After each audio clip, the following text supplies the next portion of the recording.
Hello and good afternoon. This is Christy Harpst. I am the program manager for the Charlotte Historic District Commission. It is Wednesday, October 8th, 2025, and we're getting a late start because we don't have a workshop today.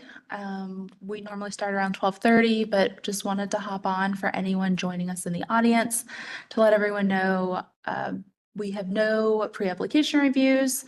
The only thing we need to look at is approving some staff approving minutes from the September meeting. So has anyone reviewed the minutes? Commissioner Holtz. I reviewed them Okay. and move that they be approved as written. Okay. Second. Okay. We have a motion to approve the mission or the minutes, the September meeting minutes by Commissioner Holtz and seconded by Commissioner Hawkins. Any discussion?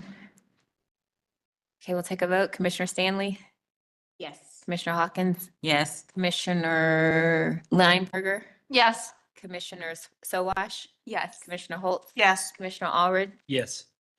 Commissioner Bell, yes, motion passes 7-0. Great. Does the board have anything to share? If not, we can close our workshop and take a break, a recess until our meeting starts at 1. Good. All right. Thanks, everyone. We'll be back at 1 o'clock.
Good afternoon and welcome to the Charlotte Historic District Commission meeting for Wednesday, October 8th, 2025.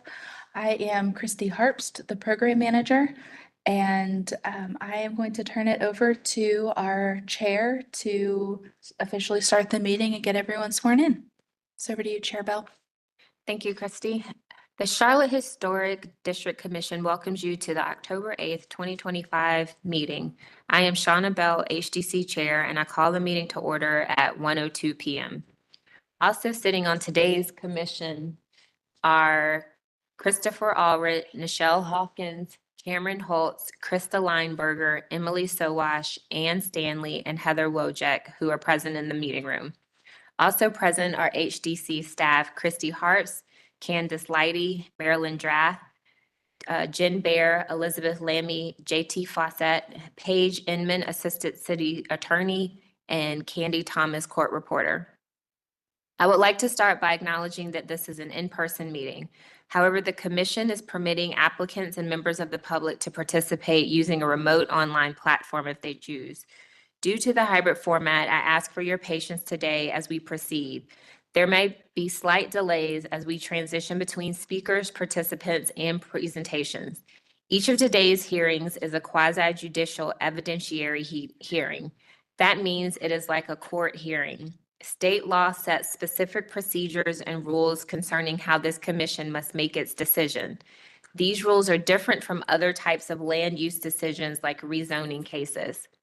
The commission's jurisdiction is limited. The commission must base its decision upon competent, relevant, and substantial evidence in the record. A quasi-judicial decision is not a popularity contest. It is a decision constrained by the design standards and based on the facts presented. If you will be speaking as a witness, please focus on the facts and ordinance standards, not personal preference or opinion. Witnesses must swear or affirm their testimony. While hearsay evidence is not specifically excluded, it is only given limited weight. Participants in today's evidentiary hearing were required to provide a copy of any presentation, document, exhibit, or other material that they wish to submit during the evidentiary hearing prior to today's meeting. All such materials, as well as a copy of city staff's presentations and documents, were posted online prior to this meeting and may be reviewed by visiting the HDC webpage. For everyone participating remotely in today's meeting, we ask that the following guidance be observed. Please make sure you are on camera using a video source during any testimony. Please mute your audio when you're not speaking. Use only one source of audio, computer or phone. Do not put your phone on hold. Make sure you are in a quiet place. Please turn off or silent electronic devices and do not speak over the person talking or you will be asked to leave the meeting. Please use the raise your hand tool. Please do not speak unless recognized by the chair or by staff. Because the commission is a quasi-judicial body, any speaker for or against an application must be sworn in. Any individual wishing to speak for or against an application was asked to sign up and provide any additional evidence in advance of the meeting. During the hearing, I will further open the floor to anyone who has joined the meeting today by telephone. When it is your turn to speak, please begin by stating your name and address. The review of each application consists of the presentation of the application and deliberation. The application is presented by the HDC staff. The commission will first determine if there is sufficient information to proceed with the hearing. The applicant presents their testimony for the application. Other parties wishing to speak for or against will be given reasonable time to present factual sworn testimony based on the HDC design standards. The HDC may question the applicant and HDC staff members. HDC staff and the applicant will be given an opportunity for rebuttal and final comments. The HDC shall close the hearing for discussion and deliberation. During discussion and deliberation, only the commission and staff may speak. An HDC member may request the hearing to be open for further questioning. The HDC will craft a motion for approval, continuation, or denial. The majority vote of the commission present is required for a decision to be reached. A final vote by the HDC will end the hearing. If you will be addressing the commission today, Please rate online or in the room. Please raise your right hand and respond, "I do," to the following questions. If you're sitting in the audience, please raise your hand. Thank you. Do you affirm that the testimony and information that you're about to give is the truth and nothing but the truth? Please be mindful that we have a court reporter present who is responsible for making an accurate and complete record of these proceedings. The reporter must be able to hear and understand. Everyone present must state and spell their names and addresses before they speak. Speak clearly, loudly, and at one time. The reporter will interrupt only when absolutely necessary to get clarification on what was just said or to alert speakers that they are having difficulty hearing or understanding. Are there any questions?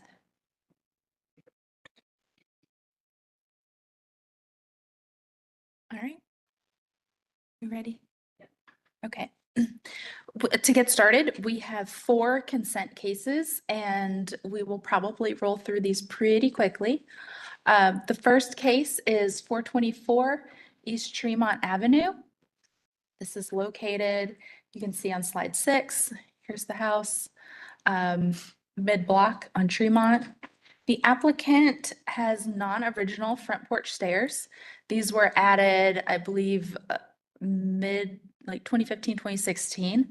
And they replaced replacement stairs, so we're probably on our like 3rd generation stair here. What the applicant wants to do is make the stairs wider between the columns and get rid of this extra little handrail here and basically make them match what you see in the district.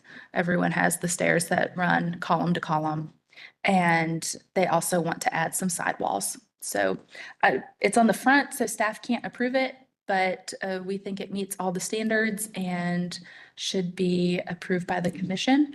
There are a couple of conditions outlined on page 3. And I believe the applicant is online, but there's no one else to speak on this case.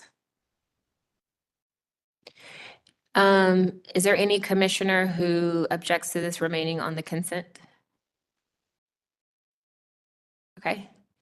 Do I'd we have, like to move to approve the application because the proposed project is not incongruous with the district and meets the Secretary of Interior standards for rehabilitation, numbers 1, 2, 9, and 10, and the City of Charlotte design standards for porches, section 4.8. I'd like to add the following conditions per the staff recommendations. Item 2, A through D. Second. Second. we have a motion made by Commissioner Sowash and seconded by Commissioner Hawkins. Any discussion?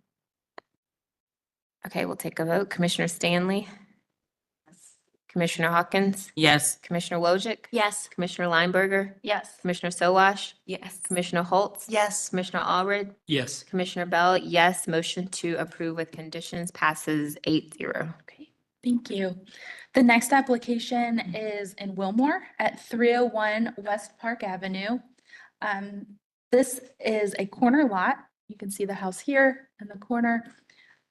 They have a rear porch on the back. You can see in slide 8. This is the side street over here. And the porch currently is screened in, and they want to update it to be a more formal year-round space for them and replace those screens with windows. And the site plan gives you a better idea of where the location of the work is. This is that area that's already been filled in, so it's visible but minimally visible. More information about the window dimensions on slide 10. And then the elevations, this is the right elevation, which faces away from the street towards the interior of the lot. And the rear elevation, showing what it will look like after with casement windows, and then nothing is changing on the left elevation. There are some other items like at-grade deck and some rear yard changes that staff can approve.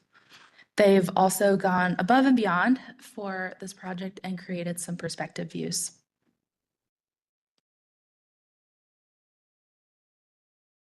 And that's it. I believe we have the applicant with us and there's no one else to speak for or against this project. Is there any commissioner who would like this removed from the consent agenda? Okay, do we have a motion? I'll make a motion. I move that we approve this application as it is not incongruous with the district and meets the standard of Secretary of Interior standards for rehabilitation, number 1, 2, 9, and 10, and the City of Charlotte design standards for porches 4.8. Additionally, I move for approval with the conditions that the porch changes will be reversible and not damage any original architectural features. The original porch fascia, eave, and soffits and opposed rafter tails will remain in place. If the non-historic porch door is to be replaced, the applicant will provide door specifications that meet HDC standards for staff approval. Similarly, they will provide window specifications that meet HDC standards for staff approval and provide detailed drawings with dimensions of materials for the ganged window trim, door trim, siding, pilasters, band, board, landing steps, and handrails. Last condition is that all siding, trim, pilasters, band boards, landing steps, handrails, and deck will be wood. All right, we have a first by Commissioner Holtz. Is there a second? Second. Second by Commissioner Wojcik. Any discussion? Commissioner Stanley? Yes. Commissioner Hawkins? Yes. Commissioner Wojcik? Yes. Commissioner Lineberger? Yes. Commissioner Sowash? Yes. Commissioner Holtz? Yes. Commissioner Allred? Yes. Commissioner Bell, yes. Motion to pass with conditions, motion to approve with condition passes 8-0. Great, thank you.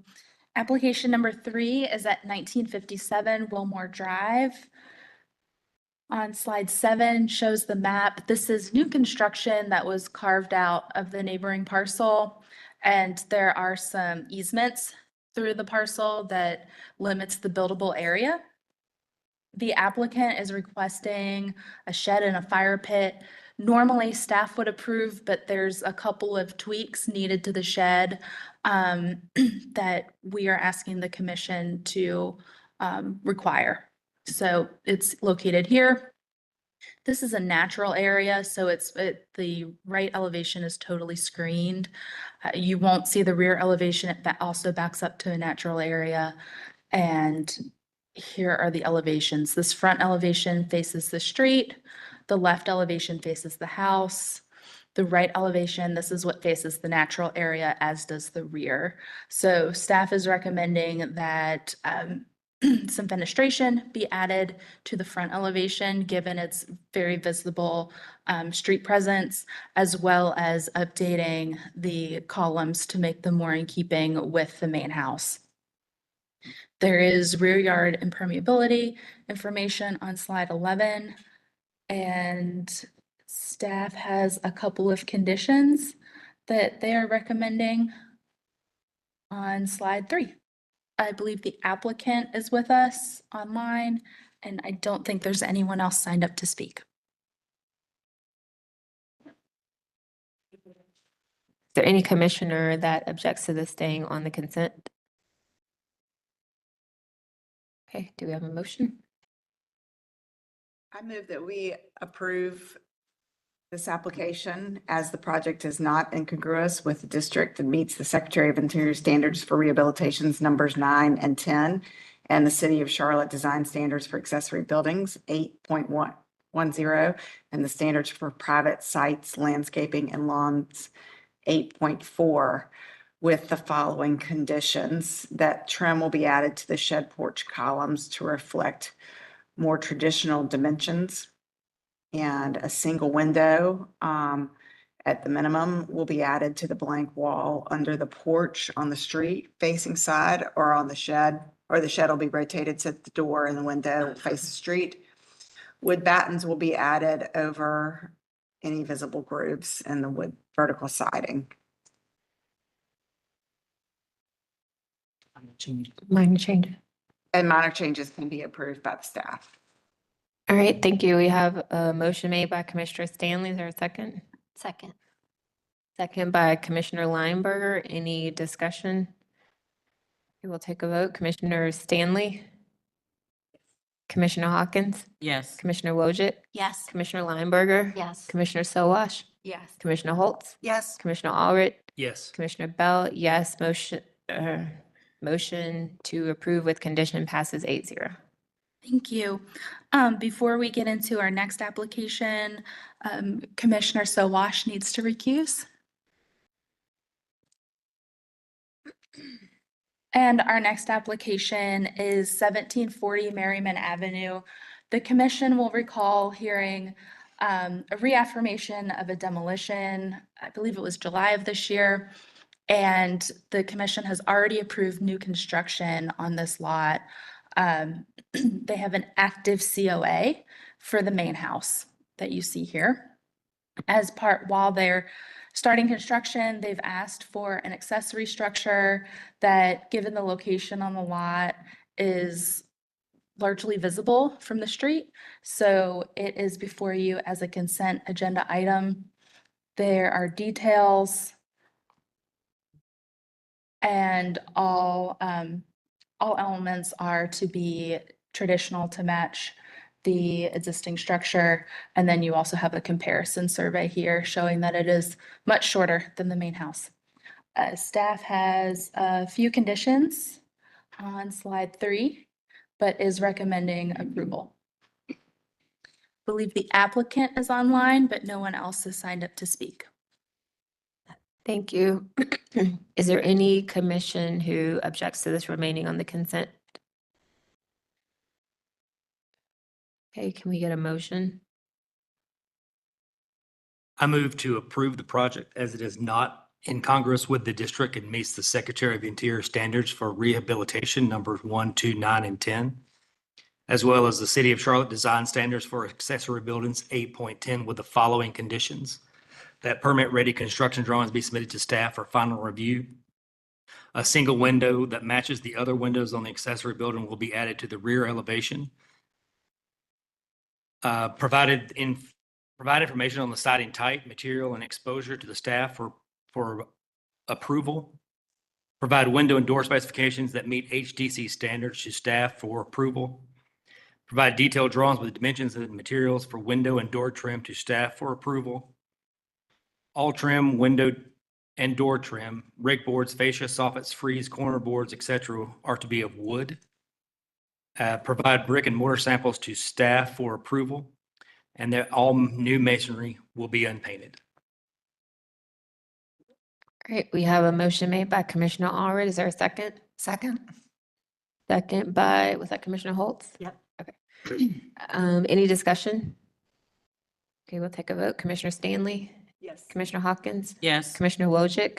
Yes. Commissioner Lineberger? Yes. Commissioner Holtz? Yes. Commissioner Allred? Yes. Commissioner Bell? Yes. Motion to approve with conditions passes 7-0. Great, thank you. We welcome Commissioner Sowash back for application number 5, 1624 Dilworth Road East. The applicants They're online. are online, okay? And we have some callers, okay. It's a really big file.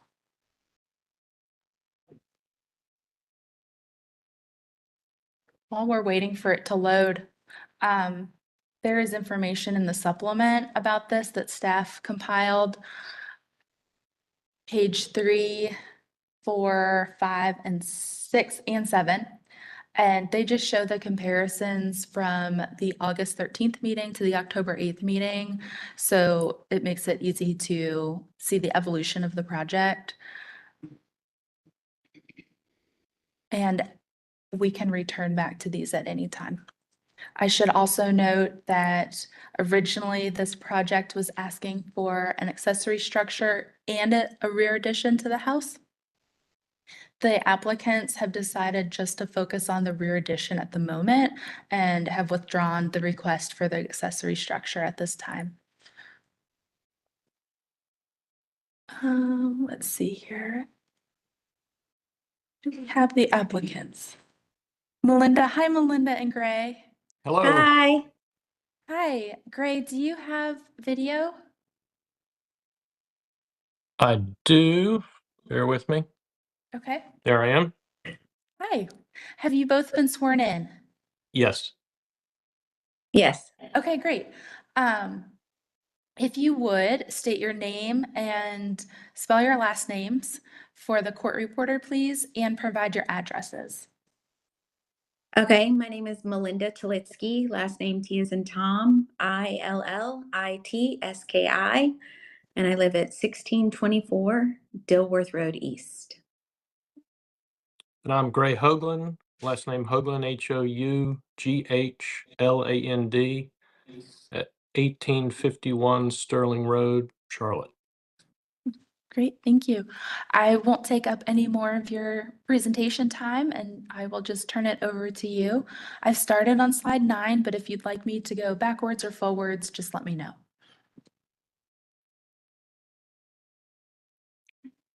Well, am I supposed to speak? I'm sorry. It's you, either you or Gray, it doesn't Okay. matter. I will briefly speak and then I will turn it over to Gray as the expert. We tried with real gusto and diligence to address all the commission's notes. So thank you all so much for your feedback. Working with staff has been a real pleasure. They've been incredibly informative and supportive. So we thank you so much. And I appreciate them very much assembling the comparison slides to speak clear HDC language. So I have positive expectations going into the process today. Thank you all so much. Thanks, Melinda. Gray, is there anything you'd like to add about the revised designs? I guess the best thing might just to give you kind of a summary of the changes that we made in reference to the comments that we received at the previous meeting. We have tried on the rear addition to make it more consistent with the colonial revival style. So we have added kind of a more traditional porch. The previous version had a kind of a cantilevered roof element, which was not particularly well received. So we have added kind of a traditional porch beam and columns. The 3D views might be the most helpful, although this is good for the comparison part. The columns that we've added are, for lack of a better term, kind of miniature versions of the columns that are on the front of the house. We have also added dentils, which are on the existing house, both on the addition and on the porch roof. We have changed some of the window proportions and placements, I think in an effort to kind of reduce the blank wall that was a bit of an objection on the previous version. Trying to see if there's any, I think that's the major change, and I think it was significantly more colonial revival this time.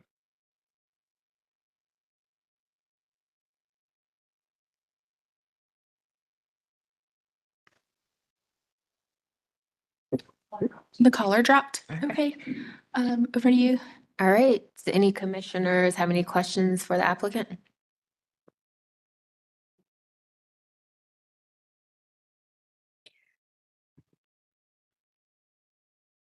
Hi there, this is Commissioner Lineberger. I really appreciate that you listened to all of our feedback last month, and this is more in line with what we would want to see and what we were looking for you to come back with. So thank you so much for doing that. I do think that it's much more fitting than the cantilever that you had proposed before. And it's much simpler and, not as massive as seeing from the street as we felt it was last month. So thank you. You're welcome. Any other commissioner?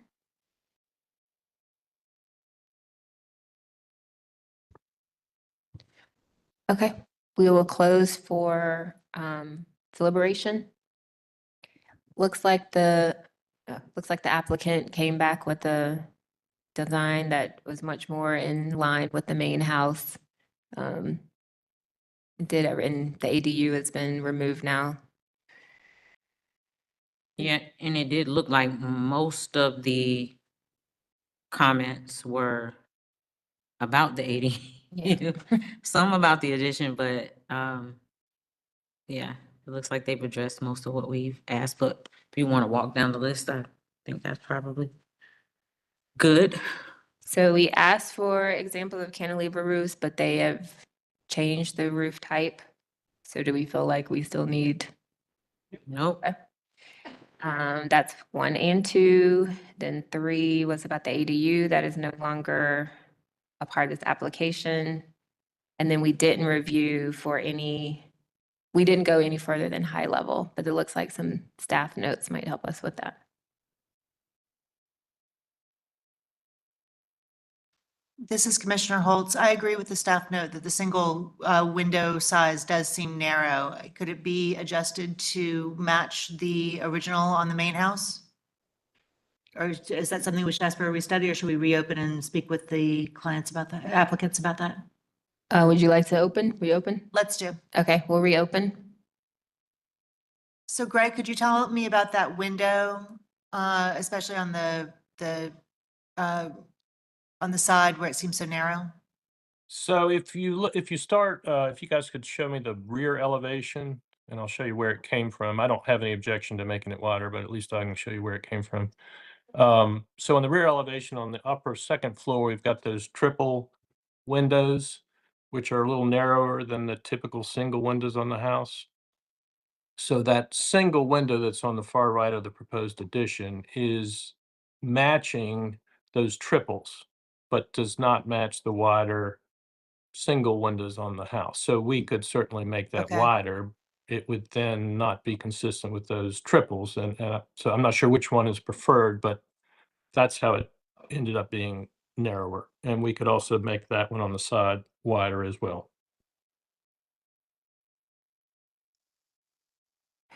You know, actually, with that explanation, I prefer them to all be consistent on the addition. I think that helps tell the story of the house, that this was an addition instead of just mimicking the main house. It sets the addition aside a bit, while still working in the context pretty well. Architects, what do you think?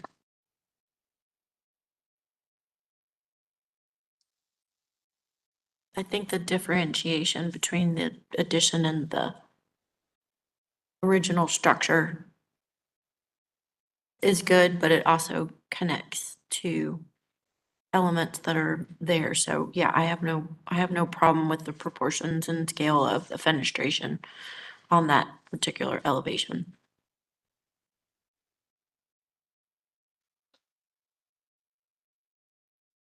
Agree. Any other questions for the applicants before we reclose? I have a quick one. So it looks like the driveway is just being replaced. Is that just in the existing location? So the existing width? It is existing width. It extends a little further back than it does at the moment, but it does match up with the existing width. Okay, thank you. Any other questions? Okay, we'll reclose. Actually, sorry, I have a question. We will reopen. Sorry. The window on the first floor right elevation, is there a reason that's not centered or? There is, but it's an interior condition, not an exterior. We could shift that to the middle there if that's preferred. It lines up with an interior cased opening. But so you would look through which you don't have the privilege of the plan, but you would look through the family room, through the cased opening, and that window centers on the cased opening, but it becomes uncentered on the exterior. But we could, as I mentioned, we could center it if that's preferred.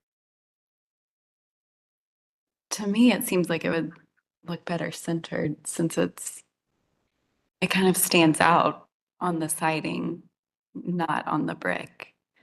I don't know if anybody else I think agrees. you're gonna be seeing the elevation from the back of the backyard.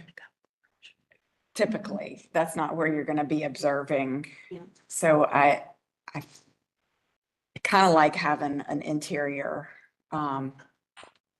consistency with centers on, personally, and I think that that is still in keeping with the standards, and guidelines. They could add another window to make it look more like a porch. And then if they added another then you had a pair, then it is centered.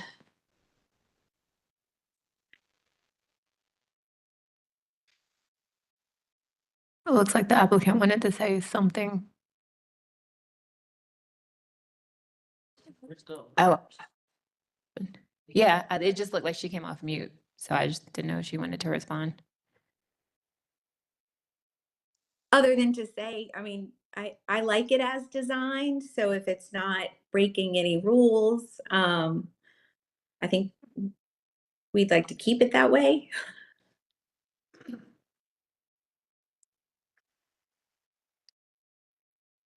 Okay, any other questions? Okay, we will reclose. So what are the thoughts on this window on the right elevation?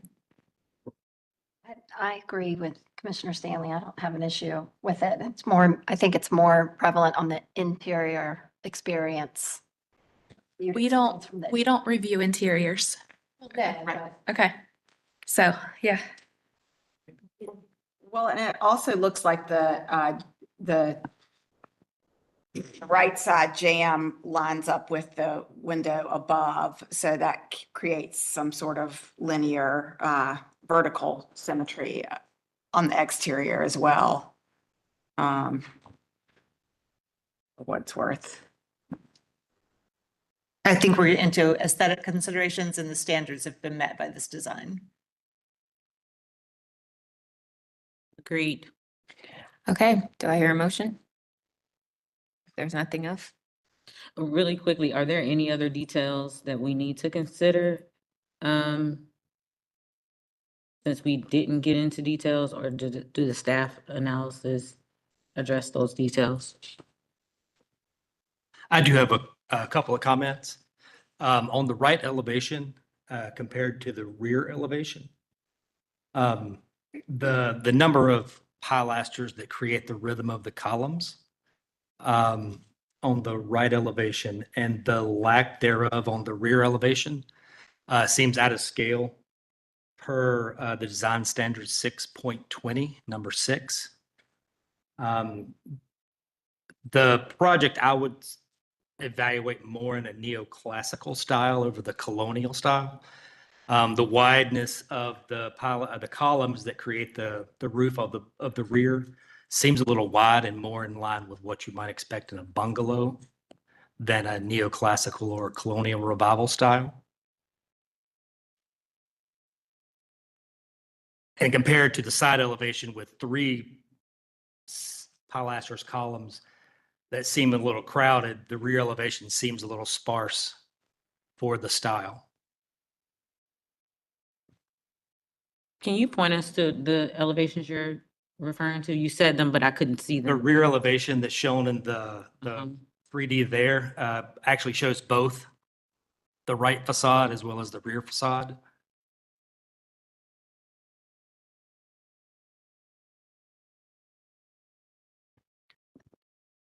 And compared to a similar width porch on the front, which has 4 columns.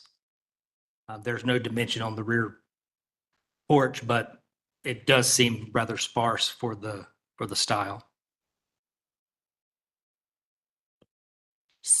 So to, you're saying, so to reflect what's on the front, on the back, it should be more? I would expect to see more columns in a span of that length. So typically, from a construction standpoint, they would have put those columns in there because they needed them. We don't need them anymore with the way that we construct because it's on the back of the house. We typically give a little bit more flexibility in terms of grace, in that, not that we don't require that there be some consistency, but there would be more flexibility with a more open column spacing on the rear of the house because it's private realm. And if it was on the front of the house, then it would be a different conversation, for sure. But because they're placing those columns so far apart because they're trying to keep an open view into their backyard. So because other people cannot perceive that from the street, we would consider that to still be within keeping for the overall design of the house in general. I mean, I wouldn't come back and tell them to add 2 more columns and space them equally, just because that was what was on the front of the house.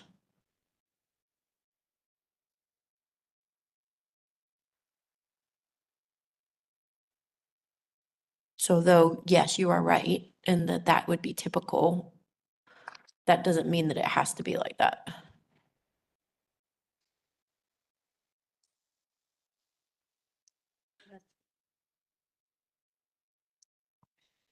Okay. Any other details that we need to discuss?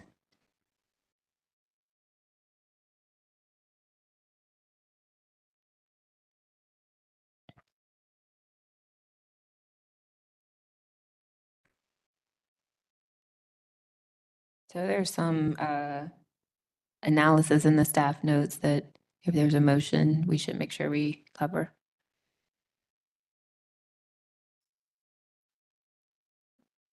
We're still open, we need to close. No, we're close.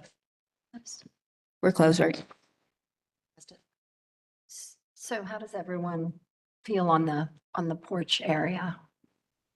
On the column question? I completely see your point, and I also think that because it's in private realm, it's fine. I'm in agreement with that.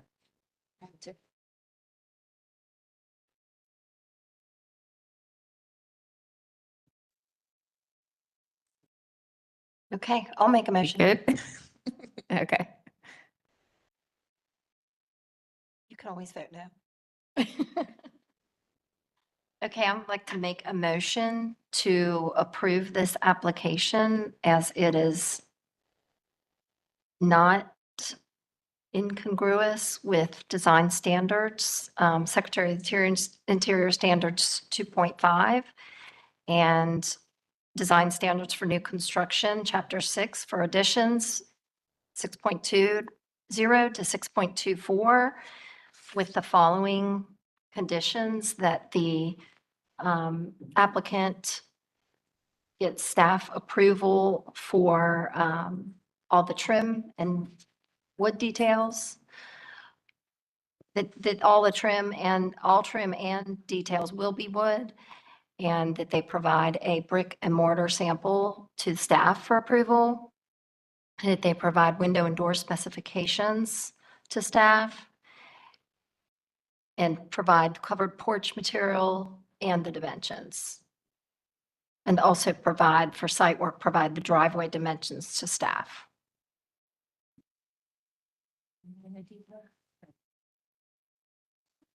A second. Second. Who seconded? Either me or the. Heather. Commissioner Wojcik. Okay. Okay, we have a motion made by Commissioner Lineberger and seconded by Commissioner Wojcik. Any discussion?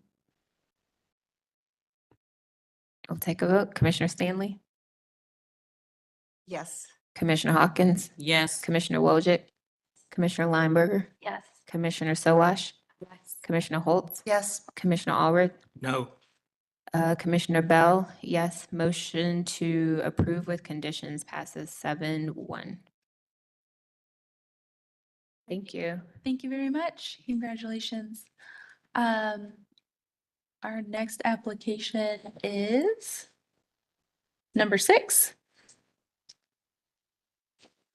3105, 3109, 3113, 3117, 3121 Collier Place. And I believe the applicants are joining us online. I will be turning this presentation over to Elizabeth Lammy and Candace Lighty. And there are also some supplement information that's been provided as well.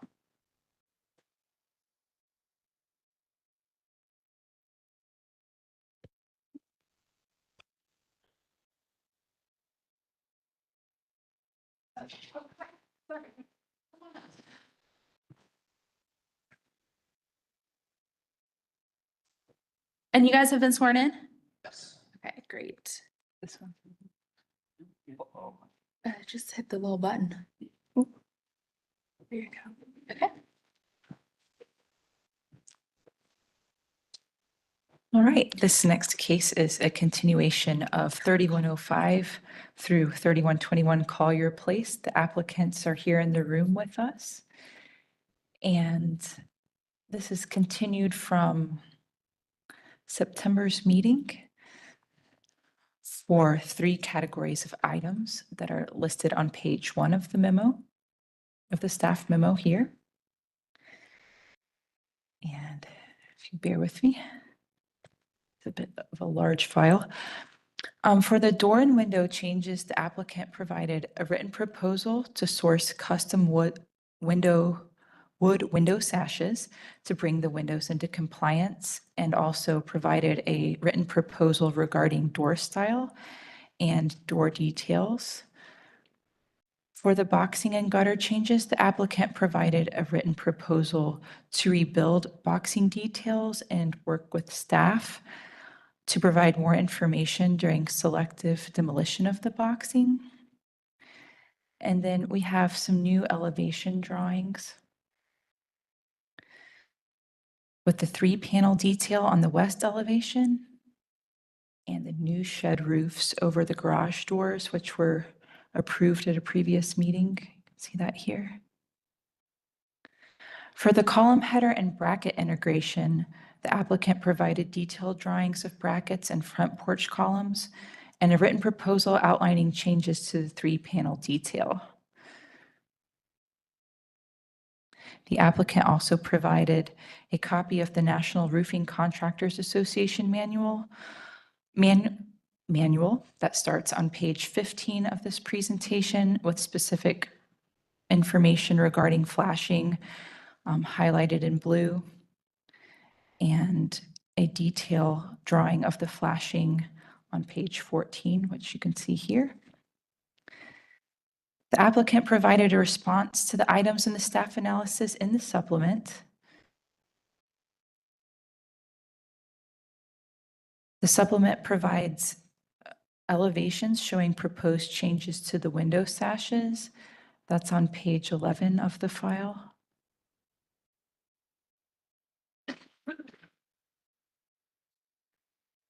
They provided door specification information on page 12.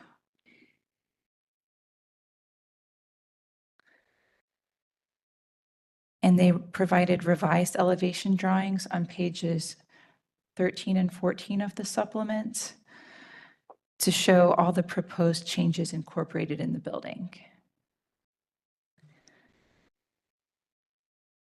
I'll zoom out here. And John and Panchali, have you been sworn in? Yes. Okay. And if you could state your name and address for the court reporter and let me know where you'd like me to start. John Mang. If you can turn on yours. Yeah, thank you. Sorry about that. John Mang, M-A-N-G, 2459 Wilkinson Boulevard, Charlotte. And Panchali Sal, Panchali, if you could, we have people online. Thank you. Panchali Sal, S-A-U is the last name, 401 Hawthorne Lane in Charlotte. I can either go to your presentation or the supplement, whatever you'd like. Sure. I think starting with the supplement is great because I think that backs up kind of the written response that we gave to the to the continuation letter. There, as Elizabeth mentioned, there's three major categories that we have whittled down to here in terms of an acceptable solution to some of these items. One being the door and window changes. Just to go to maybe slide 12. Or I'm sorry, go to slide 11 first.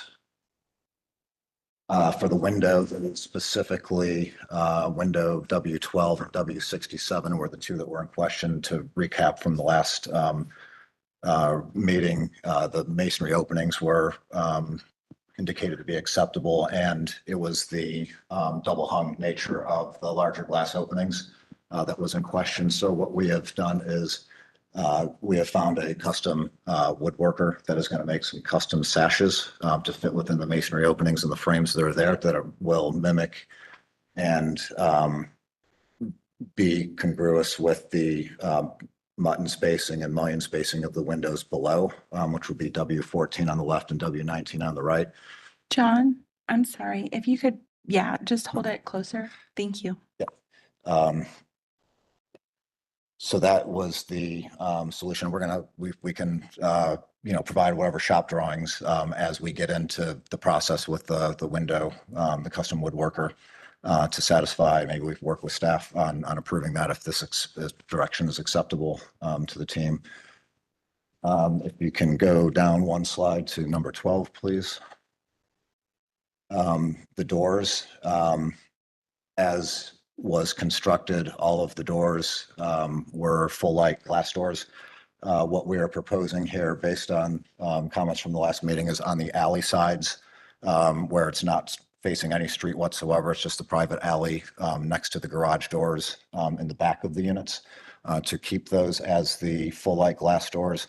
But every door that faces a public way would be transitioned to a 6-light door that was approved in locations on the original COA drawings. And then where they face major public streets such as the plaza, they would go to the as designed, as approved 1/3 or quarter light glass doors as they front the streets. The box in the orange there dashed, that is the this is right off of Jeld-Wen sight lines, just as a point of reference. I know everybody's very familiar with that line of product, but that would be the mutton dimensions that we would be proposing for the infill on the all light glass or all glass light panels where we would be installing those muttons. Maybe down to the next slide, please, number 13. This would be overall elevations of all of the items that we added that we've talked about from the time we started this process to present. So as I know, we've had a couple of approvals, bring everything together into final design elevations for slides 13 and 14. For review, and again, this shows where the 6 light panels would be, also the street facing quarter light panels, doors. And if we can go down to 14 or 15.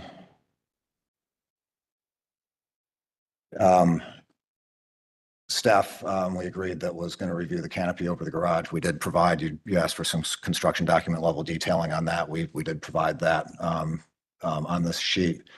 The header over the front porch on the plaza, which is down on the bottom right-hand side. The discrepancy from the original COA approved drawings and what was constructed, there's an additional blocking that was added to the face of the header. We're proposing to remove that to exactly match what was approved originally, including the wood trim. We have the brackets detailed out and dimensioned here. That would be the same bracket for continuity that would be proposed over the to either side of the garage for the garage canopy as well. So we're using the exact same brackets, exact same dimensions that are used elsewhere in the project as well. It's bracket B according to the original COA drawings and construction documents. So there's really no changes there. And then where we are removing the blocking around the header, you can see that rectangular space right behind the back side of the bracket and the header. That would be infilled with a block that would match the width of the bracket itself instead of extend on beyond to the width of the column, which was what was not installed correctly during construction. Let's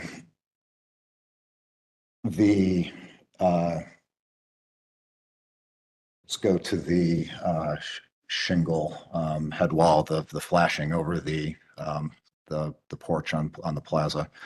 I apologize for sending all 120 something pages of the manual, but I didn't want to make it look like we were picking and choosing certain details that would support one argument or the other. So I sent it all.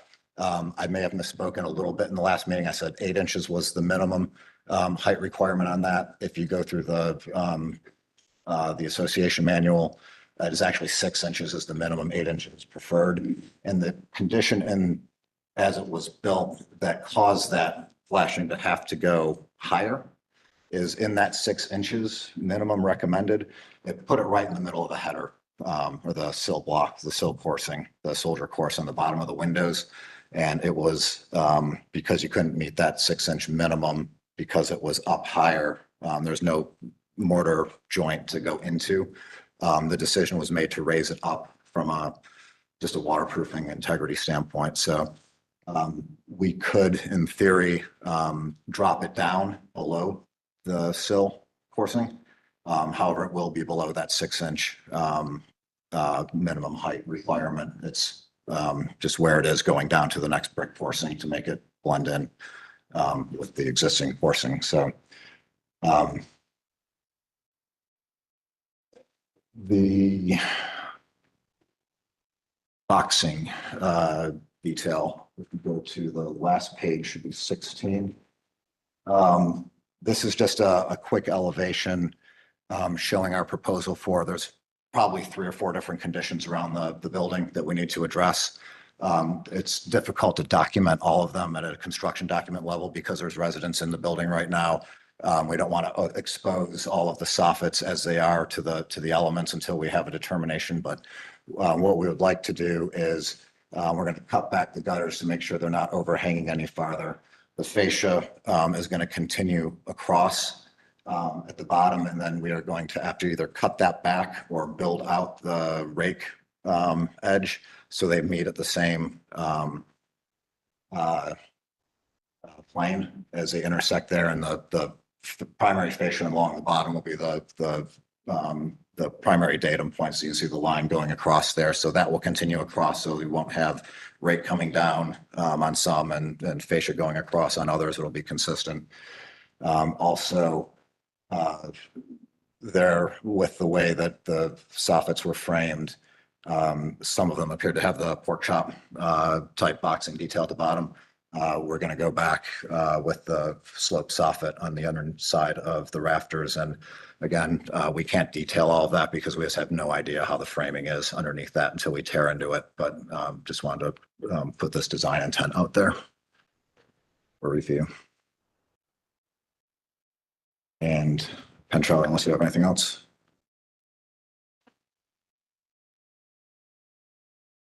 Yeah, turn it back over to Elizabeth. It looks like we have some unknown callers. If you're calling for 3105 Collier Place, will you please state your name?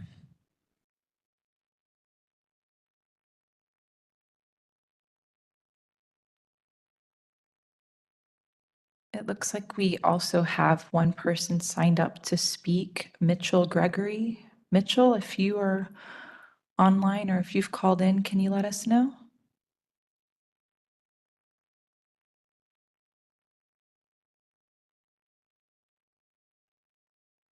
Okay.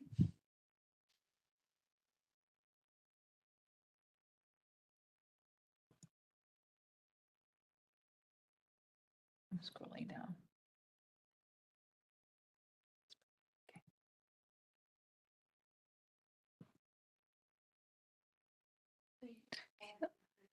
If you're caller number 3 or caller number 4 and calling for 3105 Collier Place, can you let us know? This Van Landingham Townhome Project. All right. All right, thank you. Any questions for the applicant? Yes, Commissioner Wojcik. Thank you so much for bringing this. It makes it so much easier to process and the so I feel like I understood everything. I just wanted to go back and ask just a couple questions if it's okay. So do we have 3 different door styles or just 2? There'll be 3. Okay, At the end, it'll be the solid solid, light on the alley side, garage side. Non-public street facing sides would be the 6-panel, 6 light. And then the public street facing sides would be the 1/4 or 1/3 light door. okay. So where, street facing, where does the mullions, where are the mullions added? That would be along the north elevation, I believe. Okay. And who can see that? That is facing, I'm trying, what is that? Well, it faces We're- the Atlantic State. Okay, thank you. That's helpful. There's, greenery or buffer Yeah. between. Yes. Can't directly see it, but it faces. Okay, thank you. That helps me. So we've got the alley, we have the street, and then we have the estate. Yeah, because we have 3 different areas. Okay. And then, this is a question for Candace and Christy and staff. The Geldwin mutton design details, is that something that you guys have reviewed before? And it sounds like that's a product that we typically approve. We definitely approve the Gelwin sightline and the muttons. Usually we do a, for historic properties, we do a 7/8, I think, and a 5/8 mutton.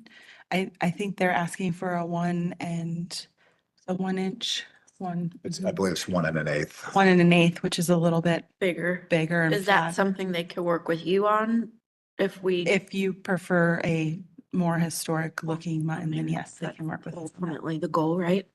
Okay, and then how do it just for, this is such a big commercial, I mean, it's residential, but it's the big development.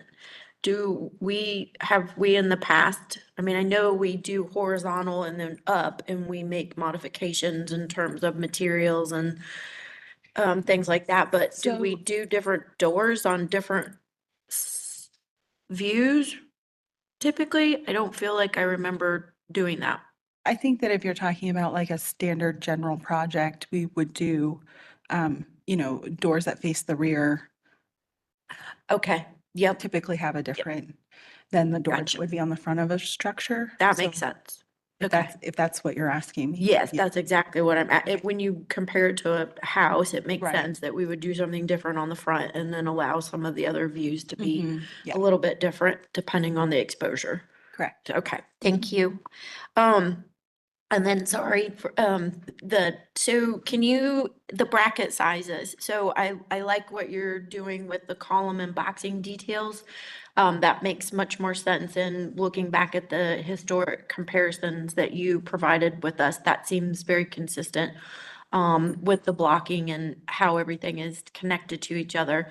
But if we take that same exact size and we put it underneath the roof overhangs over the garage, do you have a visual of that exact size being presented to us? Is that what was on that elevation? Yeah, that's in the Okay. overall elevations. It was, and I apologize, my computer has decided that it doesn't want to play with me. But my initial response to that is, are those going to be too small? Just because they seem appropriate for the column location. Is kind of something that I would just like to throw out there to discuss.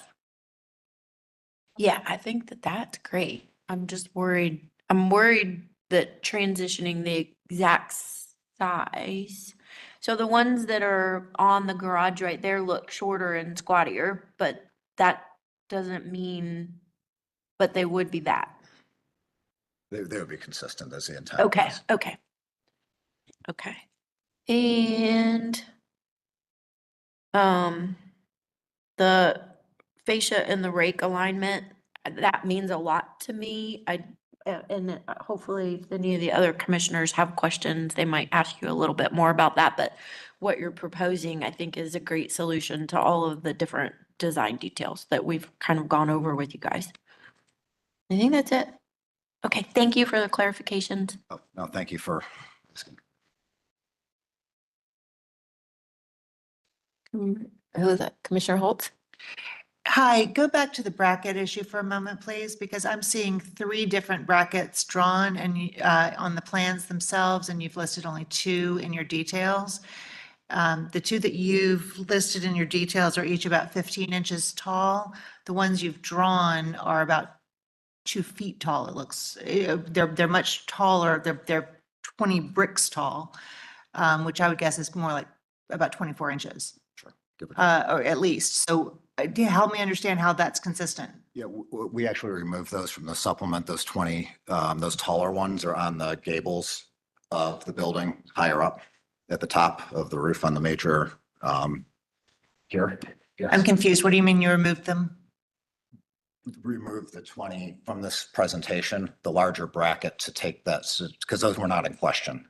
But I'm saying the lower ones don't match the taller ones. They look odd in that they're not consistent.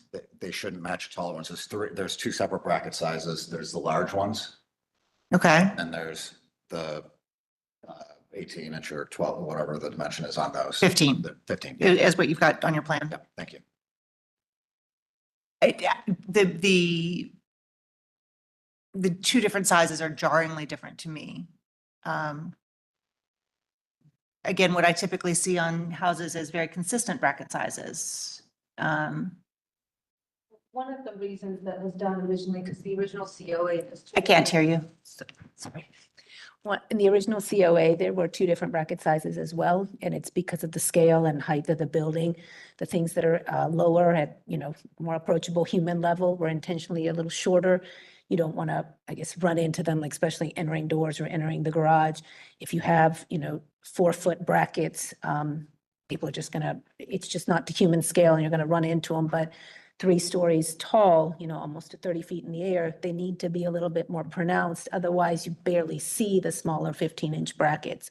So in the original COA and in the original discussions, it was decided that it would be more human scale and a little bit shorter on the, very bottom floor and taller up in the, 3rd floor area. So that's why there's 2 different sizes. I understand, and it's still, the difference is so substantial. It looks inconsistent to me. Architects, what do you guys think? Or actually, could you, applicant, tell me what was the original dimension of the lower brackets what dimension was approved? The 15 inch on the porch that are existing on the porch column. There were no brackets over the garage. This was an added detail. Yep. Column 21. Oh, sorry, thank you. That's what I want.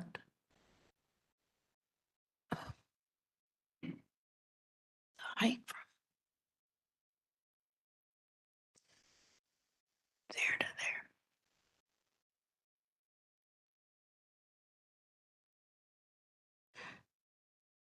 there. Yeah, I'm more concerned about the relationship of what's on the first level being more consistent and appropriate with the architectural elements that it's supporting. Well, and it looks like there's, as you mentioned earlier, maybe a discrepancy on the drawings, the ones that are supporting the shed roofs over the. Take your microphone. Are appear to be stubbier than 15-inch ones that are on the columns. Yeah, if I But may. you're saying that they're intended to be the same. The brackets, I think what I see it in looking at this through the way this is projecting is it looks like the skirt at the bottom of the bracket where it intersects with the vertical face of the wall. Right. Is longer here than it may be shown here where the arrow is. I think that's the discrepancy, but the actual angle of the bracket and the height of the diagonal piece will be consistent. And in construction, it is the intent to construct them exactly the same. So, and we will provide the detailed staff, shop drawings to staff to show that each of those brackets plus the, base that they sit on. For the will be detail that appears Yeah. in these supplemental, Yes. the supplemental information. Okay. Elizabeth, can you go back to that detail one more time? I apologize. That one, yes. So does that say 18 inches tall and, 16 3/4. okay, For the, That appears to be more like the ones on the garage that look too short. right. The ones that are, In the front elevation of that was what was drawn on the elevations. It looks kind of stubby from, whereas what's on the columns, it looks like it's more in proportion with the elements on the, yes, I agree.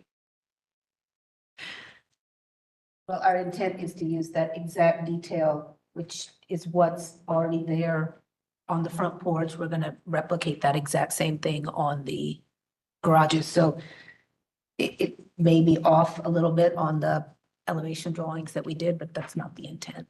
They will be exactly the same for consistency. okay, all I'm saying is the roof bracket detail looks more like what is drawn on the garage roofs rather than on the column, which I think the column, we all agree, 1'6". is more proportional with the overall elevation of the building than what's drawn on the garage, around on either side of the garage, I think.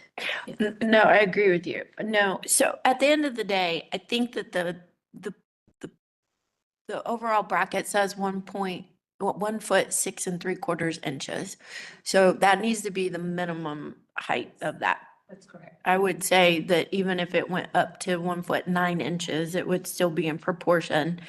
And then those need to be the same all the way across. So just as long as they're consistent and they're big enough, then that's the goal. Yes, Okay. absolutely. And then Commissioner Holtz, I'm not as concerned about there being a difference in overall height between the upper gable brackets and the first floor, because I think you're gonna perceive them substantially different. Just to answer your, Yeah, that makes sense to me, and I accept that reasoning as long as the lower ones are also substantial and consistent. yeah, yeah, not too squatty.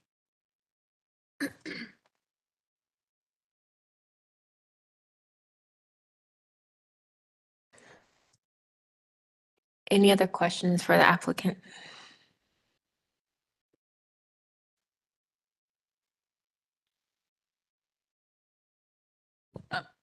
While we're still open to the other commissioners, the questions about the window lights and proportion and all of that, did that get addressed appropriately? Do we have questions? I do not have questions. I'm very pleased with it.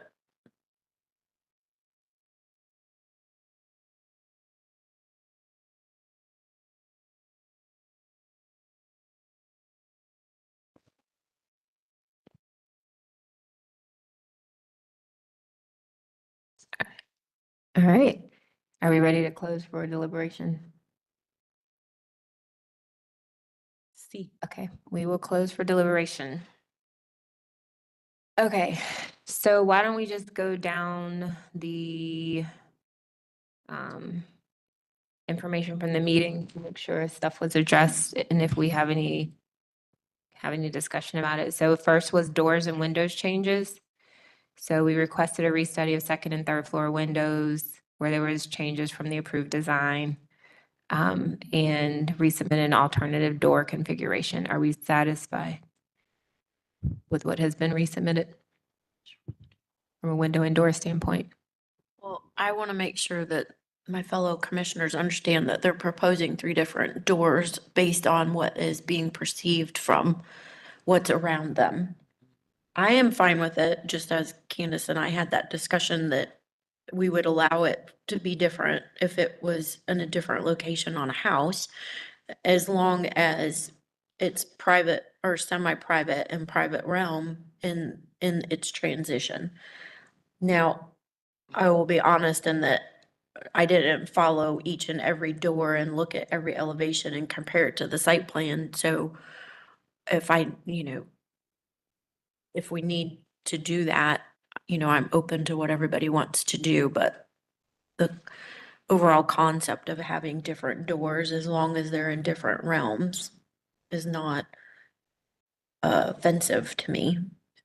It seems purposeful. I think is also as long as the door that's being proposed, that it is a door that we've approved from historic perspective. They can work with staff to make sure that they get those appropriate dimensions. I'm comfortable with the different doors facing different elevations based on the surrounding context. It sounds like staff is saying that, were you shaking at that? Oh, sorry. Sorry to be the fly in the ointment here. I think the single window door that they have in there now, and they want to allow to remain on those interior, even though it's only visible once you're on the property, it's inconsistent with our standards. You said consistent or Inconsistent. inconsistent? Typically on the rear elevation of a house, we will allow. Turn your mic on. Oh, thank you. I'm staring at it. Typically on a rear elevation of a house, we do allow a transition to full glass designs. Yeah, I understand the argument. I disagree. Okay, fair enough. Thank you. But am I mistaken? Those are on the main entry near the garage. I mean, for those units, that single light, what was originally approved was a 3-light. And a panel with 3-light. Right? Yes. The originally approved front entry door selection looked like this, but it did have a grids in the light instead of being Right. without here. Can we reopen? Yes, we can reopen. I just want to ask, is there a reason why you didn't just go back to what was originally approved? For these doors, well, we proposed two different options. This is the entry door, which is the prominent door to the plaza. The other doors are not seen from street facing, and so we had them as full light glass, and we can leave them that way, or we can put the 6 light mullions in. Of the original COA though, drawings for the quarter light door. Just a Yeah. Just a quick reminder, we're not comparing the past, we're just evaluating if what they've presented meets the standards. Thank you. Anything else for the applicant before we reclose? Again, I understand that that this is, looking at the whole property, it would be analogous to a side or back door. But for each of these units, it is the front door, and I think a full glass is just inappropriate.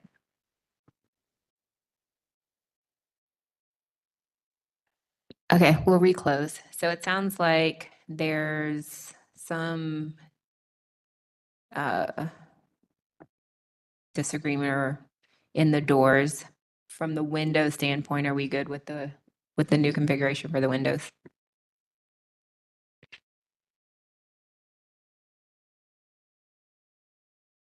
Yes. Okay, thank you. You want to see drawings instead of just narrative description? It's drawn. Of what? Windows? Okay. Wasn't that, yeah. That was the last thing we just looked at. I'm sorry, I'm getting A lot of pages. Okay, so windows, we're good. Doors, there's some discussion. We'll see what the motion holds. If we go to boxing details and gutter. So we said they were still inconsistent with each other, and there needs to be consistency. And gutters reflected appropriately.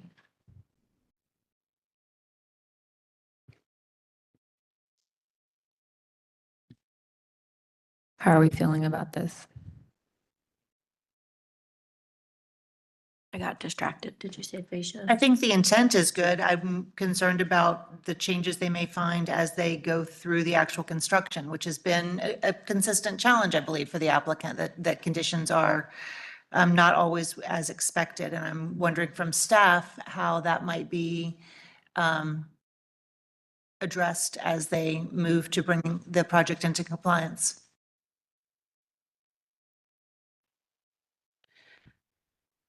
If you approve it as drawn, what they presented today, and they run into a roadblock in the field, then the applicant should stop work and we can evaluate it as staff. And if we have a suggestion that brings it back into alignment with what was approved, then we can handle it at the staff level. If not, then it would come back to the commission.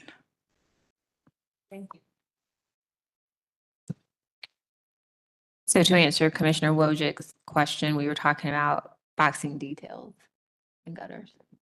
Yeah, thank you. Okay. Yes, I think that that is a very nice solution that should actually be pretty easy for them to, not that that matters, that doesn't matter. I think it is achievable and I think it will bring consistency. So I am pleased with that solution. I'm a little confused. Aren't there like 4 or 5 different conditions with the fascia and the boxing and the gutter that we're talking about? And there's kind of one solution, but you seem to, Heather, you seem to have understood that better than. I mean, there's so many different site conditions right now that without, when I look at that solution and if you conveyed it to the different situations, I think that it is doable. There are a couple of places where there's just I think that that is an acceptable solution, and if they have a problem in a situation and they come back to the staff, then I think that that could be worked out efficiently. I mean, I think that there was just so much inconsistency that it makes it look like it's a lot harder on the buildings as they are, whereas if they would just follow then I think that they should be fine. There's gonna be some places where it's not gonna be perfect. They're gonna have to come back if it's not gonna work, but that is a good overall solution. And the extension of the rake to eliminate the pork chop and extend the angled soffit is gonna look the best with the architectural style. Whereas they have a bunch of squared off boxing right now that's integrated with angled rafters and it doesn't work. That makes sense. Okay, so we seem to be good with number 2 with boxing details and gutters. Moving to the last piece with column and header bracket integration. So reevaluating the dimensions, the offsets.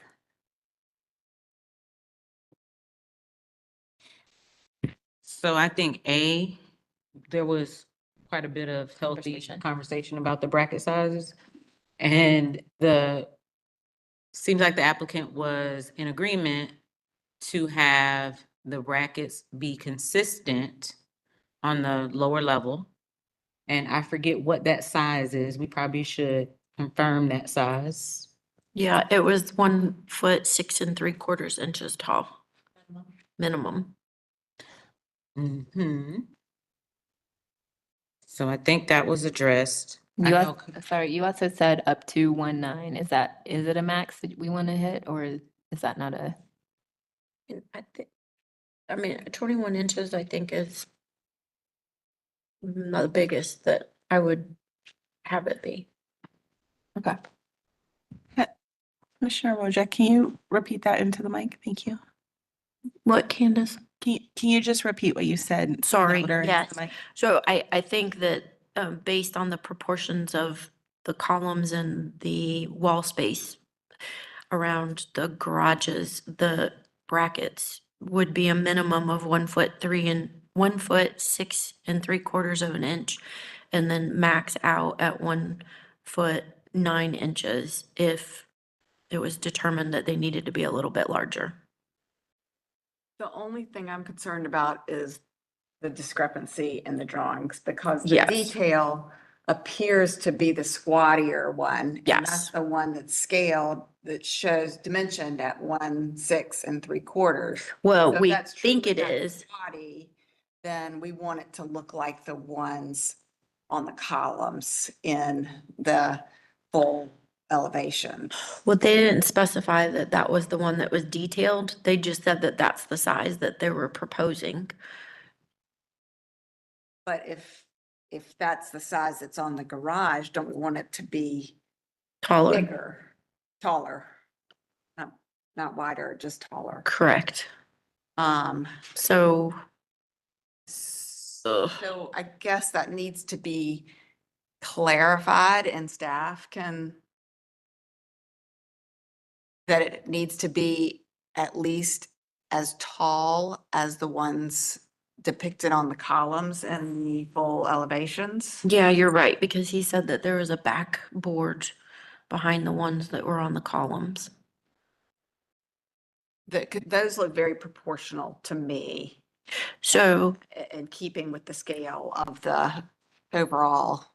I think then we request that we are approving the scale of the bracket that's on the columns, and that we ask them to work with staff to confirm that size. And it's elevation, south elevation, unit A. On Is that- south, yeah, on the south, On okay, yes, on the south elevation.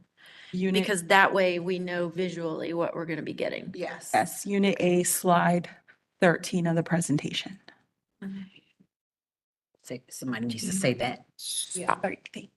So if the angle gets wider and not taller, the bracket gets wider and not taller, the angle of the kicker is going to change from the porch brackets to the brackets over the garage. So the back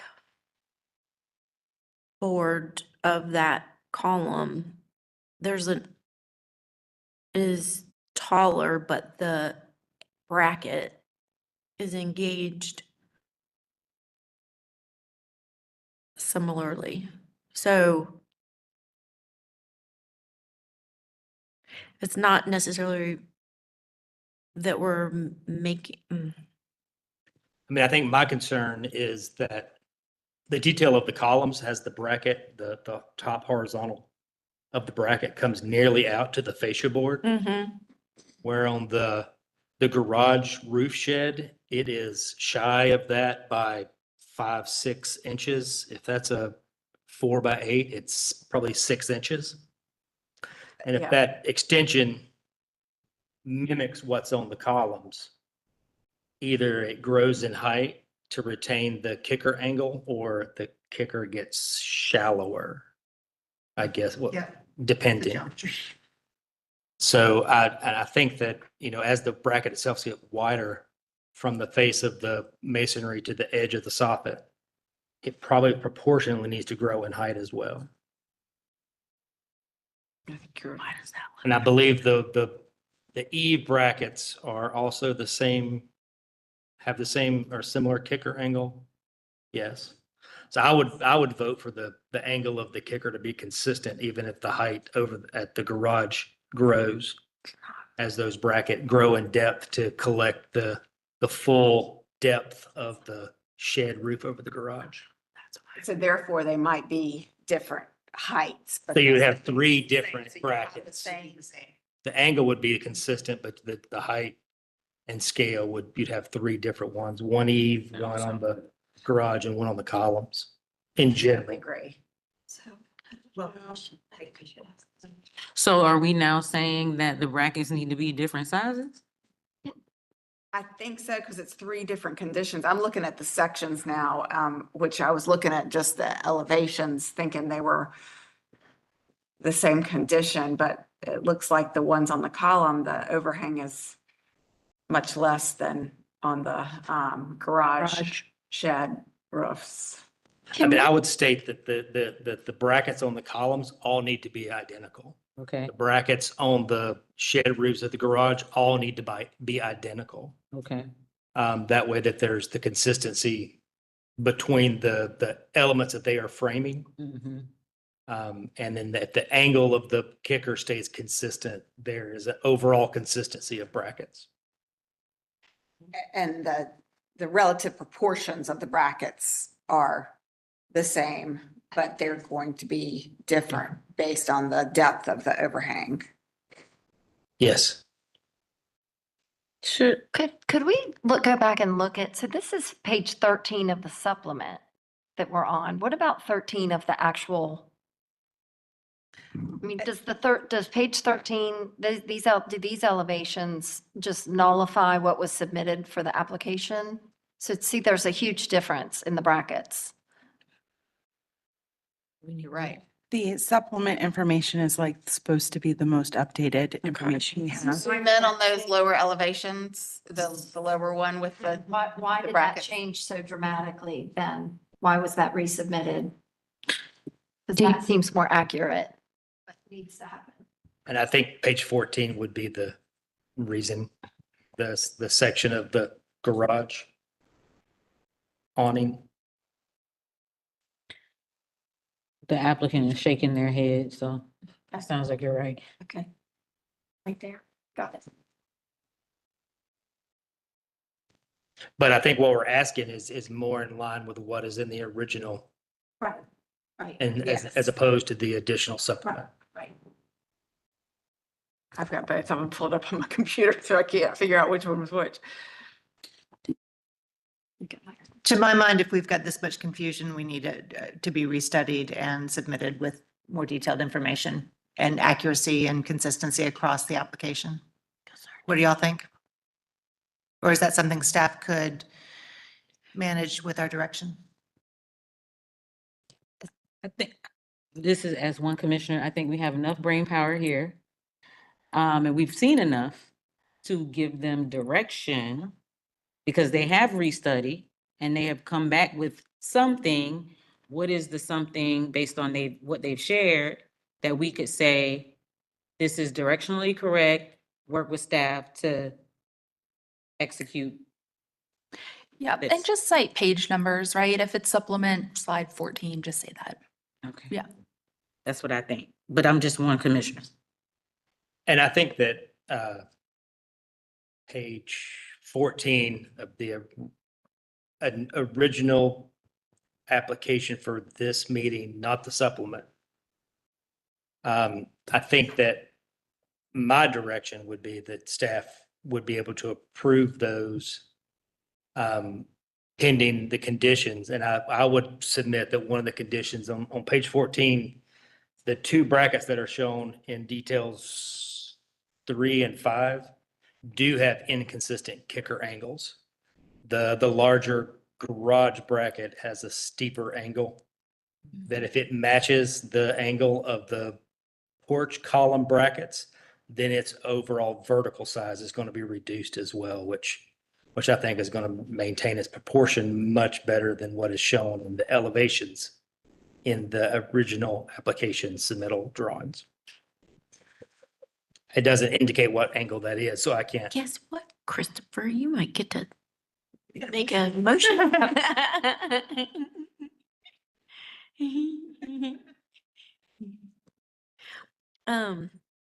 Yeah, so it really has more to do with the kicker angle to make That's it what's driving. consistent. Yeah, I mean, I think that the horizontal top plate of the bracket needs to be consistently against the rear face of the soffit board, whether it's on the porch roof or the garage awning roof. Mhm. The Because kicker that angle needs to be depth changes. consistent.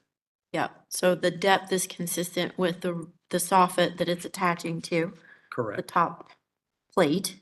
And then the kicker is consistent in In angle. terms of its angle, which would then justify the vertical height. Correct.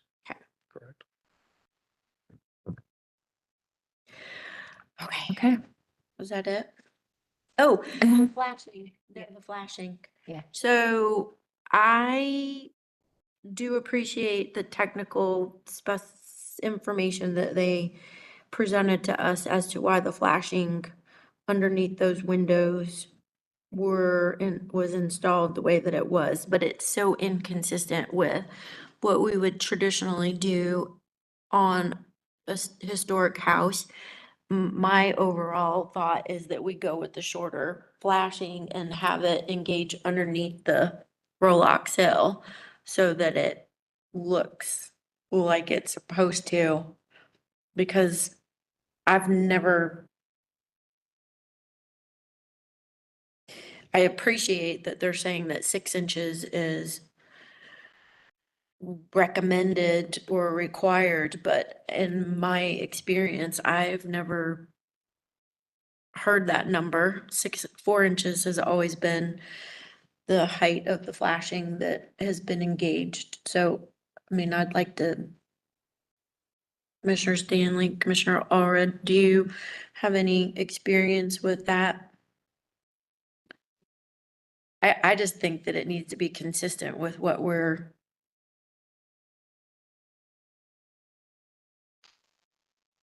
would normally have. And I know that it's not wrong to have a 4-inch flashing that engages underneath the brick sill.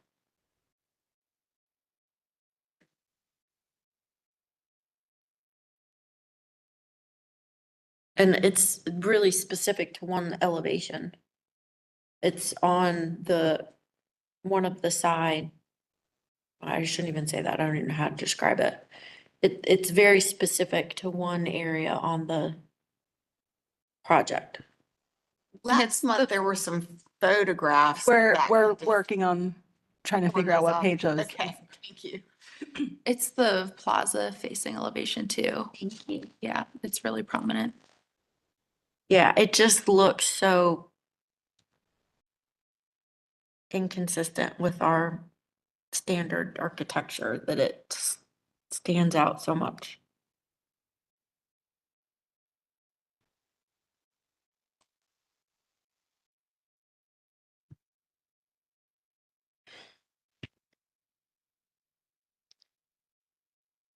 Okay, so that's information about the flashing. I think we skipped B for number 3 with the 3-panel.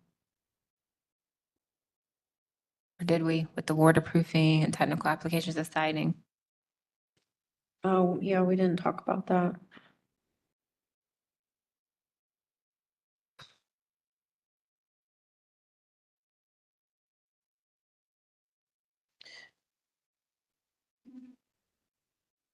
Commissioner Wojcik, it looks like we have it pulled up on the screen for you. Thank you. Slide 180 on the presentation. Yeah, so this is the existing condition and I'm just really not comfortable with the way that that engages with those windows. And we should see the brick windowsill. Agreed.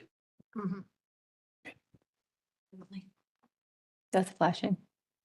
If the That's applicant has some concern about the water, there could be some additional through wall flashing underneath and behind the row locks that could be considered. And come up back on that way. And obviously not visible. Right, so there is a way that they can still get the height of the flashing that they're being told that they need for warranty purposes and us to still get our visual historic design detail.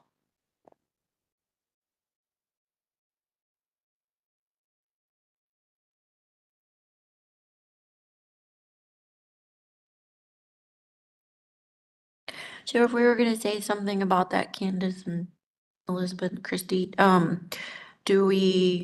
is it really our concern about the flashing itself? I mean, do we tell them how to do it? Do we tell them? No, that's designing it for them. Okay. You tell them how you want What the we- condition to look like Okay, according to your accepted practices. okay.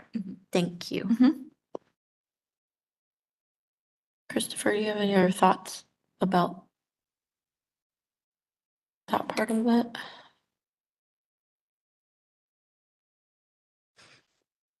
No, that's okay. I just wanted to make sure that it didn't cut you off with a, No, I agree that the row lock should be visible. okay, There's alternate methods, means and methods to maintain the flashing requirements. okay. That's perfect. Yes, that's awesome. It sounds like you're crafting a motion, Commissioner Allred. Okay, so we understand flashing and then we have the siding.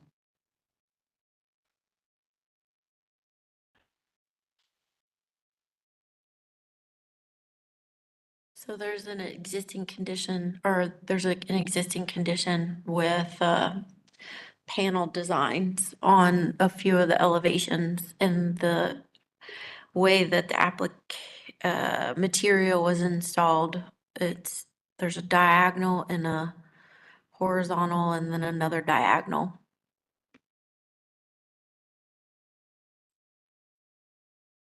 And the panel in question is the horizontal, correct? Yet, I think the diagonal was approved in the original COA. it seems like We're it. not referencing that, please. Sorry. That's okay. So so the whole panel design is under review? Yes. Okay. So realistically, if we're looking at a siding material that would be installed, that's what they want us, this is what they want to have installed, correct? If we were just approving it. And so the vote is whether or not we're approving what's on these drawings, right? Correct. Okay. It's inconsistent with the standards. It is not a typical installation design. The mix of siding applications. The way the siding in particular, I think, is installed is more the question, I think, And the diagonal and the different diagonals. yeah. It's just not, that's not something I see anywhere else in Pleasant Midwood. And it's inconsistent with the standards as I understand them.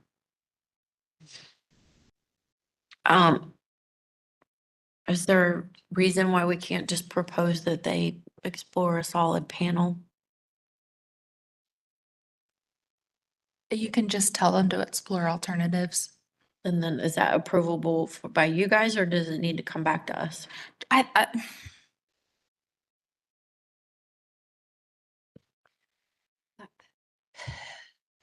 To make it approvable, you'd have to design it for them.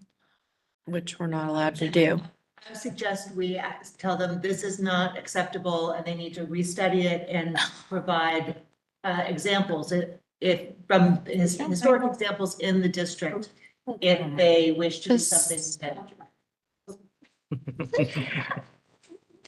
My suggestion is we ask them to restudy as the current design is inconsistent with our standards and bring us a new idea. If they want to do something similar to what they've drawn, bring us examples that are historic and in the district for us to consider.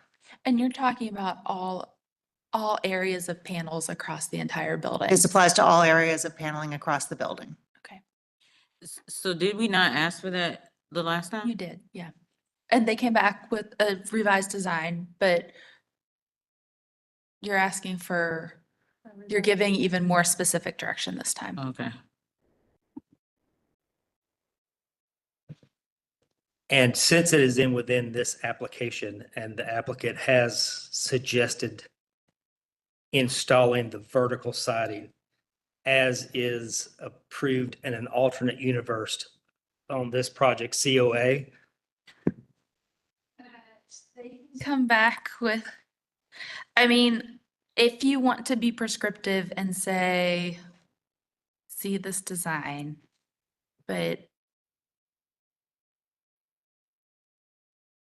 I hear the attorney in my ear saying, you guys really need to approve it based on what's currently in front of you, not a hypothetical, and not designing it for them, and not leaving it up to staff interpretation. I would agree. But I guess that my comment is, and my question is, the fact that it is in front of me on the application that they are willing to do the verticals as outlined previously, as that comment. Page? Yeah, comment 3B on page 12 of the original application for this set. If this is not acceptable, the vertical lap siding will be provided in their center bay only per the approved COA documents.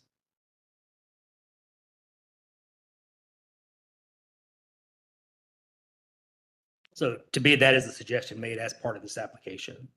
Do you want to open it up and ask them if they would agree to that? We are open. Do you agree to that? We are open, Beck. Yes. Okay, we're now closed. Okay.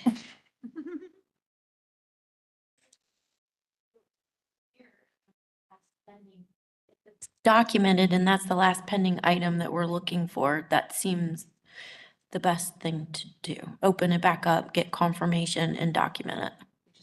Agreed. Oh, we did? Yeah. Oh, oh, I'm sorry. Oh, you opened and then you closed. Oh, I got you. Oh my gosh. I am sorry. I'll be quiet. It was really quick, Heather. Thank you, everybody. All right. Okay, so that seems to be the last piece of what we were continued for last month. There any brave soul that's been taking a lot of notes?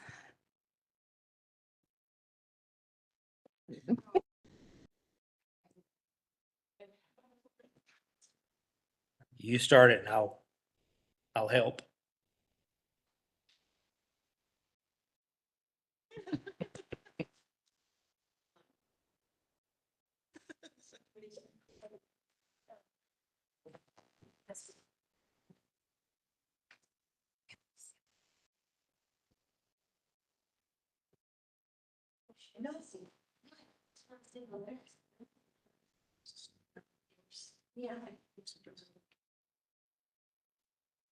Just a heads up if it's part We of. can get you an iPad.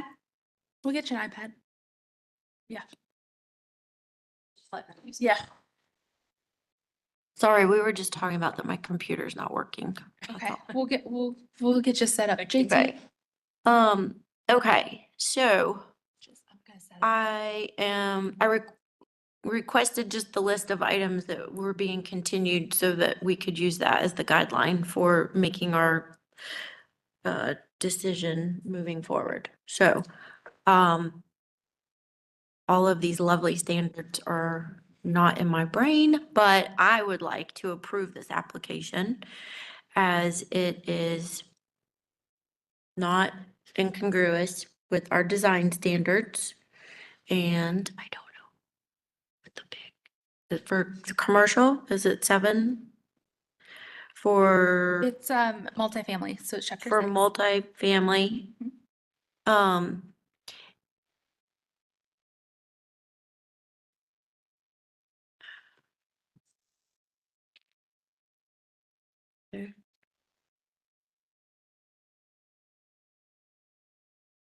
Says chapter 6. Is it chapter 6 as well for new construction? It's chapter 6. Okay, thank you. You're Sorry, welcome. chapter 6 for new construction. And we have a few specific items that we would like to have reviewed and detailed with staff. Per door and window changes, design standard 6.15. We are requesting that the primary entries into the residences be the part light with the divided glass. So it's 1/3 glass, 2/3 panel.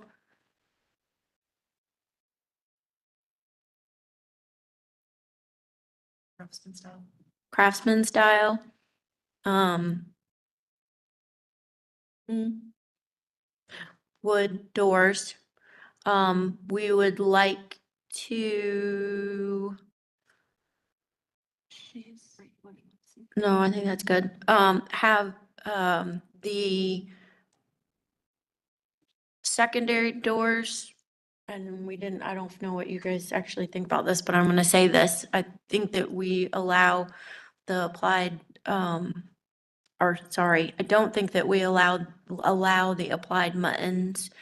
If the doors are in a private realm, then the full glass would be able to stay, but anything that is a front entry or exposed to,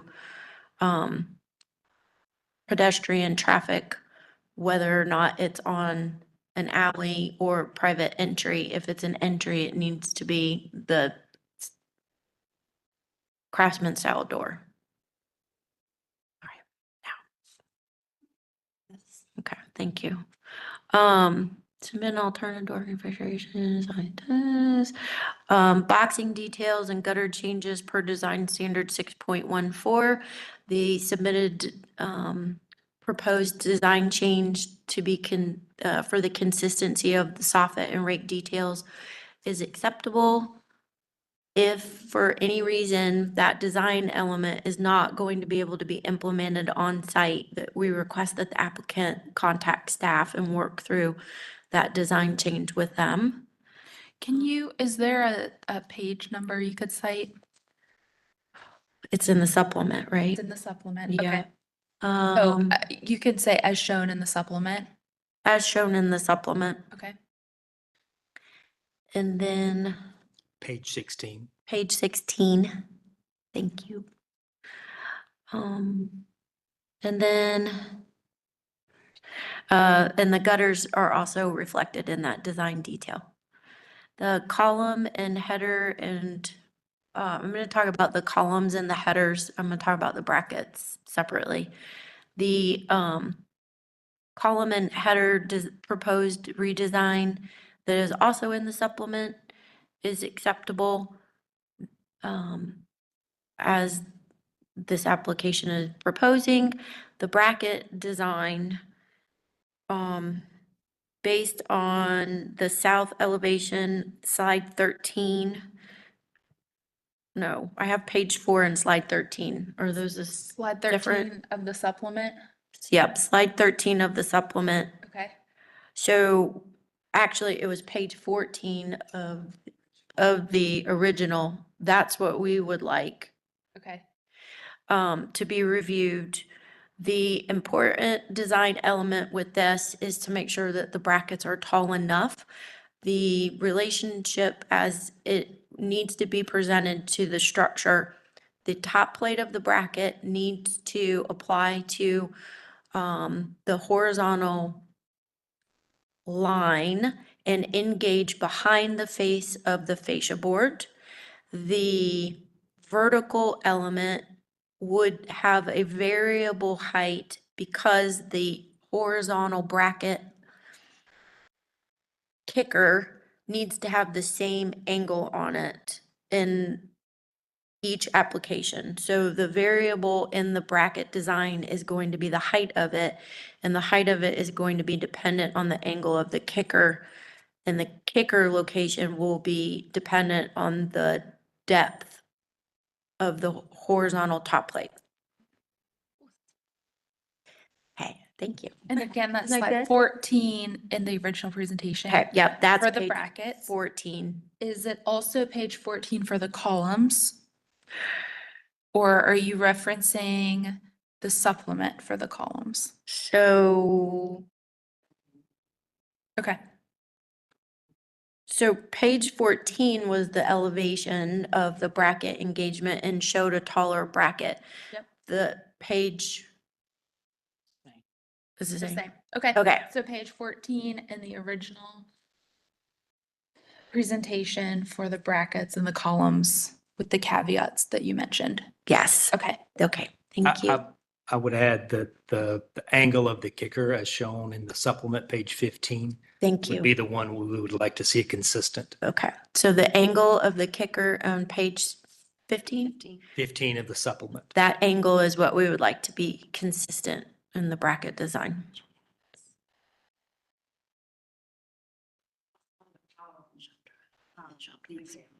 Submitted, is that? On the supplement, the brackets are identical. Okay. Yeah. And, Yeah. so. On the the- supplement, the bracket kicker's angle was identical. And that's page 15? Yes. Yes. Okay, so page 15 of the supplement, the angle kicker is consistent. Okay. And then we would like those drawings to be submitted to staff for review.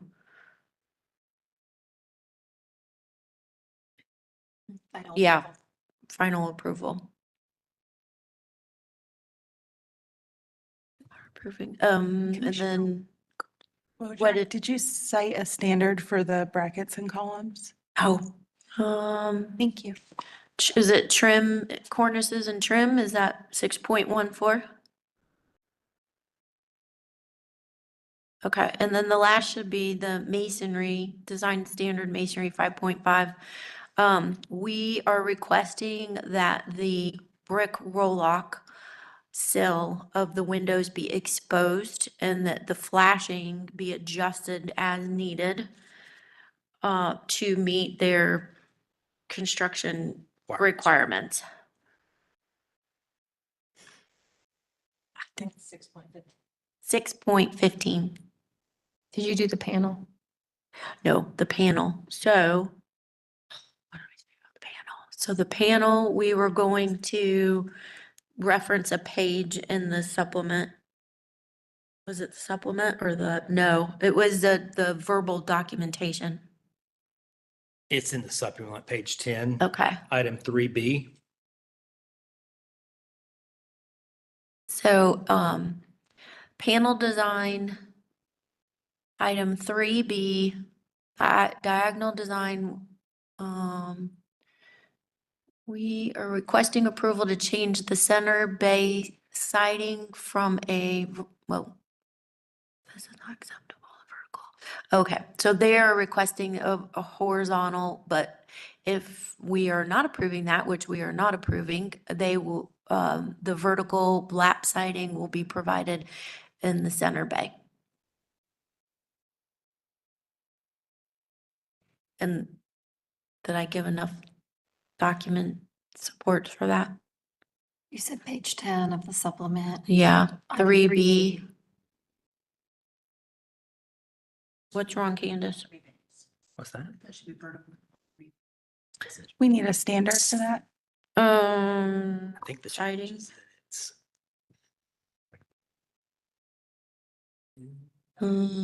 Is that trim or is that? 6.14 is trim, if that's, it could, because it's not materials, right? It could be both, okay, and materials is like 6.18? Materials, 6.18. Oh my God. I think I'm done. All right, we have a motion made by Commissioner Wojcik. Do we have a second? Just a quick clarification for the record. The items that you went through are intended to be conditions to your approval, correct? Yes. Okay. Yes, Okay, so motion to approve with those conditions. with those conditions. Thank you. Thank you. Second. Seconded by Commissioner second. Seconded by Commissioner Allred. That was a lot. You okay with that? Any discussion? Okay, take a vote. Commissioner Stanley, Yes. Commissioner Hawkins, Yes. Commissioner Wojcik, Yes. Commissioner Lineberger, Yes. Commissioner Sowash, Yes. Commissioner Holtz, Yes. Commissioner Allred, Yes. Commissioner Bell, yes. Motion to approve with conditions passes 8-0. We get a break. Yes. I'm gonna break. Okay. Okay, we will break for 15 minutes? 15 minutes. Does that work? Come Okay. back at 10 after 3. Thank you.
Hello and welcome back to the October 8th HDC meeting.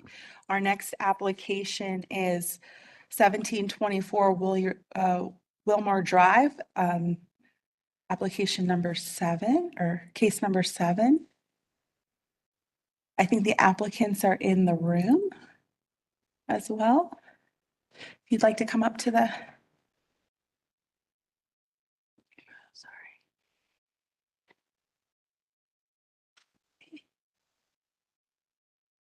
Okay. Again, this is 1724 Wilmore Drive. This case was continued last month for the items listed on the front page of the staff memo. The applicants did provide a written response on slide 6 and 7 of the presentation, as well as provided updated drawings. Site plan is on slide 9.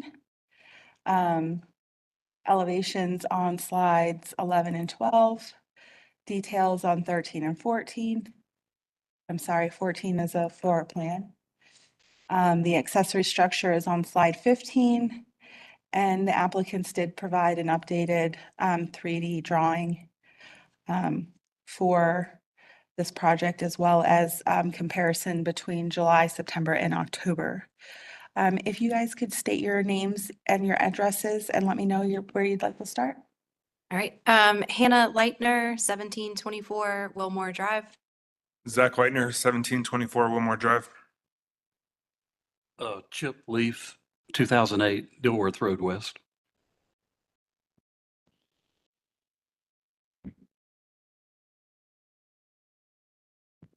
Okay. Thank you to the commission and staff for hearing our case again today. We really took your comments seriously and worked with the staff over the last month to address them and find a path forward that we feel is more congruent with the standards and meets all the comments as they were presented in the last presentation, last round of comments. You can start on the just the first page of the new presentation. Yes.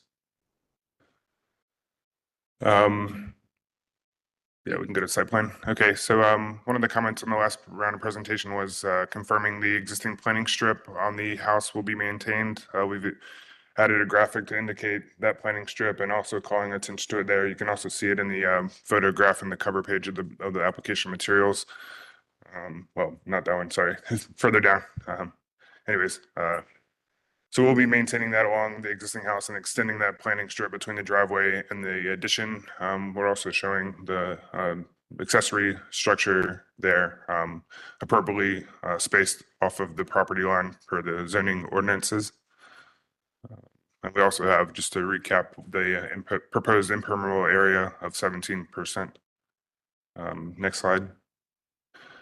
Updating the concept proposal for this round, one of the comments was making sure that the window heights and headers and sills aligned as applicable window to window from the old to the new. So what we have done is, instead of dropping the house down, we've maintained the finished floor height from the existing home to the proposed addition. And that allows us to maintain window sizes, sill heights relative to finished floor, as well as head heights, new to old. And we're still maintaining a 3'6" increase ridge height from the existing home as previously proposed. Next slide. Moving to the left elevation and front elevation, existing on the top, new on the proposed on the bottom. As you can see, the finished floor is maintained new to old. Not only does that allow us to maintain the head heights of the windows and the sill heights, the foundation datum line is maintained as well. So that creates a nice consistency from new to old. At the rear end of the house, one of the comments was to study the coplanar dormer walls. So we've stepped that in 6 inches based on the commentary from the last presentation and staff comments. So I think those are most of the changes. The other comment was to shift the windows down away from the brackets to provide more relief there. So we've done that. And to reiterate, we will be removing the existing flue chimney, secondary chimney, and reusing those bricks as we can on the proposed new front steps and side steps. So we'll work with staff during that discovery process to do that. Next slide. Going up to the right side and the rear, pretty much the same articulation, except we have a covered porch on this end. You can see here, we've also stepped in the dormer wall 6 inches, so it's no longer coplanar. Window heights align new to old. The in gable windows are shifted down below the brackets for more relief there. And then the foundation aligns new to old. And then on the rear elevation, one of the comments was to study and confirm the relationship between the columns and the beam alignment, which we've made sure the elevation drawing matches our detail, and we've also engaged the right-hand column on this elevation with the adjacent wall there. Next slide. Detail page, as you can see, the column detail 6 up there between the elevation of the railing and the bricks. That confirms the relationship between the beam and the column, which will be maintained. And then all the trim and windows will be wood. And the windows, we're looking at Sierra Pacific windows for that, as well as for the doors. But all the new materials will be wood, trim, and windows. Next slide. Looking at the plan, as you can see in the floor plan on the far right, we're no longer stepping down, so we can eliminate the steps from the kitchen to the den. So that'll be easier to navigate there. And then if you look at the back porch there, you can see the left-hand column is engaged with the wall of the bedroom. And then on the second floor, you can see the step end of that dormer wall on the second floor from the rear 6 inches, so it's no longer coplanar. But everything else is pretty much maintained as far as the overall roof geometry. And then our proposed accessory structure out shed, windows and trim and siding will all match the existing house and the new. So all wood and all the exposure of the siding on the new addition and this shed will match the same dimension of the existing house. And then some updated 3D perspectives, right and left, to reinforce the level or the floor to floor alignment and the head height and sill alignment of the windows new to old. There's just a rendering in context with the existing house there on the right-hand side, and then going over to the left-hand side. You can see, go back one slide, please. You can see the existing planting strip between the driveway and that site wall, and that's carried along the existing house and will be maintained along the addition. One thing to recap is we are going to be removing these non-historic pilasters there and rebuilding those steps with some cheek walls and railings as well there. Just to point that out. Then slide 20, please. And this just shows an evolution of where we were in July to our last meeting in September, and now to the current proposal of October. Thank you. Thank you. It looks like we have a couple of unknown callers. Callers, if you're calling about 1724 Wilmore Drive, if you could state your name and your comments. Caller number 3. If you're calling about case number 7, 1724 Wilmore Drive.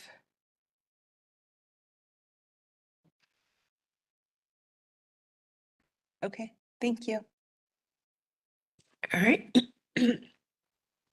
Thank you. Any questions for the applicant? I just had a quick question about the planting strip on slide 19. So does the planting strip, you mentioned that the planting strip will continue even alongside the addition, but there are stairs there, so is it not terminating there? Or are you? It'll be interrupted by the stairs, but then continue on the other Okay. side. Okay, and so the stairs, the wall where the stairs are, will be adjacent to the driveway. Yes. Okay. Thank you.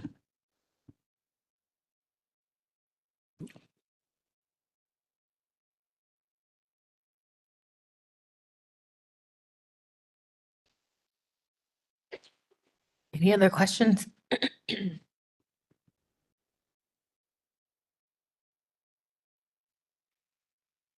Can you tell me about the placement of the windows on the shed? Just, I know it's a small detail, but I found that upper corner placement to be unusual.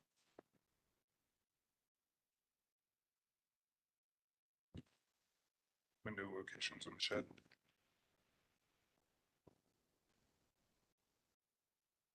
Yeah, the shed, I guess we were using double doors to try to match the character of the house.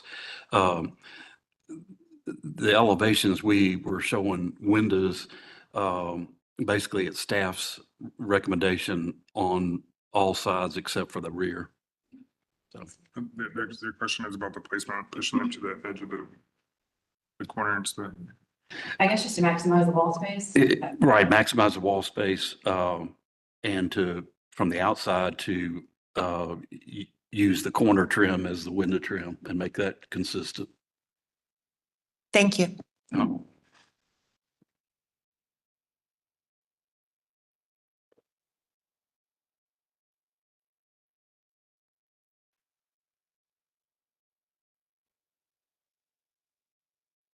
I did find it unusual too, and I guess the question would be to the architects, is that something that's advisable?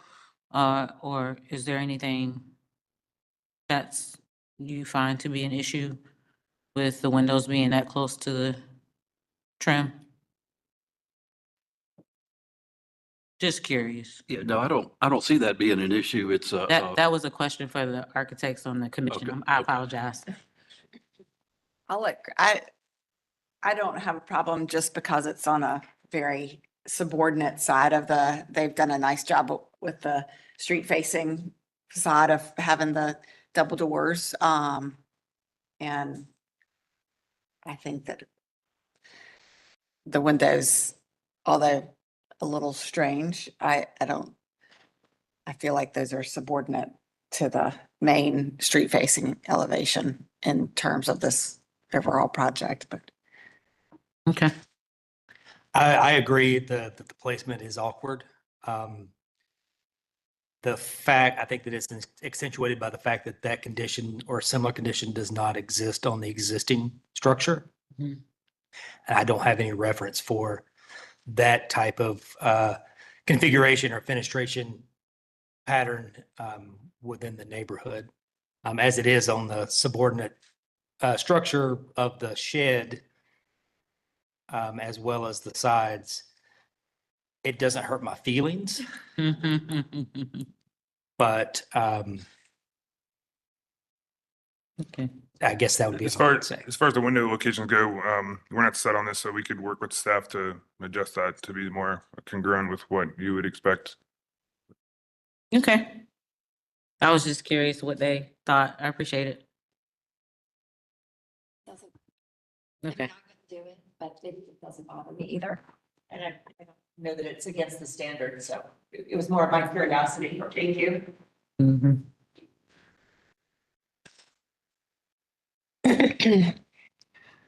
Any other questions for the applicant before we close?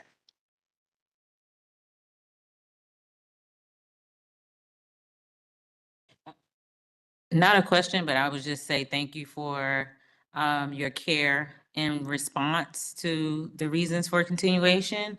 Appreciate you taking them seriously and addressing them accordingly. So we really do appreciate that.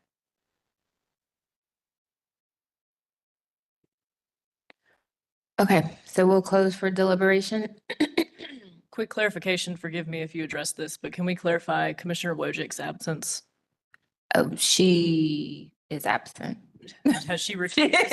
I mean, she didn't recuse, but she wasn't here when we started the case. Okay. Yeah. Yeah. Thank you. Sorry, I didn't mean that to sound as quippy as it did. Okay, We'll close for deliberation, looking for the reasons that the case was continued from last month. Massing height and width and scale and roof form. So it looks like the applicant would, I think, probably on A10,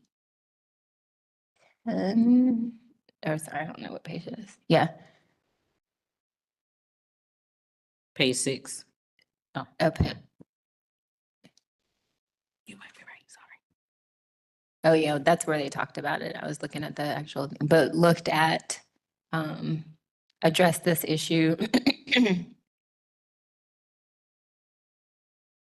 with doing some things from the front elevation. So how do we feel about massing height and width, scale, roof form with this new proposal?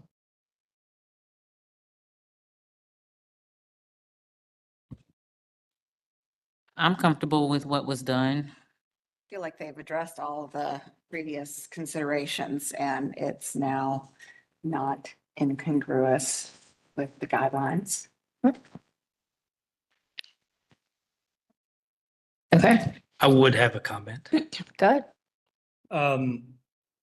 As far as the overall massing, I feel like it has vastly improved over the previous design that we looked at. I do have a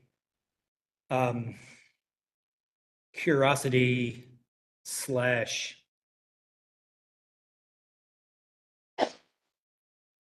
idea about what makes up what we classify as a dormer. A definition of a dormer as defined by the Visual Dictionary of Architecture is a projecting structure built out from a sloping roof.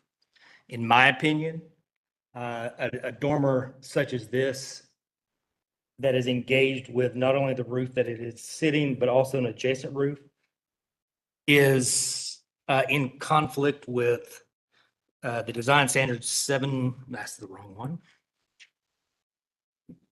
621 that seemingly creates more of a second story on a one-story structure as opposed to being a true dormer configuration.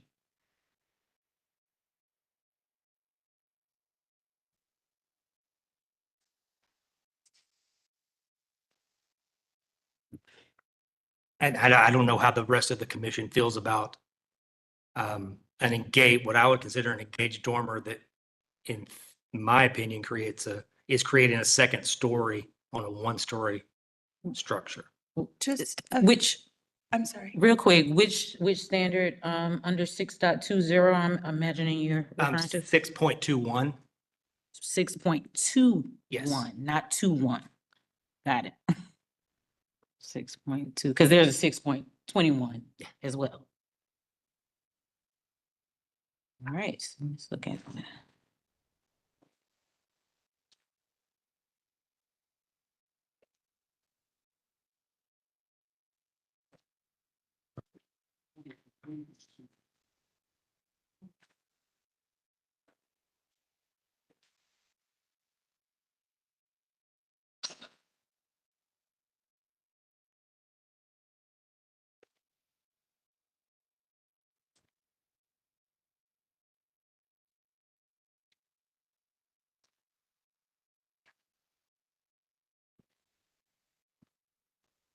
So I'm still not seeing 6.21. So can you read it for? Okay, so that's what I was asking. Okay. It's not, it's. But which standard? It's the picture. Oh, okay. Second story to the one-story house compromises the original house and the height overpowers the neighboring residence as well. Example A. It's not a number.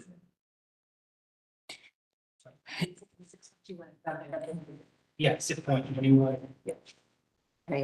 I think though the difference between what they did here versus the illustration for A is effectively, this is how I'm interpreting it, is starting a second story from the beginning of on the entire structure, it seems, versus what they've done is added an addition that goes up in the rear, which is what our standards encourage, is adding your addition in the rear of the property. In accordance with B on page Correct. 6.21. This Your is, addition has much less impact on the scale of the street because its location is largely screened by the original house. show the perspective drawings. Example for B. those. So The addition is taller than the original. Yes. perspective drawings And right there. So, this is regularly done on these small bungalows. If we want to make a procedural change, I would recommend if this is, maybe up for discussion, we discuss it at a retreat at some point, but this is common practice for additions on the back that we've regularly approved dormers that are stepped in from the side, dropped down from the ridge. They shouldn't run the full width. And I think if you look at this, if you look at the rear elevation,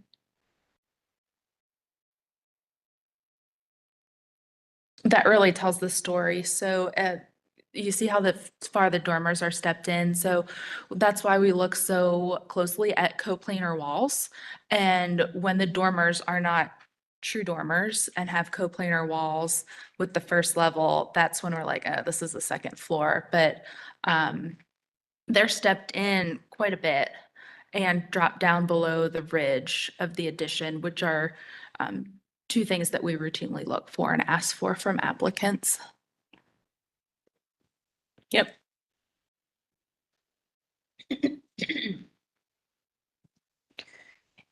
Any other discussion on number 1 with massing, scale, roof form?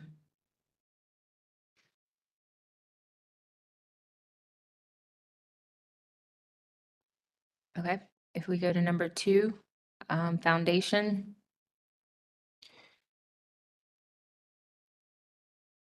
our discussion from the previous meeting was based on 2 different options where the foundation actually stepped down. And so by their changes in the current design, I think that has taken care of itself. Got it. Okay. Doors and windows.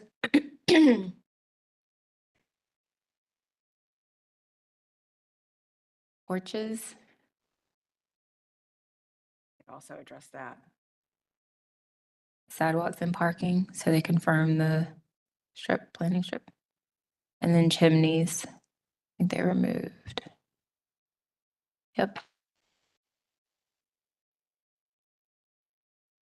Any other discussion needed with this application?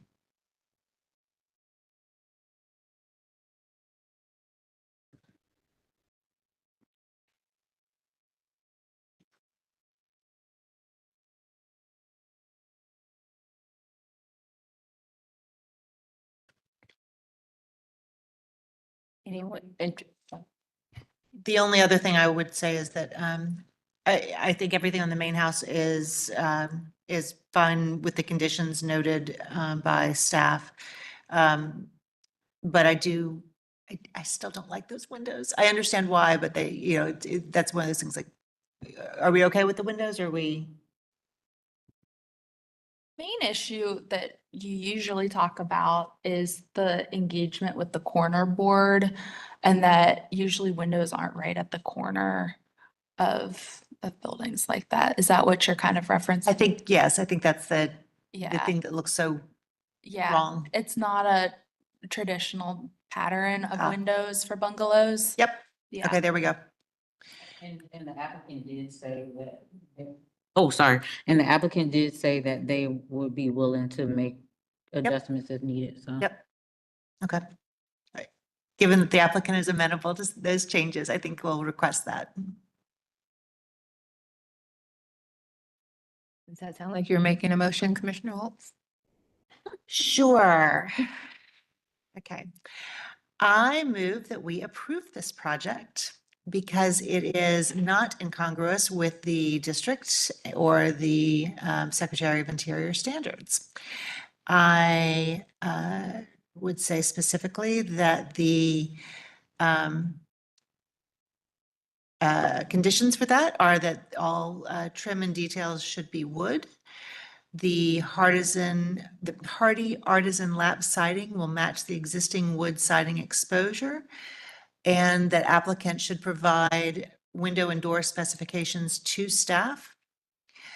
I would also ask that with regard to the fenestration on the accessory building, the applicant provide a repositioning of those windows for staff approval to be consistent with the bungalow style, and any other minor details also to be admitted for staff approval. This is following standards for 6.15 and 6.21. What other ones do we need to reference? Massing, I think, is 6.8 also.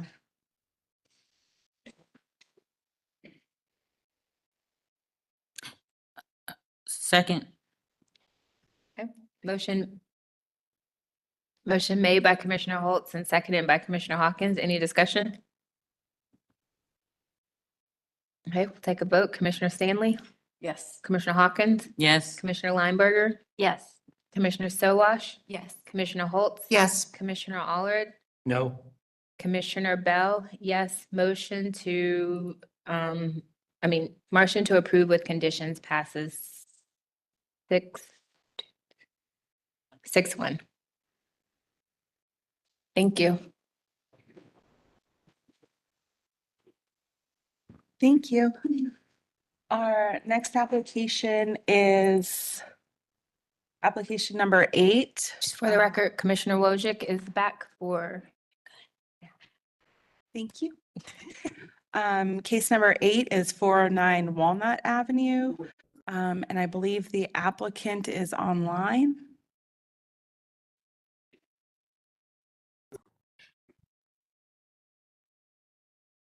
Hi, Angie.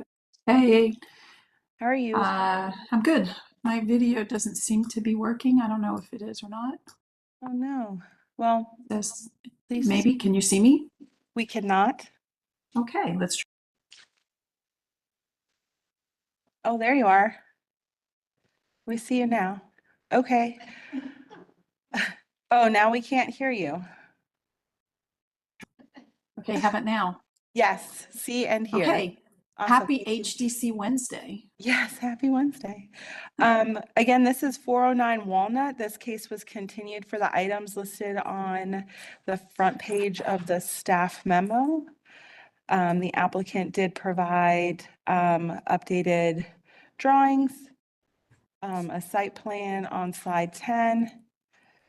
On slide 11, there is a comparison. Between last month and this month, the applicant is also proposing a different material with an option 1 with wood siding in the shake siding in the gable ends, or just stucco siding to match the rest of the structure. Those are the 2 options, as well as changes to some of the fenestration along the building. Additional drawings are on slide 15. And I'll hand it over to the applicant. Angie, if you could state your name and. Angie, have you been sworn in? I have. Okay. Thank you. Good. So Angie Lauer, ALB Design, 901 Berry Hill Road, Suite B1, Charlotte 28208. So thank you. So we were continued, as you know, for a couple of things. One, to provide more accurate information on the existing structure. So I'm going to ask you to go to the sites or the section where it shows the existing house, if you will. And as I mentioned in the previous meeting last month, we know that there is a notice of violation on the table, and it's going to be reviewed later today, but wanted to make sure that, we had the accurate information. So slide 11, let's start with slide 11. So one of the things that we wanted to make sure was that we did have the existing house as it is built today, addressing some of the NOV. So again, separate application. However, using that as the footprint to start for the ADU, we still meet our requirements for the rear yard permeability because of where the existing house was and the length of this particular lot. The proposed, yeah, exactly. So where the cursor is on slide 11, which is in the middle of the page, indicates where the original house ended back in 2021, I think 2020 or 2021. There was an addition approved. It was built slightly different than it was approved, and therefore addressing site concerns with this. So the length of the existing structure as it is today and the proposed ADU. So their continuation, I believe, was for some heights, massing scale, and in comparison to the original house. We did change the roof pitch. I did not want to change it too much because then it would look odd compared to the existing structure. So we did go from a 6.5 12 pitch to a 6 12 pitch, which reduced it 6 inches overall. We did take into consideration where the height or the header height of what was drawn prior for the windows was a little bit different than the original house. So the house headers are much higher than we had drawn, and so they are corrected in this drawing, which is slide 11 again. And we did raise the window headers in the proposed garage/ADU so that they are tighter to the boxing than we had in the September application. One of the notes was that there was brick foundation, but the house has stucco, and I don't know that, and I'll talk to staff about this, but I don't know that I want to introduce a brick on this. So if the foundation can be parged or stucco to match the house, we would prefer that. So if it is brick, it would remain unpainted. If it is parged to match the house, then it would be stucco to match the house. We did get rid of a couple of windows and doors. So as you can see on this right elevation, there was a storage room door, an entry door. We eliminated those, converted one to a window, which is actually internal to a storage area, and the other is access into the dwelling.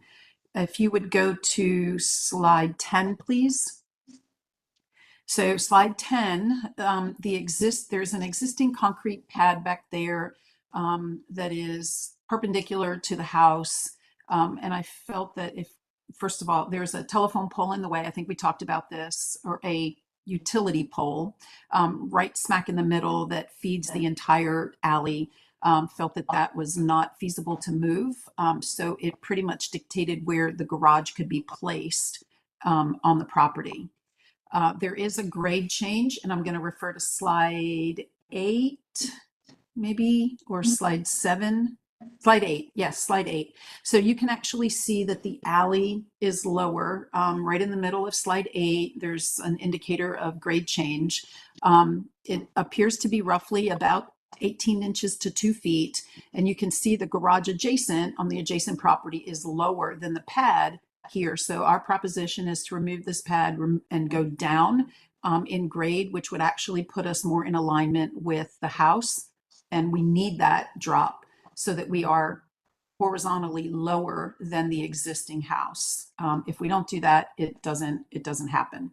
So there is another property down the alley that actually has retaining wall.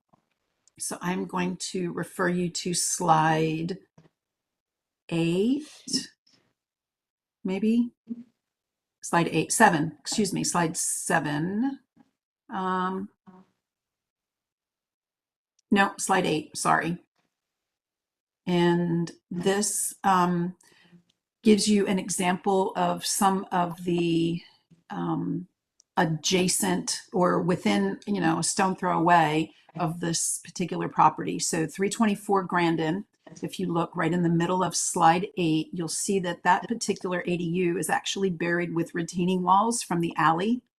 And so it is of similar intent, but not as long. So our garage placement is closer to the alley than this particular one, but similar intent to lower it so that it's a little bit flush with the alley, but yet the grade on the left and the right are slightly retained. And we can work out the retaining walls with staff. So some of the unit would be retaining as far as the garage is concerned itself. But for the most part, similar to 324 Grandin. You'll also notice that on slide 8, if you were to pan to the left, my left, you'll see the alley itself. Right next to, you'll see that there's a gravel pad and then there's a concrete pad that would be altered so that you'd have access to the garage. So that garage pad is going to be removed and lowered down. Let's see. We altered the pitch, changed the height, changed the windows, placement of the windows, rear yard calculations were discussed. The raised header and foundation to be stucco. I believe that is it. Oh, there is one. So the ganged windows. I'm not opposed to spreading them all between them to be 6 inches as typical in paired windows. I believe on the house there is a paired window on both the left and the right, and it would match that. And I want to say that is 6 inches in between. We are not opposed to spreading the windows apart. If I could work with staff on some of the particulars for that. We also prefer the individual cedar shake in the gables versus the stucco, but we wanted to show you an option material for the accessory structure. And again, it is a simple gable that is front to back facing. It does have an intersecting gable similar to the house. The house has an intersecting gable on the left. This would have an intersecting gable on the right. Wood windows, manufacturer of the existing windows on the house is a Jeld-Wen window. These would probably be wood to match. And then the garage door, we can work out the details, but it would be a wood door based on design standards. So I think that pretty much covers it. And again, we prefer option 1 as well. And I see that in the staff notes. So I will answer any questions that you may have. Thank you, Angie. It looks like we have some unknown callers.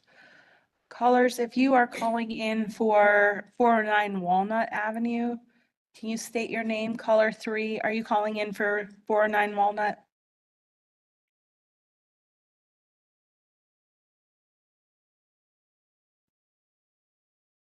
Caller 3, can you tell us what application you're calling for? I'm sorry, I'm not sure if caller 3 is Jacqueline Bailey for 700 Templeton, if that's what you're referring to, but that's the case that I'm here for. Awesome. We'll see you next, Jackie. Thank you. Okay, thank you. Thank you. Okay. We'll turn it over to you. All right. Sorry. Does anybody have any questions for the applicant? Commissioner Wojcik? Thank you. Hey, Angie, it's Commissioner Hello, Wojcik. how are you? Good, how are you? I'm good. Thank you for doing the restudy. I had 2 kind of bigger questions for you. When we reviewed the wall heights and the orientation of the additional ADU to the main house last time, and we were trying to, request the overall height of it come down. Have you explored setting the roof rafters on the wall plate instead of on top of the ceiling band to help bring down the height of the overall structure? Um, as, as far as we can, we're, we would certainly explore that. What we have up there is storage. And so my concern is that if we do that, then my ceiling joist / floor joist of the attic will penetrate the roof or they'll be clipped significantly. And Yeah, they'll be so, ceiling joists can be 2x6. I think we were at 2x8, 2x8s on the second floor for storage, because it is kind of that walk-up storage in the plan. I'm sure we could maybe clip the ends of those joists. I know you can clip the ceiling joists that are acting as a floor system for the storage in general. I feel like, I mean, we've gotten a little bit of reduction in height, but I feel like a little bit more would be better proportioned, especially since there's more space above the doors and windows in proportion to the header height and the soffit height as compared to the main house. And so I just thought that might be an easy way for us to and we're probably shorter going to buy structure. maybe 2 or 3 inches, if that, right? It's not a great deal of change. We did change the roof pitch, which changed the angle of the repose for that bearing. And that did help. I thought that It was does. good. And then my only other question is, when I'm just looking at the side elevation of the new structure compared to the house, the main house just has this long gable that's running front to back, and then we have this more complex form with the bump outs on the side of the ADU, and then, we have these gables on the side, and it just presents itself as being more complicated. Have you explored any other roof lines yeah, I know we're mimicking the gable that was on the other side of the house. You just don't see it. So there's no direct reference. Yes, right. If I introduce a shed, it's not on the house, right? There's no sheds on the house. Now, the other side, and maybe this was not the best side to show you, but if you look at the left side elevation, it is identical. It's a shed, it's just a gable. There's nothing there. And in order to have the bump, right, you've got to do something to capture that square footage. A shed roof is not an option. A hip roof is not an option. It doesn't match the house. The house has such simple roof forms, which are gable and gable. So if I look at the left elevation, if I had presented this elevation to you, might not have been as a change. The rear elevation, I think we had them labeled incorrectly. The rear elevation before was actually the front elevation, and the garage door elevation is actually the rear elevation. Just naming it. So the garage facing the alley is a gable. So it's, I'm not sure what other roof forms we could use that would just capture the intent. But the left side of the house has a gable. And I know that we'll show this in our next presentation, but there is a gable. So if you're facing the house from Walnut on the left, there is a gable. And I'm sure you can see that in some of the existing photos of the front of the house. I can see it on the roof plan. It's Yes. just not something that, Right. What's the hipped roof that goes around the L-shaped porch on the front Like a of the 1.5 main or house? 2. It's like a 2. It's a very it like a- shallow pitch. Is it actually a hip or is it just It is a two hip. sheds coming together? Well, it's a hip. It's a hip on there, but it's very, very shallow. You know, if we turn this into a hip, you don't have the gable, you have roofing. I guess that's an option. We were trying to match the back of the house, and the back of the house has a little tiny window with two, shutters on either side or vents, and there was a component of compatibility to us. Commissioner Wojcik, would you feel better if the switched so that the long gable matched the long gable? Well, I mean, it'd be a little bit more consistent with the fenestration and rhythm of the main structure, that's all. So like flip the whole thing left to right, right to left. Yeah, like topsy-turvy. Yeah, so, well, let me tell you what happens there. It's the access to the garage. That telephone pole limits my accessibility Yep. to the garage. I can't just mirror it. I understand what you're saying. I can, but then I can't get in the garage. So that pole is my dictator for accessibility. Yeah, that's not a good solution. So, no, those were just the two things I wanted to talk to you about. That's all, Angie. Thank you. Okay, thank you. Thanks. Let me just say, if I may, Commissioner Wojcik, if indeed we can work out the details with the rafters and the plate and the ceiling joists in their connection to lower it structurally, I have no problem resolving that detail to gain that extra 2.5 inches or so that we would gain in height. Yeah, well, I mean, I don't know that 2.5 inches is worth it, Angie. In my mind, we were gonna get at least 6, so it seemed like something to talk about, but it was just a thought. Okay, thank you. I'm just a little confused on why you can't get in the garage if you just switch the roof. If I'm following, it's switching what the roof structure looks like from left to right. Sure. So if you go to the rear elevation, by flipping and mirroring the garage, the doors shift to the left and they're in front of the power pole.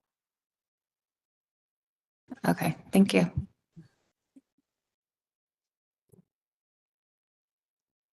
Because right now, just as an explanation, so the right side, so if you're looking at that drawing, which is on slide 14, on the right-hand side of those garage doors, the other side, the other, right there, that setback is at 5 feet from the property line. If I flip it, just mirror it like 180 degrees, then my garage door moves inward and it doesn't allow access without moving that power pole. Is the power pole where the cursor is, Angie? Yeah, go to the site plan and I can show you exactly where that is. I just wanted to show it on the elevation. So yeah, they it's could roughly see. right there. It's roughly just at that edge. So we aligned the power pole with the edge of the garage, correct? I have a question. The gable on the existing structure on the perpendicular side, left side of the residence, what is the exterior material within that gable? It's not shown, and without trespassing, I could not see it. Yes. I think it is shape. I'm sorry. No, please go ahead. I believe it is shake as well in the gable, or is it stucco?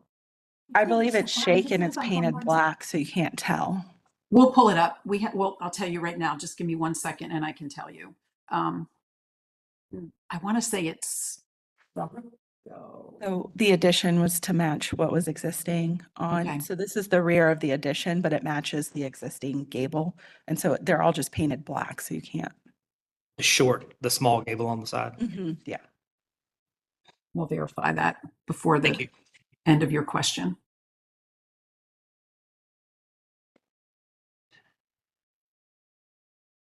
Yeah, it's right behind that front porch. It's right there. I know the front gable is cedar shake.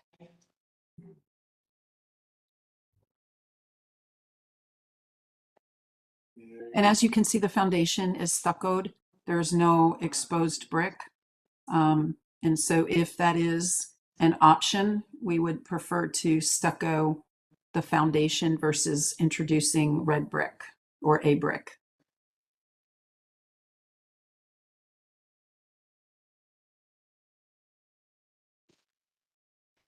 Any other questions? Question. I know we spent a little bit of time last month talking about aligning the head heights with the existing house of the windows. But now it looks like to correct that, the door heights, head heights on the ADU are lower than the window head heights, and that's a little off to me. Is that what happened? So it's not uncommon to have doors set at like 7 feet and windows to be at 7.4 or a little bit higher. Actually, historically, on most of the bungalows and some of the homes that we do measure, there is a delta of about 4 to 5 inches between header and door. So because we're lowering the garage, there's not a consistent horizontal line from existing house to the garage. But we did, we can get a taller door for the garage for the man door, but we found that, historically, and I can believe staff can concur with this, is that header heights for windows can be taller than the header heights for doors.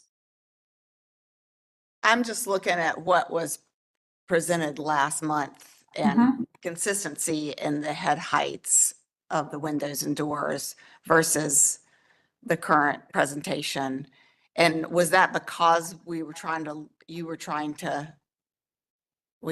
directed you to try to line up the window head heights with the? No, the reason was one of the commissioners had mentioned that there was a lot of void space between the header and the horizontal line where the eave is. And so in order to minimize that, we raised those windows up. But obviously I can't raise my doors because my doors are at a finished floor level, but the windows can be elevated higher than the header of the door. I was just trying to figure that. Yeah, and that was because there was that void space in between. So if you look at the presentation of the previous, and it's cedar, just to answer the previous question from the commissioner, the gable in the left side is black cedar, individual shake. So Angie, I want to clarify, I'm the one that said that there was a lot of room between the header and the soffit, and I was actually hoping that the soffit would get lowered, not the windows get higher. Well, we did a little bit of both. But yes, we lowered the ridge instead of the plate. So, but yes. And again, Commissioner, if we feel that once we get into our structural details that we can lower everything so that the rafters align with the top plate of the wall versus the top of the ceiling joist, we will do that.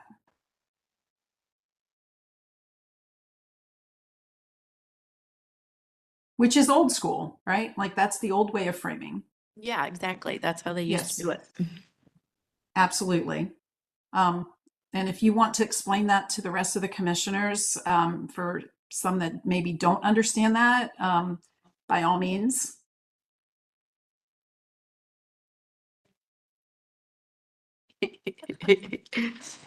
They don't want their architectural study today. Okay, well, that's fine. We believe you guys. If I may, if I may work that detail out with staff, I will.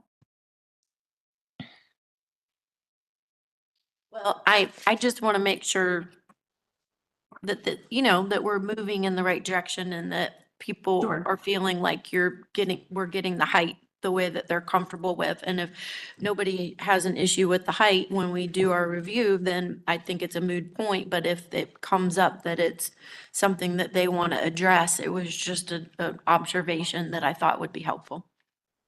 Okay, thank you. Any other questions before we close? If I could clarify something for the record, has anyone made a site visit in connection with this particular matter? Yes, Okay. Can you disclose any information from that site visit that you are relying upon? just visual inspection from the street. Can you give any details of the commission as a whole needs to be aware of what you observed? Not this, already not been outlined in the application. Okay, thank you. And may I make a comment on that, if that's okay? If you go to slide 12, what we tried to do is from the front, and I know that the street slopes up high, tremendously from the sidewalk, but what we tried to do is superimpose what we feel like if you were, dead on center looking at it, what you would see behind. But the grade changes so much from the sidewalk. If you look at this, your grade is at 690 and you go up to 695 actually, from the foundation up, but then the sidewalk is even lower than that. So your perspective, your head is not even at the finished floor level of the house as you're walking through. So, and it's so far back, you're like 160 feet or so, 180 feet from front to back. But we tried to give you a perspective if you were dead on center looking at this, where this lies in perspective of the main house. But you'll never see it this way. That's the thing. You just won't. And you probably won't even see it from the street. Yeah, there's no way. Your perspective is really from the alley, which is a very tight alley. Thank All you. right. Okay, we'll close for deliberation.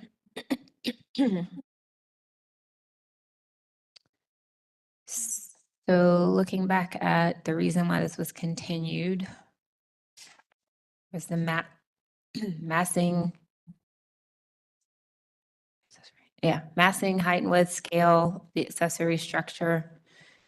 It looks like some height was brought out. Commissioner Wojcik was talking about that. Are we satisfied with the new?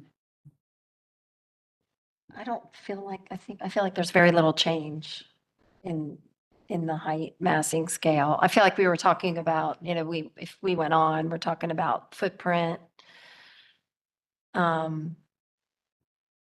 potential footprint of the structure. It just doesn't seem like it's gone far enough. It's still a lot of massing compared to the house, in my opinion. I see a lot of the mass and still the complication. Again, I understand the argument. I simply disagree with the need for the ADU to be subservient to the main building. I would concur.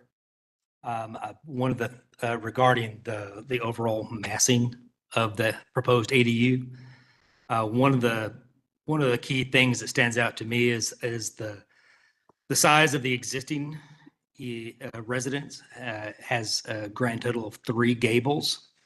While the ADU is less than half the square footage, it has 5 gables. Obviously, that is associated with the perimeter footprint of the project. But to me, that the number of gables in a comparatively smaller mass of the project, to me, seems to increase the visual impact of the ADU, even though it is a much smaller project.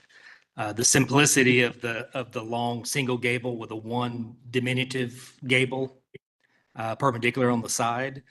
I do not feel that the ADU as massed conforms with standard 8.10, standard number 3. Yes, 3.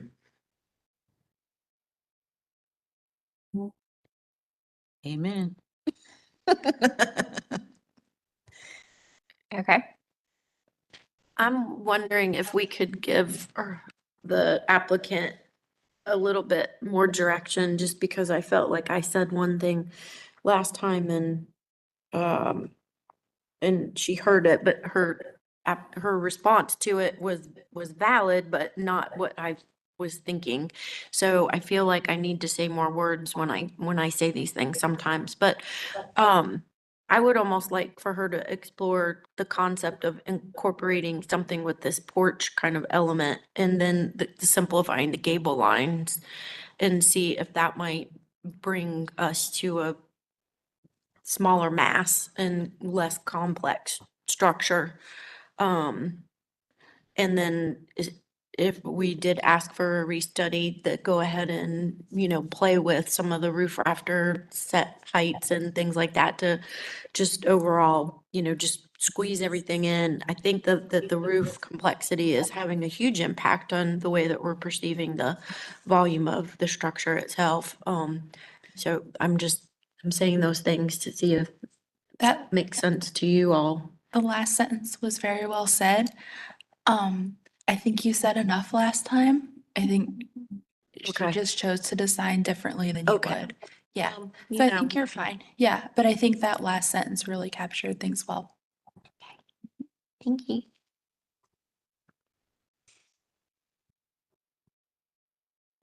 Okay. So sounds like there's still some work that we feel like could be done with the massing and the roof form. Doors and windows. This is kind of what you were just referring to, I think, Commissioner Wojcik, with the window fenestration. Well, and that was an improvement too. I think there were 5 doors the last time on the structure. So that was an improvement on the doors.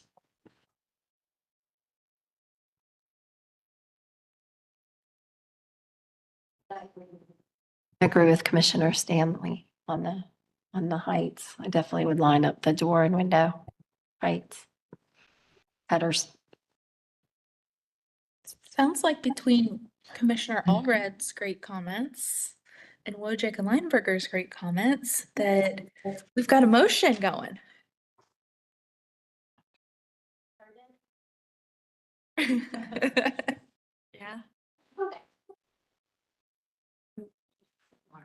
Complexity and form, right? I mean, that's what complexity and form and volume and mass were the 2 things that I heard Commissioner Albright. I think it's the same. Right? Yes. I mean, those are, okay. Yeah, so we would like to continue this application for a restudy. We feel that some of the elements have been addressed. The materials and details, well, we didn't actually talk about that. We didn't talk about materials and details, you guys. The combination of stucco and cedar shake. Do we want to discuss this right now? Yes.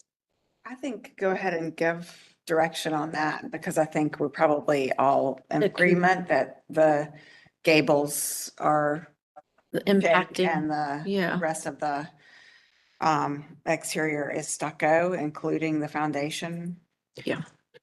I would probably comment that with the number of gables as proposed, providing every one of those with shakes is potentially also adding to the overall visual mass of the project and the complexity. Yeah. If the applicant proposes a similar number of gables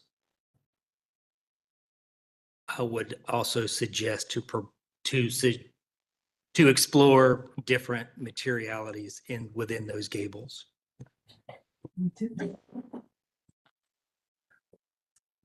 Typically, we try to match what's on the existing structure. So if the gable ends are wood shake, I don't think introducing a different material is the right approach. But With 5 different gables. right. I think that probably a lot is going to change with this. So matching the materials of what's there is what you normally do. Okay, so we would like to continue this application for a restudy of massing height, width, scale, and size. For the accessory structure, we are still asking for a reduction in those items. I would like the review of the roof lines and styles to be incorporated with that, and also the eave heights based on standards 8.10, number 3, and 6.5 and 6.6.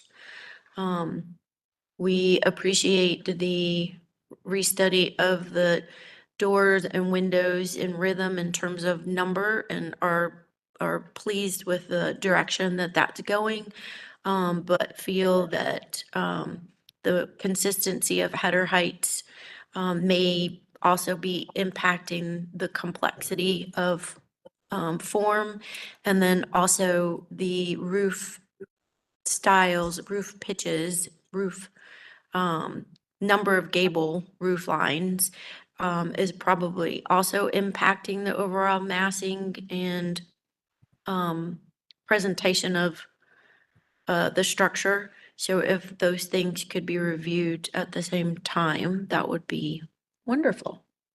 And for standards, I would put 6.8 6.8 and 6.13 and 6.13. and 6.9 is also mentioned And for si- height. 6.9 for height And 6.10 for scale. and 6.10 for scale. I said that. That's okay.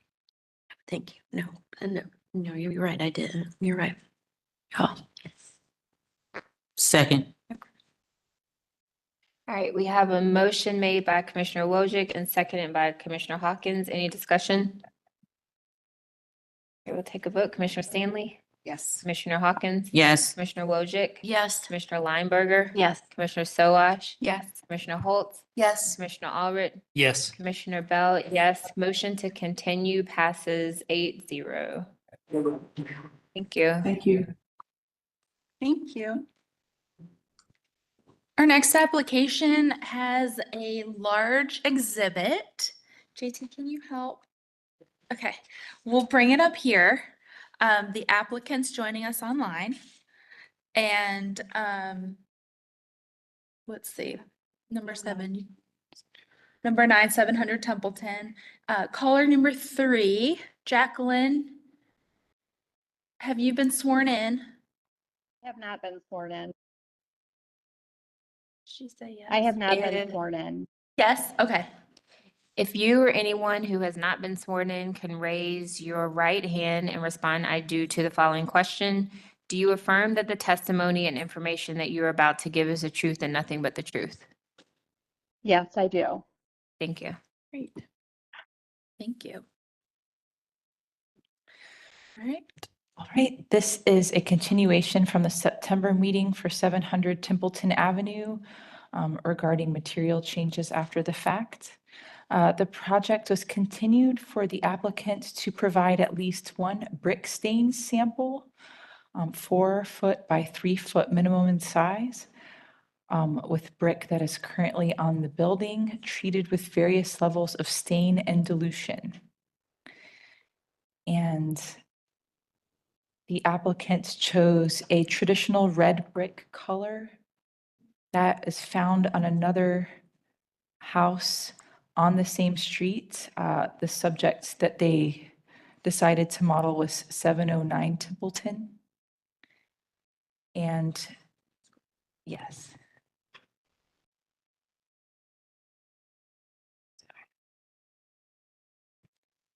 I'm just going to the supplement here.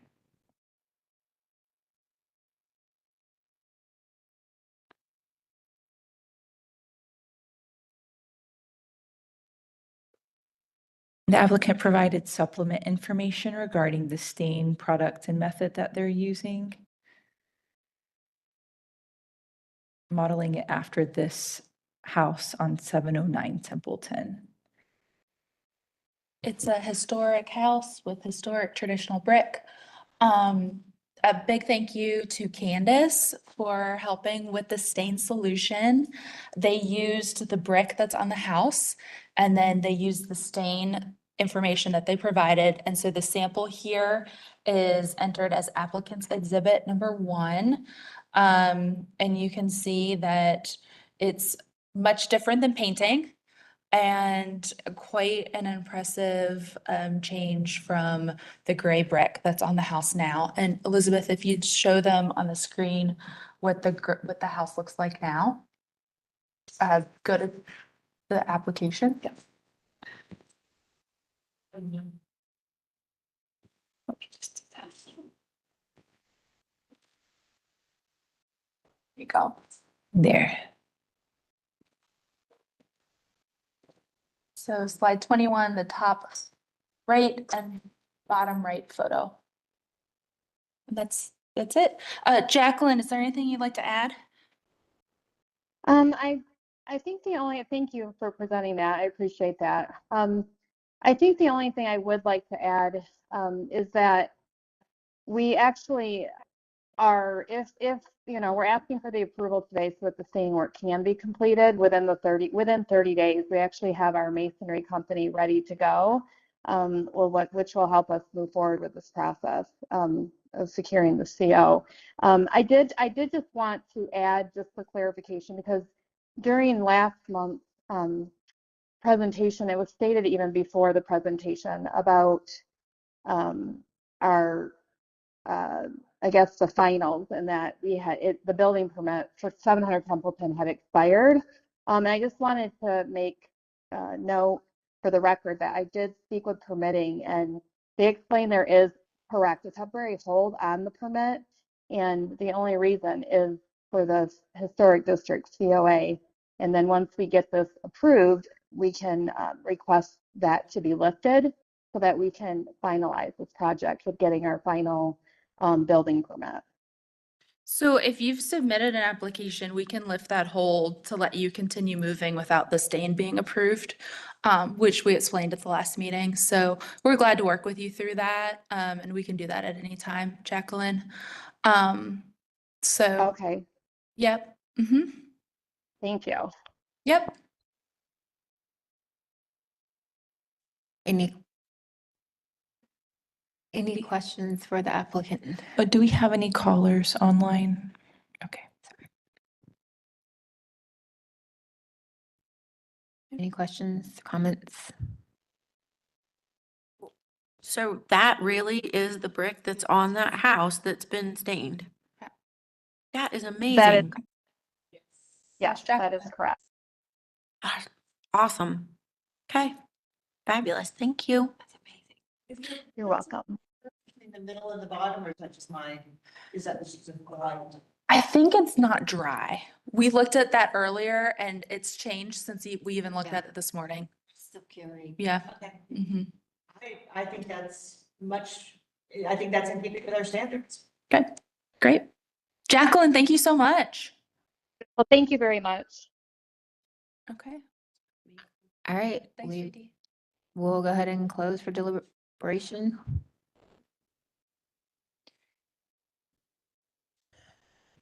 So we've finally gotten the sample. It looks great. I do have a question. Yep. Regarding a condition applied to approval. Yep. The photos on this slide indicate some clay staining on the existing brick. One of the challenges I think with the stain is going to be once it is stained, protecting it from being clay stained in the future. As then if you pressure wash it, it can affect the overall staining that has just been completed. Is it appropriate to add a condition to protect the newly stained brick?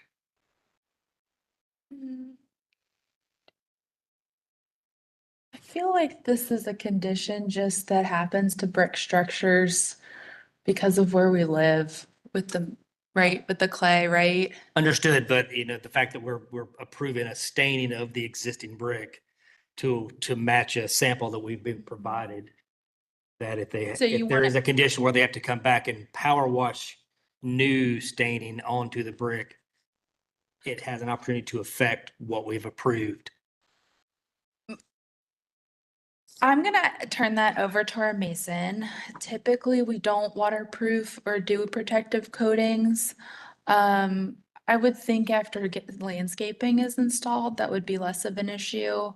And that's what I'm suggesting is protecting the ground adjacent to from Yeah. splattering onto the brick as opposed to the brick itself. Oh, I see. Oh, yeah, I'm sure we can say that to protect the, do something to buffer the dirt so that while they're finishing construction, we're not ending back up with this condition. Okay. Is that what you're saying? Yes, I just, Okay. just due to the coming back and power washing it back off is going to affect the stain. Okay. Yeah, we can ask for that. Is that a motion, Commissioner Allred? Is that a motion? Elizabeth.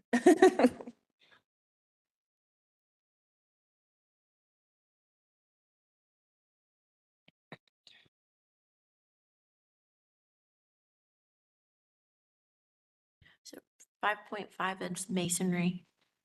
5.5 is masonry.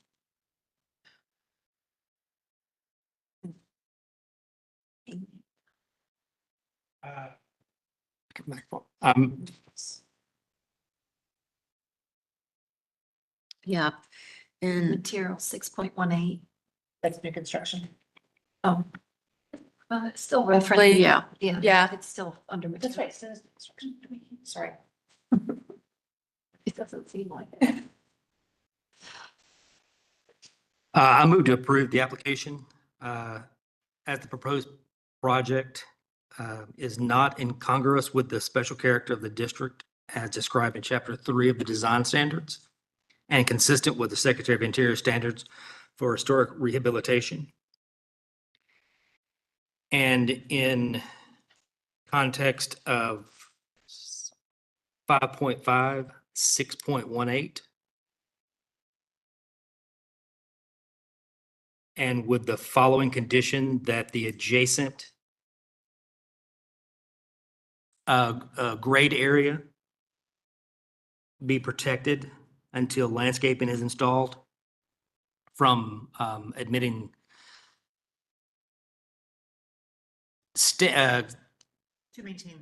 To maintain the condition of the post staining of the existing brick to match the sample that was produced. If you would just say, to match applicant's exhibit number 1.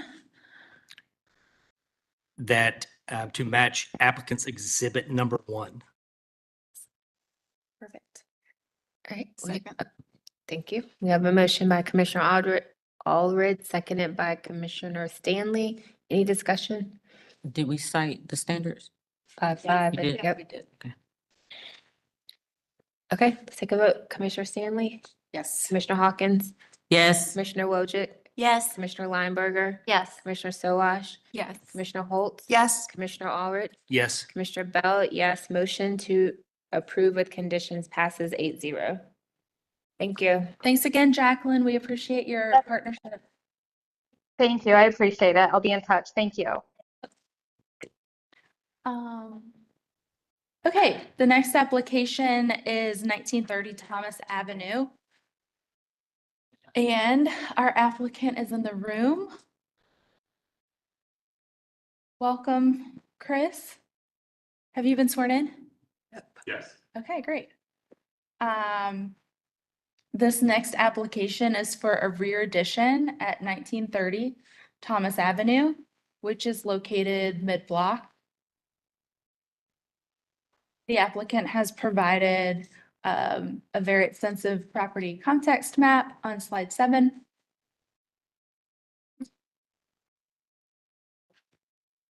Detailed photos of the house on slide 8. Site plan on slide 9 and 10.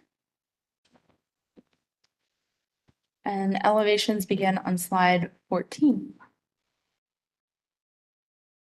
Chris, if you would state your name and your address for the court reporter, please.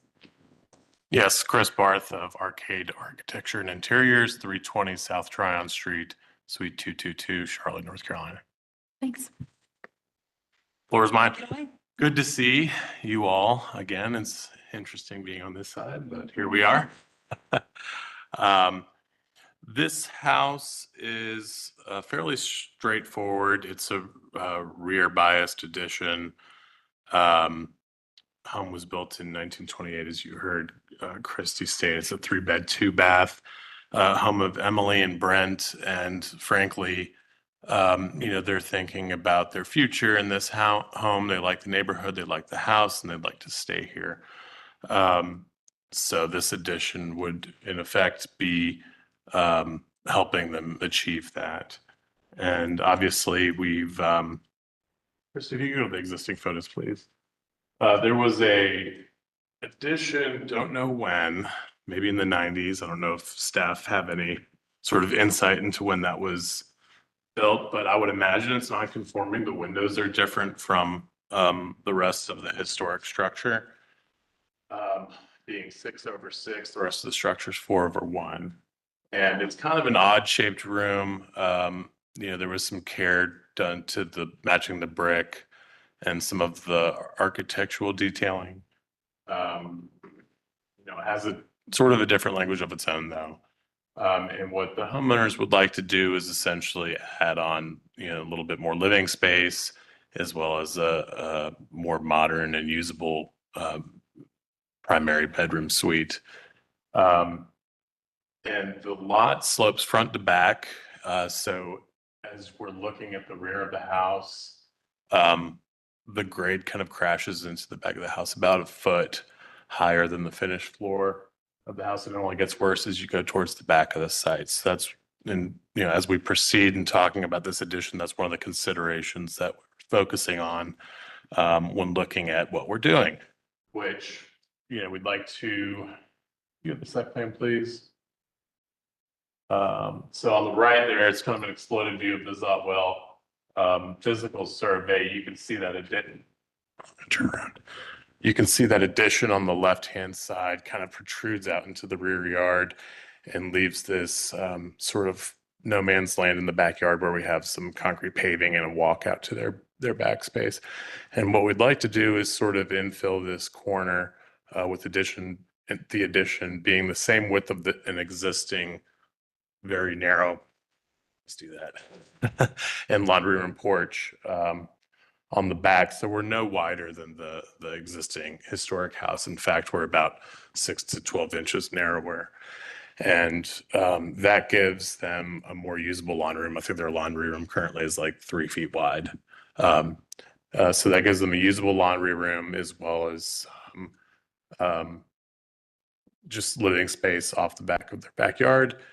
And we've placed in the middle of the house a stair going up to the proposed second floor or half story, which would be above that. And by putting in the middle of the house, we're able to eliminate basically any front intrusion into the visual space except for the slope. So if we transition to the elevations, so this is the side view. Again, this is an interior lot, so nobody really sees these elevations. On the top, obviously, that's what we have existing with the long, non-conforming or just odd addition down below. We're sort of infilling that corner with new,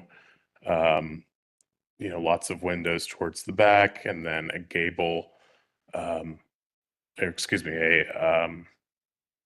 we're maintaining the eave line of the historic structure, eave on the addition, keep that pedestrian scale, and just pay homage to, the sightlines of this house. And then we have a gable going crossways that makes up that half story above. Shed dormer on the back, just to give them, adequate living space up there. The problem with this house is, I'll tell you, the existing ridge right now, it's 7 feet tall to the ridge. So to get any usable volume on the top side, or, above that is pretty impossible to do. So for that, we added a little bit steeper roof line. Now this roof line starts maybe 80 feet back from the public way. And then obviously to the ridge is probably another 10 or 15 feet. So this is pretty far back. You will see it, however, it does increase the ridge a little bit, but frankly, there was no other way to do this. And we did look at doing this all in a 1-story addition. Unfortunately, like the setback is so close to the rear of the house, this would eat up their entire footprint of buildable area, as well as, give them essentially no backyard. They'd have basically a 30-foot deep backyard. There's also an existing, can you go back to the site plan? Sorry, I'm jumping all over. There's an existing cypress tree, 14-inch cypress. You see it toward the back there, right there, yep. And any addition on the main floor beyond sort of the current proposed would greatly impact that.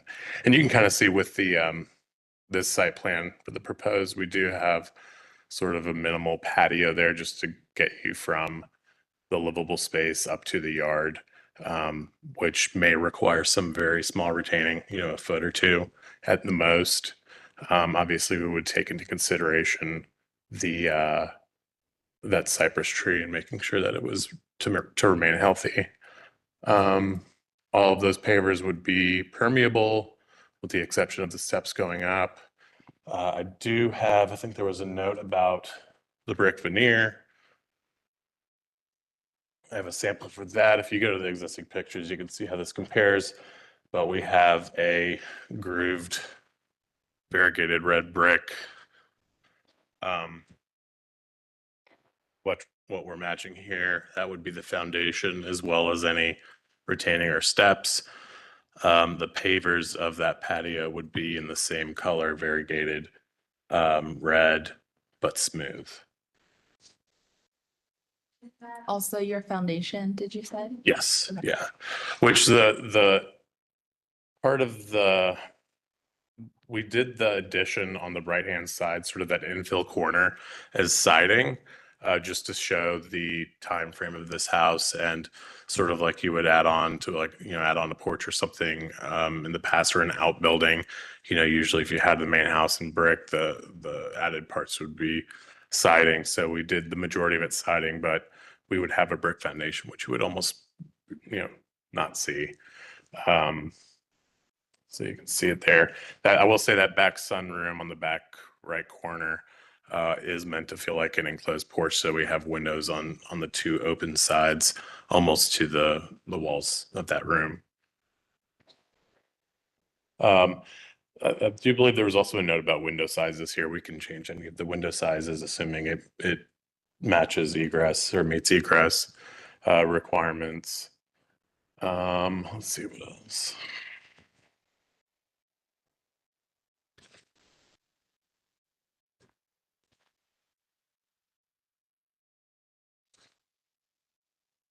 If you want to go to the supplement, thank you. And Christy, I saw there were some notes about other ways to, other options, whether we disconnect the roof or I have some other stuff here that was part of the supplement. If I brought enough copies, can I pass that around, or is that? Okay. So you'll see here in these packets I'm going to be sending around to commissioners, there are a couple of different versions here. One is looking at the 1-story addition. You can see how that protrudes into the setback as well as the rear yard.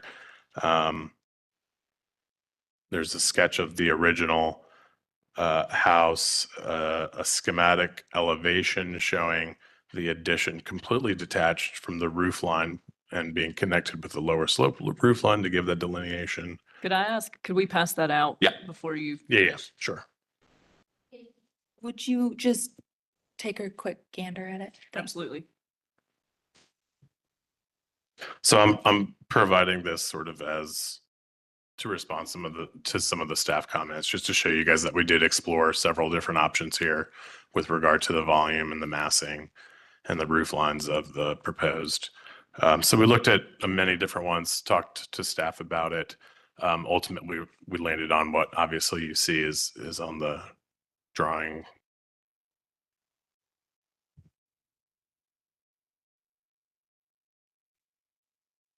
Wait for that to go around. While that's making its way around, I will talk about the Zotwell Street Survey. As you can see here, obviously Plaza Midwood and Thomas Avenue in general is a very eclectic street, many different house styles from bungalows to craftsman to, colonial revival. So this house is no exception. It's a bungalow with some craftsman elements. We have some half timbering sort of details and wooden brackets and things like that. The roof lines in general going across there are pretty up and down. Of the historic houses, you can see obviously on either side of us, we have two historic houses. The one on the left is 24 feet 2.5. As proposed, we'd be at 23, 4.5, so that's below that. And then the one to the right is just a little shorter. So this house is already shorter than both houses on either side of it. So in our mind, didn't see the ridge height increase as being that much of an issue, but obviously I'll leave that to you all to decide. Next image, added some tree protection information regarding that 14-inch cypress. Obviously, we'll work with the builder in making sure, that tree is adequately maintained.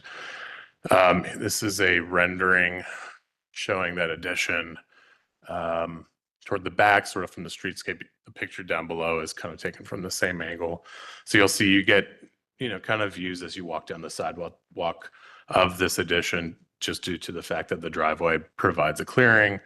And it's quite far back, so the roof line there is receding as you look down that, and it's only viewed for a brief moment. As like I said, as you see the house down the two sides.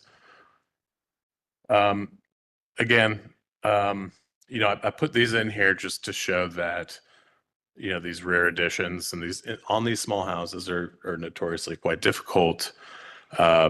This was one of the things 424 South Summit, where they looked at the addition almost like an outbuilding that's connected with the lower structure.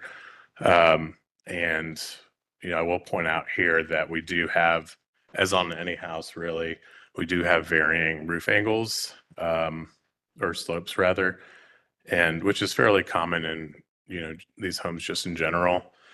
One or two differing roof lines I think is generally viewed as appropriate.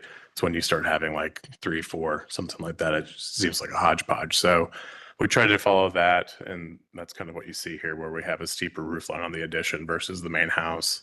Next slide, and that again, that's a 3-foot increase, ridge increase. This is 1701 The Plaza. Again, a fairly substantial addition here, with the roof line increasing 3.5 feet, like we are, with a pretty substantial rear addition, both in half-story above and a lower story going back pretty extensively. So that just to show you some examples of things that have been approved in the past. I will also point out 329 West Park and 624 East Kingston as other examples, should anybody want to look that up. But and going to does everybody have the handout yet? So the first image, like I said, is looking at this as if we'd take that half story off and put it in the back, and I've kind of pared that back even more, that addition even more, so that we had less of an impact in the back and we're still encroaching into our setback and possibly impacting that tree in a greater way. So we didn't see that as a viable option. Second image is just a sketch of the existing front. Second image was actually the first iteration we looked at, kind of like that 424 South Summit where we had an addition off the back that was connected with a lower element. We kind of like this one, but as staff pointed out in our preliminary review, we would have had to put some dormers on the front of that steeper roof, which become more visually impactful from the road. So that's why we went with the one that we see in the presentation. The next image rather, looked at turning the roof line the other direction. Again, because the existing ridge is so low, we'd have to like take that gable and bump it up. So you're seeing this kind of awkward addition on the back. On the back, we didn't really like that one. No, that's right, it's on the screen.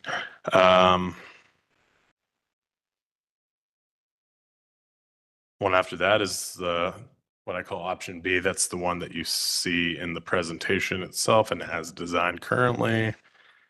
And then the last page is, or second to last page rather, is with some dormers on the front, which we chose not to do after discussing that with staff. Now, the last page, I have an elevation overlay of, I think there was a comment about maintaining roof slopes and matching that with the existing house. This is just an exploration. If we could get livable square footage and a half story above that, this is what we have to do at that same slope. We're basically almost doubling the impact of that gable, that cross gable. So that is why that, as proposed, that roof line is steeper. So anyway, I think that's it. Happy to entertain any questions. Your last one matches what we did on East Tremont. Say that again. Your last picture with the red, Yeah. that matches something similar on East Tremont Okay. that the commission did. And then that house also has a rear dormer as well. Yeah. Mm-hmm. Yeah. I don't like this option. I mean, obviously it's up to you all. The reason I didn't is in maintaining more of the existing historic roof structure, not having to manipulate the structure as much to achieve that and doing just a lot of things like that. So in my mind, as proposed, it was our more feasible option. But anyway, happy to hear your comments. Are there any callers or anything? No, no callers. Commissioner Wojcik? Hi, Chris. Hey. So, I love that you did all of those studies. That was pretty helpful because you know how we're always like, well, what if you did this and what if you did that? I totally understand, pushing it back, and I'm just wondering, do you think that there's an option between that roof pitch that you have presented right there and the roof pitch that you did that matches the exact one on site to kind of soften it just a little? Yeah, I mean, right now I'm showing it as the 12-12 pitch for that cross gable.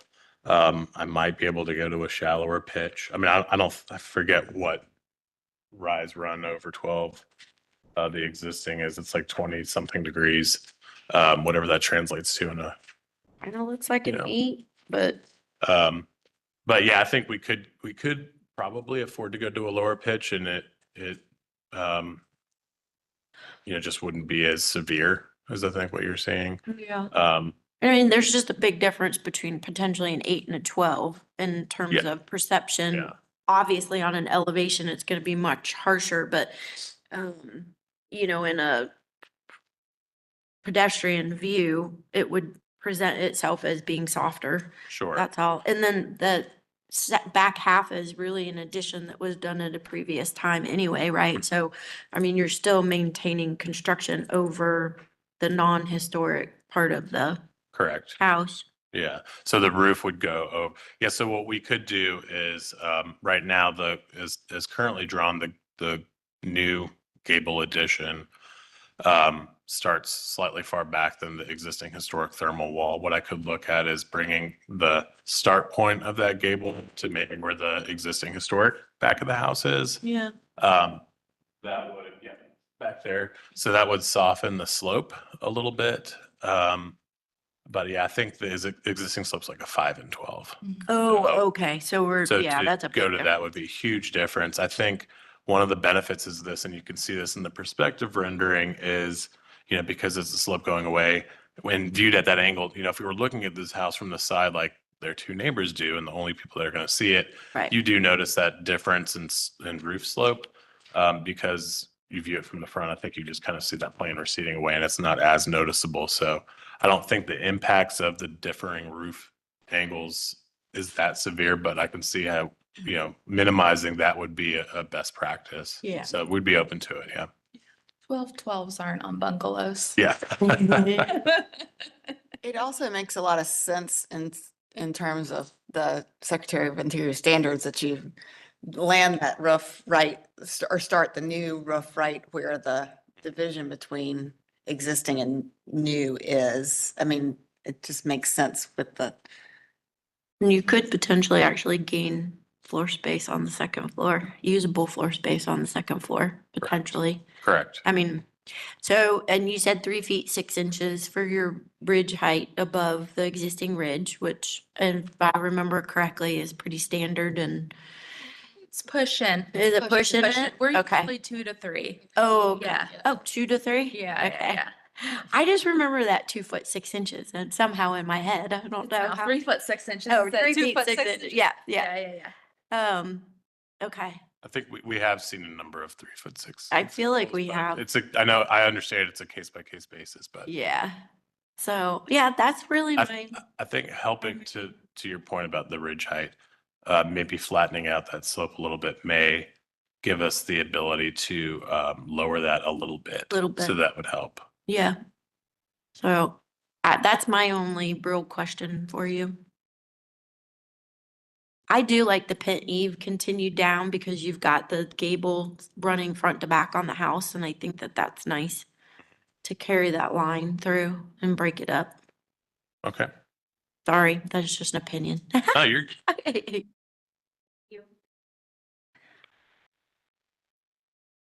I do like the reform in option A.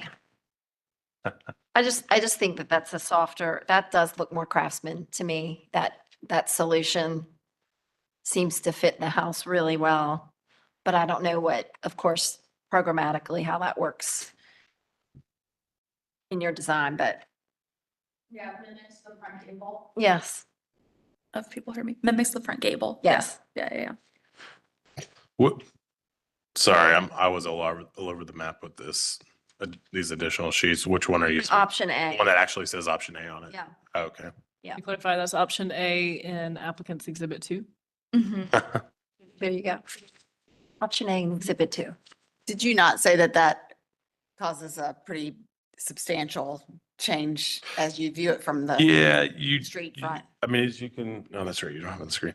As you can tell from the example you guys have, it just looks like a larger structure right up against the historic structure. It'd have to be, we'd have to go up with that bearing plate height by like 3 or 4 feet in order to get adequate space in there. So it just looks like a, larger building crashed into a smaller one. So we're relying on the slope of the roof receding away to kind of hide that transition, but Commissioner Holt, do you have your hand up? I do. Yeah, I think you're getting into a situation where it looks like you're putting a house on a house. And the massing is a lot.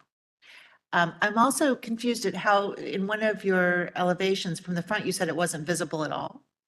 How is that possible? which one are you saying? On slide 14, I'm just trying to understand the geometry of it, not how would. Yeah, Right there. Well, I mean, this is a two-dimensional drawing. I think you. No, forgot- there's a line missing. You forgot the line. Yeah, Chris, the line Yeah. isn't there. I saw that.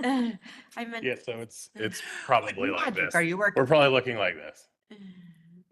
It probably goes up to that dotted line that you see there. I didn't show it because I know these 2D elevations are always deceptive in how, you actually see it. That's why I provided perspective to show you that you Here it see. is. Yeah, there you go.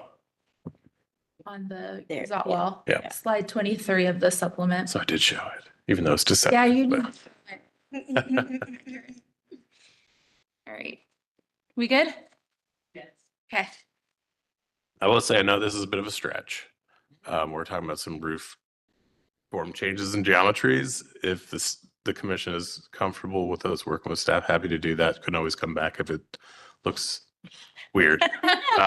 But obviously I'll leave that up to you guys. Again, Works when you're on this side, not ours. Nice try. though. That's awesome.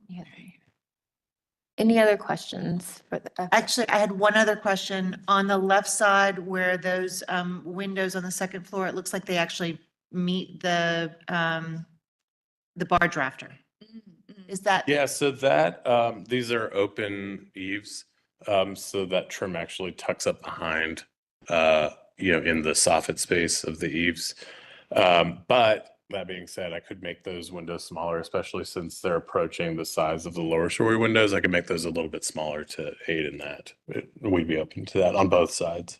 I think that rhythm would feel better and more appropriate for both the dormer and the overall fenestration. Okay. And if that gable gets wider, it wouldn't present itself like that anymore either. Yeah, it'd be a different condition. Yep. Does the house have brackets? It does on the front, actually in the front, and then there's I need to update our drawing. Okay. I didn't really pay attention much to this side because you don't really see it from anything because there's a lot of vegetation there, which I know you See a little- don't consider. But yeah, there's some on that dormer there, and then Let's check and see if there's one there. yeah, I think there are, and they have the same sort of half timbering details that you see on the front gable. Okay. So you could see the brackets there on the front of the house. So maybe a bracket detail would be great to Okay. include as well. All right. Thank you. All right, any other questions before we close for deliberation? Okay, we are now closed.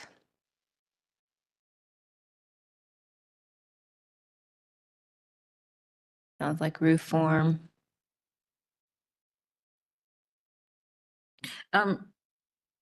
Commissioner Wojcik, when you were mentioning bringing the gable of the addition forward, what pitch would, I'm gonna stop you. That gets into designing it. So all you really Okay. need to say is revisit the roof forms to lessen the pitch, to better match the bungalow language per standard, da-da-da-da-da. okay, Add some bracket details, make sure your drawings are accurate as to what's as built. And was there anything else? Window sizes. uh-huh, And as part of that, one additional question. yeah, Yeah, yeah. Continue this application and ask the applicant restudy the height and the roof pitch of the gable, the garden. To align the basement needs. Just align with the, align with the addition boundary. And to decrease the height if possible. That's per standards. 9, 6, and 1, 4. Yes. I would say that 6.8 too. And that's also consistent with Secretary of Interior standards in 2, 9, and 10. And we've asked that you study the size of the windows, given the shape of that gable and the relationship to the guard doctors to make sure that they are appropriate and they are smaller in size than the ones that are first. We also are still looking for foundation material and if you're someone who included the tree protection information. We don't do that. and provide a roof sample for the. Yeah. Right, we go back, just again, to study the roof lines, decrease the height if possible, and they study the windows, windows. And detail the brackets on the as-built, confirming that they will match the additional. Motion made by Commissioner Holtz, there a second? Second. Second by Commissioner Hawkins, any discussion? Okay, Commissioner Stanley? Yes. Commissioner Hawkins? Yes. Commissioner Wojcik? Yes. Commissioner Lineberger? Commissioner Sowash? Yes. Commissioner Holt? Yes. Commissioner Allred? Yes. Commissioner Bell, yes. Motion to continue passes 8-0. Thanks, Chris. All Thank you. right, thanks, Chris. Note for the record that Commissioner Sowash is recusing for this next application. And this next application is 1747 Merriman Avenue. I believe the applicant's here in the room. And you've been sworn in? Great. All right, and for this application, I am turning it over to Jen Bear to present. So Jen, take it away.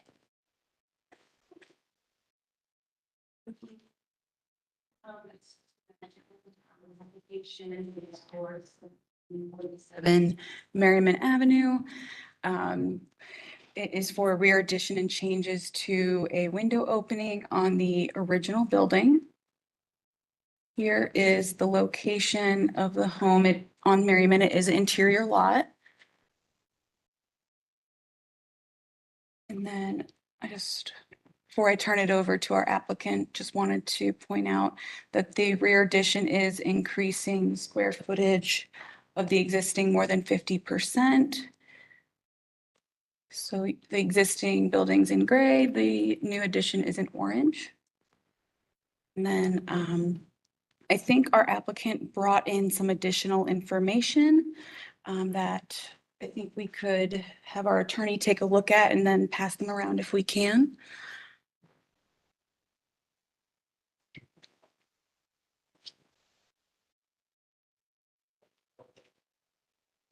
And then Shannon, if you could please state your name and address for our court reporter.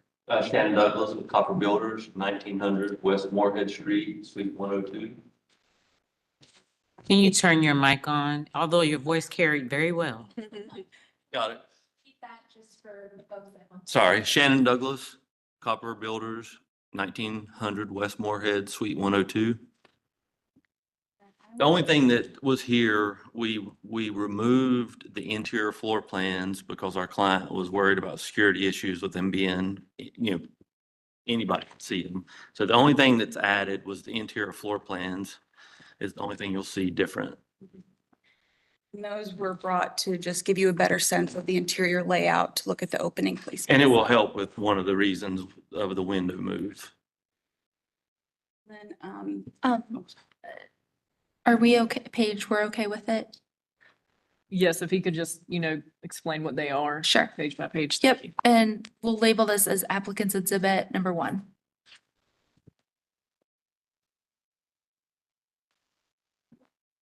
I just wanted to bring this to the commission's attention. The staff analysis does have a few comments about some of the opening placement and alignment and and questions about some of the materials and details on page 4. And I will go ahead and turn it over to you, Shannon, and just let me know where you'd like to start. We can start with the existing. So we're not, other than the rear, and then the left side, we're not actually making any changes to the existing. The new addition will not be visible from the front, and the roof line will not go over the existing roof line. So we're just looking at just a straight rear addition, and on the side, the only change would be that one window on the bump out. That's their kitchen, and so that'll allow us to put the range on that wall, and we're asking for it to be moved off center of the gable, which is shown in the application and shown in my exhibit today. The same, that didn't change. The exhibit shows it just as the application shows it. But for reference, you can see the floor plan and see where the range is to kind of make sense why we're asking for that window to be moved. What page of this is that shown on? On the exterior elevations, it would be showed on page A4. And then the Well, interior That's not true, A5 A2 and then A2. and A2, correct.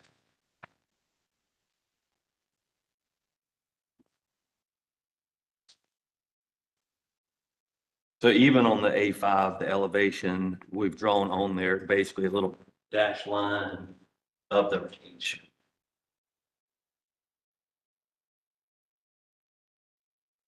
So both of those windows are in the kitchen, and to try to keep it symmetric inside the kitchen, those windows are not necessarily symmetric on those two exterior elevations. If that makes sense. Is there an offset? There is an offset, yes. From the existing side elevation to the new addition, there is an offset in there. And that was per the staff's request. We did not originally show that as an offset.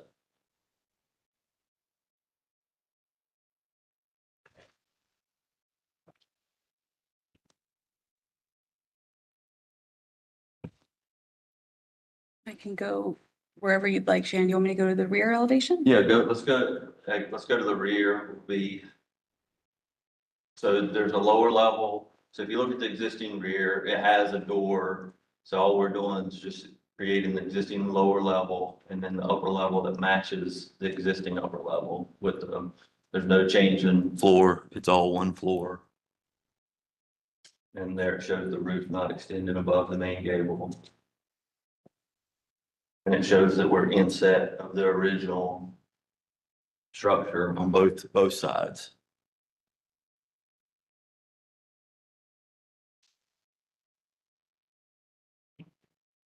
And we talked about this a bit. I can go to the other side if you'd like. Yeah, I do want to talk about on the other elevation. So these two windows here, if you look at the floor plan, that's a stairwell. And we added those windows per the staff's request, but is there a means where we could just show it as false windows or something else? Because that is a stairwell that takes you from the lower level to the main level. Again, it looks like continuation of the foundation, so I don't know that maybe we could not have those windows. That would be optimal. Because it definitely did, with it being the stairwell, makes it difficult. The window in front is not an issue. It's just those two that it shows the note is in the stairwell.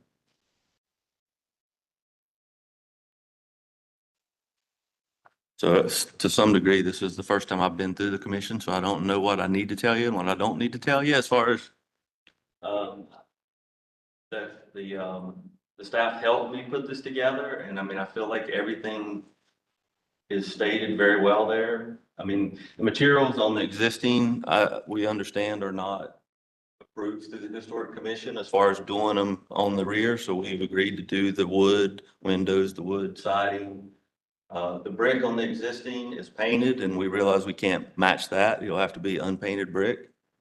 My understanding there is that if they ever do update the front, then they'll have to bring it up to standard. So again, no changes to existing structure. If you would drive to the front, we're not planning to change anything.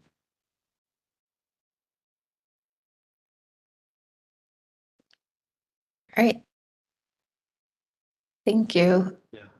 If you want, if it's helpful to flip through all the pages, maybe something comes up, but I think, again, it's a pretty simple addition with not a lot of changes to the overall concept of what the original house was. Okay, we'll see if anybody has any questions. Okay, perfect. Thank you. Any questions for the applicant?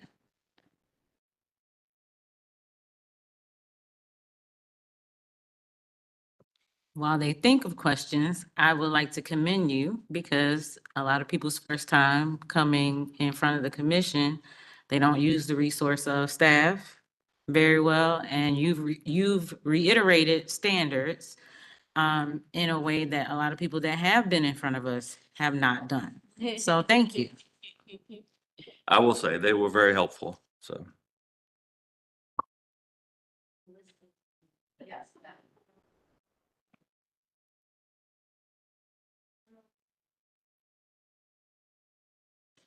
The only thing I would add is this, the family also is on, I mean, he grew up in the home, still in the home. So, I mean, the family wants to stay here, but they need the room for, like anyone else, right? Growing families. But so I'm not positive, but they maybe have owned the home since it was built. In other words, he grew up in the home. Now he's raising his family in the home.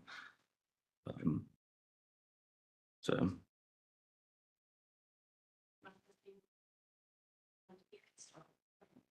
So, I have some concerns about the overall massing, and I think you've done a good job of explaining how it fits within the standards.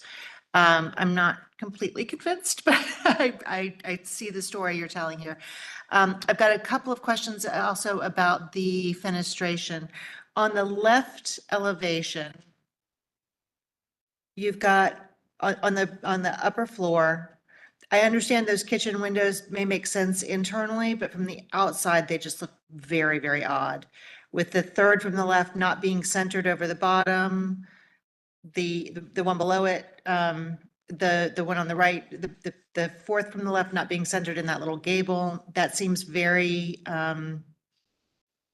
chaotic to me. And the typical design of these houses is very steady and structured, and the tempo makes a lot of sense. And while I understand it makes sense for the interior story, it doesn't make sense from the exterior, and the exterior is what we are charged with looking at. The second comment I had on the windows was on the right elevation.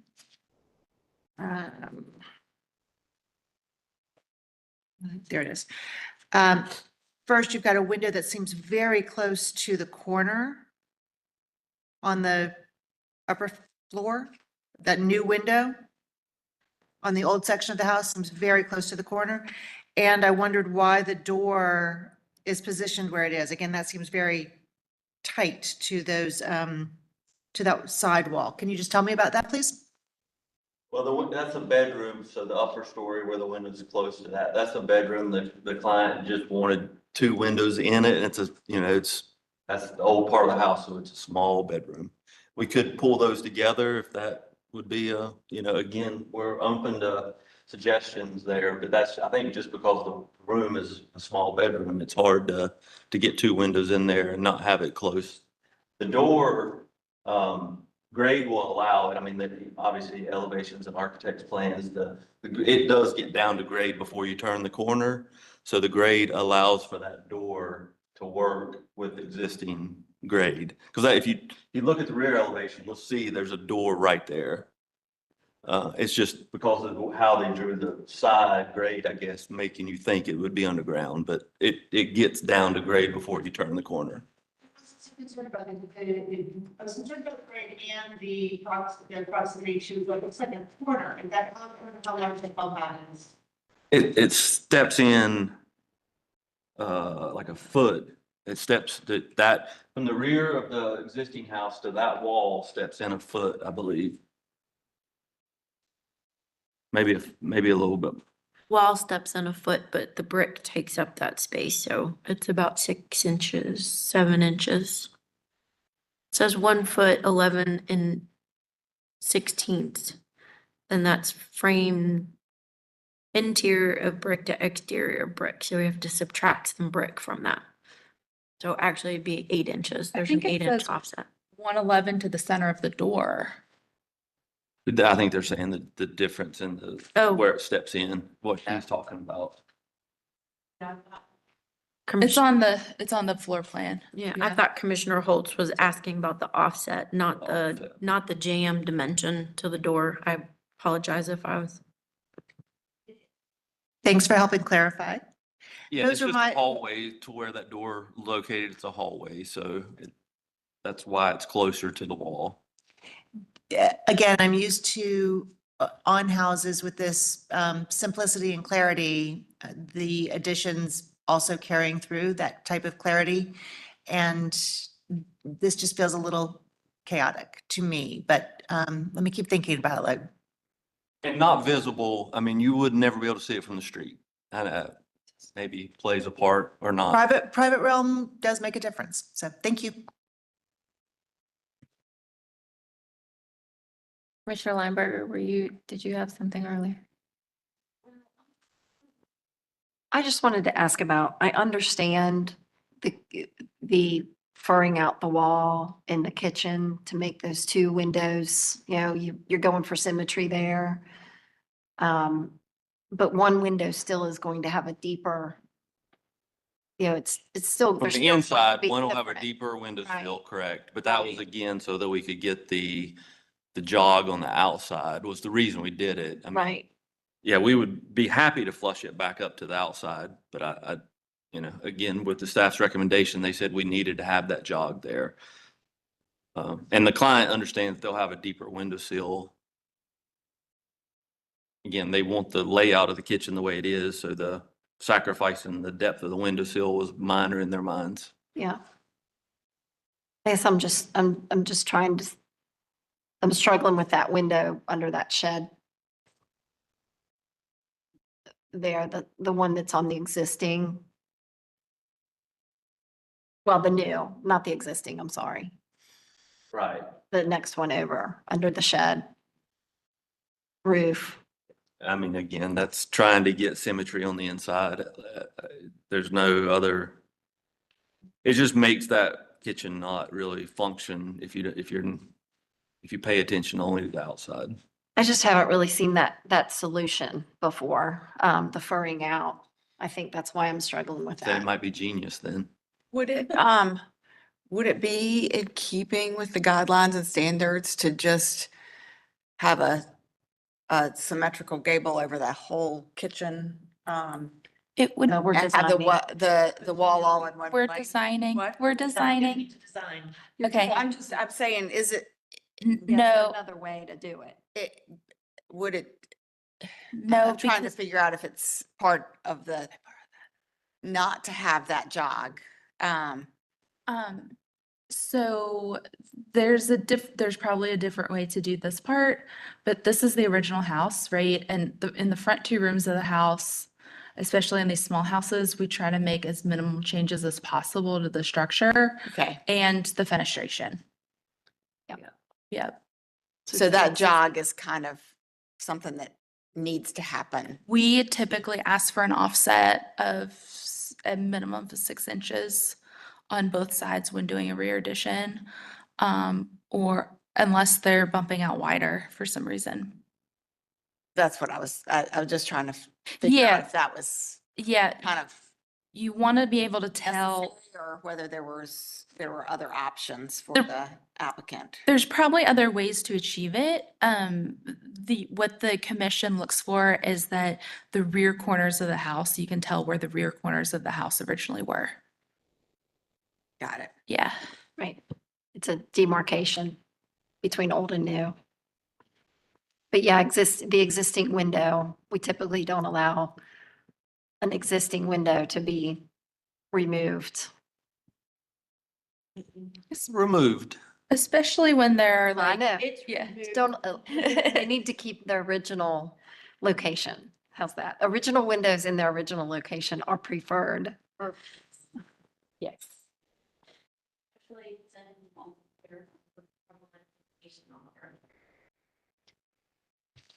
Given that this is both a prominent location on the architecture and it supports the symmetry, I would be opposed to any design that doesn't maintain that original window where it is.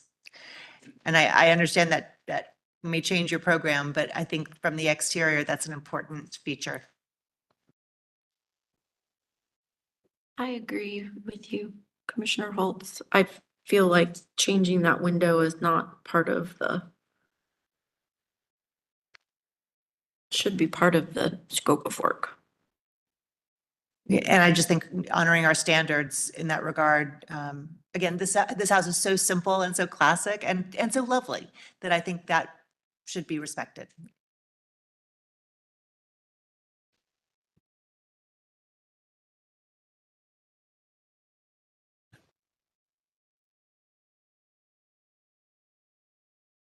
Any other questions or comments for the applicant?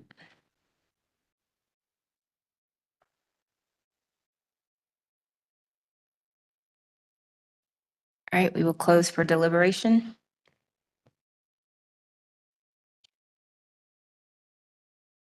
Definitely sounds like there's some rework with windows. Anything else? I think there's some question about on the right elevation, on the bottom, the lower level, the location of the door that was added. Typically, if you can get a 4 to 8 inch brick in there, that relief is for the jam is appropriate. I mean, you usually have to get 4 studs in that little area. So that's 6 inches or so. And what was this again? The spacing for the brick before the door starts on the right elevation on the basement level. Slide Yeah, but I 15. mean, what? No, but I mean, you said it's at least 6 inches. I can't read what it actually is. Oh, I'm just looking at a brick. It's a brick size, which brick's typically 8 inches. Gotcha. I mean, it could be cut, but. So I have a question. It doesn't have trim. It has a brick roll lock. It doesn't have traditional trim. It has brick. Well, Mold. does it? Yeah, that's what looks like it does. Well, we clearly need some detail. Yeah. Yeah. Yeah. So actually, you guys, I've wanted to ask about why the brick projects out beyond the framed floor of the. Yeah, can we open back up again? Yes, I we're open again. apologize. No, you're good. We're open. Thank you. So, can you tell me why you have the framed wall of the main floor on the inside of the brick and not overlapping the brick like it traditionally would be installed? Well, wouldn't necessarily be traditionally installed that way, as if you have a living space. Because so the living space, it's like a veneer instead of its foundation, right? So the brick it's a water table that's going around that part of the house. Because it's got there's a framed wall, so that brick is a veneer, not a structural member. Oh, so you're framing the basement level Yes. and you're stacking your wall on top of the And wall. brick would be in front of it, yes. Okay, and there's no water table shown on the existing structure? Well, it's lined up with the existing foundation structure. Okay. Well, that's not, yeah, we wouldn't typically do it like that. Your floor system cantilevers out over your brick and then you put your wall on top of that. So, okay. Thank you. All right. Yeah, while we're still open, so back to this, just the whole trend, is there a reason why you don't have just you're not matching the trim of the existing, so like the trim of the front door, for example?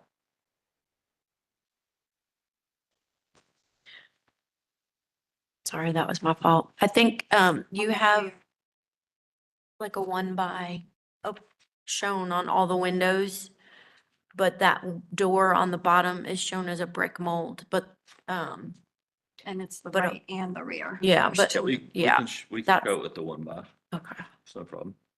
Yeah, both on the right and the rear elevation. Yeah. Yeah, I would say the existing house doesn't have it on the rear door, but that's beside, I'm sure that's. So Christy, question, would you normally use 1x if you had a brick mold? No, so, You would show traditional brick mold. Okay. Yeah. Yeah, so the windows on the lower level should actually have a traditional brick mold, Yes, not a siding, Correct. casing for siding. correct. Okay, Yep. And we would prefer it that way as well. okay. It's okay. Anything else, Commissioner Lineberger, before we? I wanted to ask about the reference to skylights. I don't think we've talked about that. Well, I see it on the staff notes, but I'm not seeing it on the right.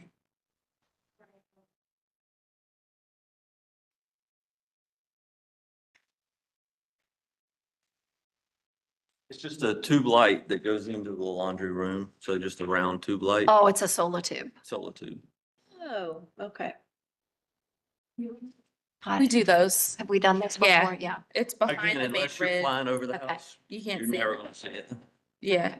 Comment in staff's analysis was just to make sure it wasn't raised Yeah. off the roof, so it's as flush as possible with the roof.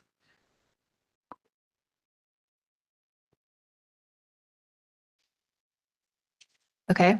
So what you're showing on there, the upper part, that is the location on the roof. Well, it's the dash line showing it's coming through from the Right, ceiling up to the right, roof, but yes, right. correct. I've used those. That's cool. Yeah, they're. Can you add it to the roof plan? Yes. Oh, let's see, maybe a exactly location on site. Yeah. Even if it's just a general circle or something. Yeah, there's a comment there, but there's not a circle there. Yeah. Correct. Yep, we can do that. Also, if we can provide a spec on that, Yeah. Okay. most of those have dome collectors on top. Yeah, it would have a dome, but it's not raised. I mean, again, unless you're flying over the house, you're not seeing it. Well, I guess depending upon where it appears outside of the roof with the curbing that would be required to seal it, and then the dome, understanding what Yeah, the we can- dimensions of that. We can provide that.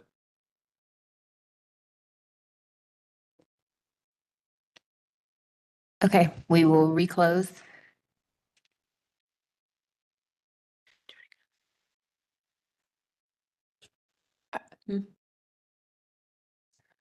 All right, so it sounds like we have a couple of things that we would like to see restudied, some trim, windows, foundation. So you want to see the traditional? Okay. Were you crafting a motion, Commissioner? What's that? I said, were you asking because you were crafting a motion? Well, I'm just making a list. Okay. To frame the new walls over the brick veneer for the main house, right? New walls, okay. Are we suggesting to reduce the size of the first level? Or increase the size of the second level? Say that again? Well, if you're gonna cantilever the upper floor over the brick, one of them has to go one way or the other. I think it's up to them how they want Yeah, to handle I'd say it. he'd prefer to increase the size of the second floor or main floor. Well, I think that would be then potentially come in conflict with some of the staff comments of having that inset from the existing structure. Yeah, having the addition in shy of the face of the existing Yes, structure. yes.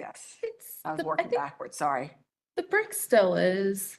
It is set, the brick veneer on the right side is set in farther than the brick veneer on the left side.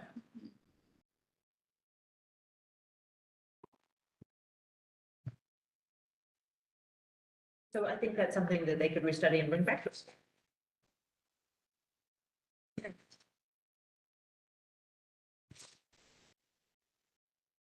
Is anybody? I can start it if you guys want to help me. You want to do it, yeah? If y'all will help me with the, I move that we continue this project, this application, and ask for the following studies, for the existing window in the gable Go to the right elevations. to remain, Left, yeah. on On the left elevation? the left elevation.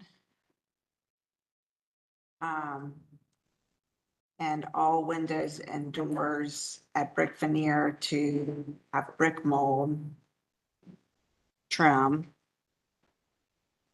per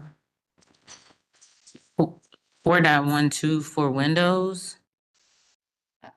Yeah, it would probably be new construction, Oh, 6.1. 5.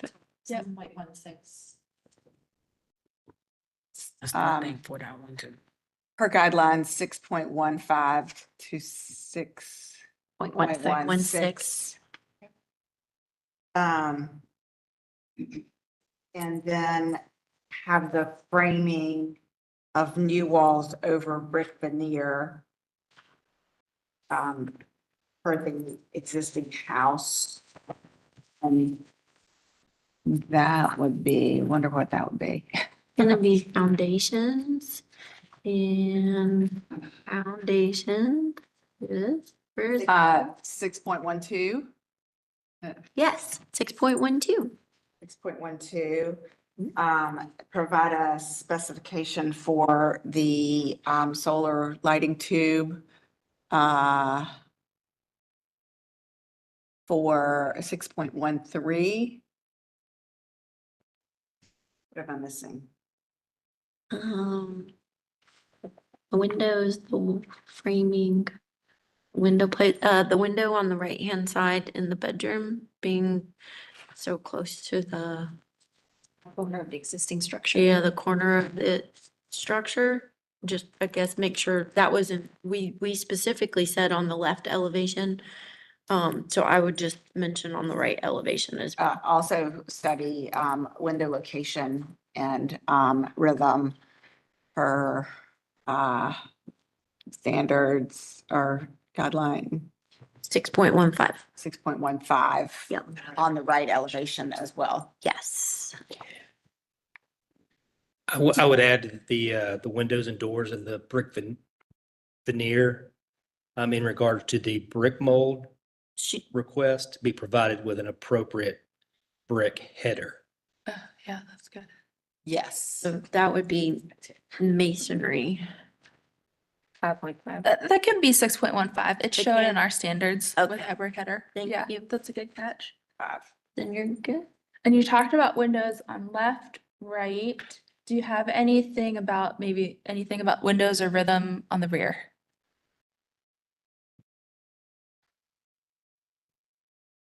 I don't think we had any issues with that. If not, that's fine. We just want to make sure. We didn't talk about it specifically, but I mean, maybe we just state it as in the addition. It's on the rear of the structure. I don't think it's offensive. I find it offensive.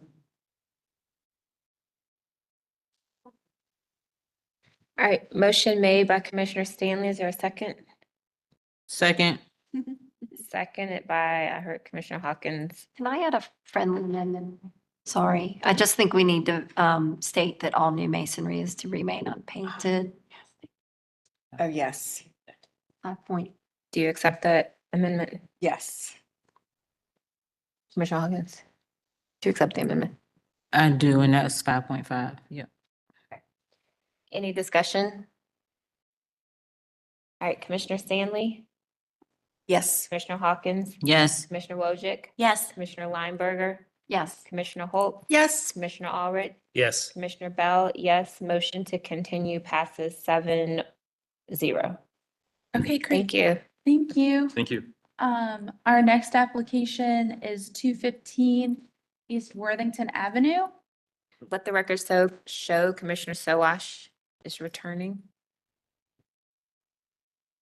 And the applicants are in the room.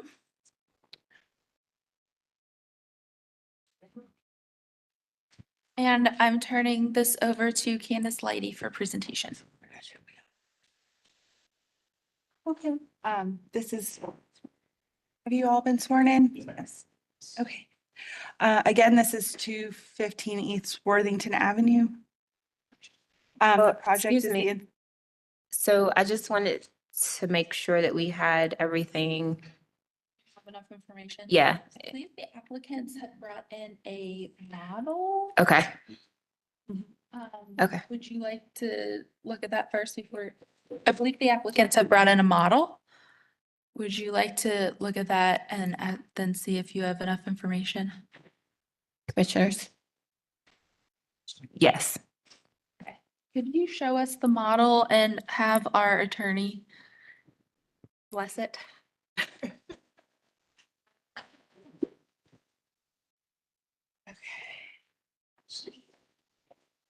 Oh, it's not a model, it's a sample. Yeah. Oh, we thought it was a 3D model. No, it's a, well, of the structure. Yeah, I don't have that kind of skill. Yeah.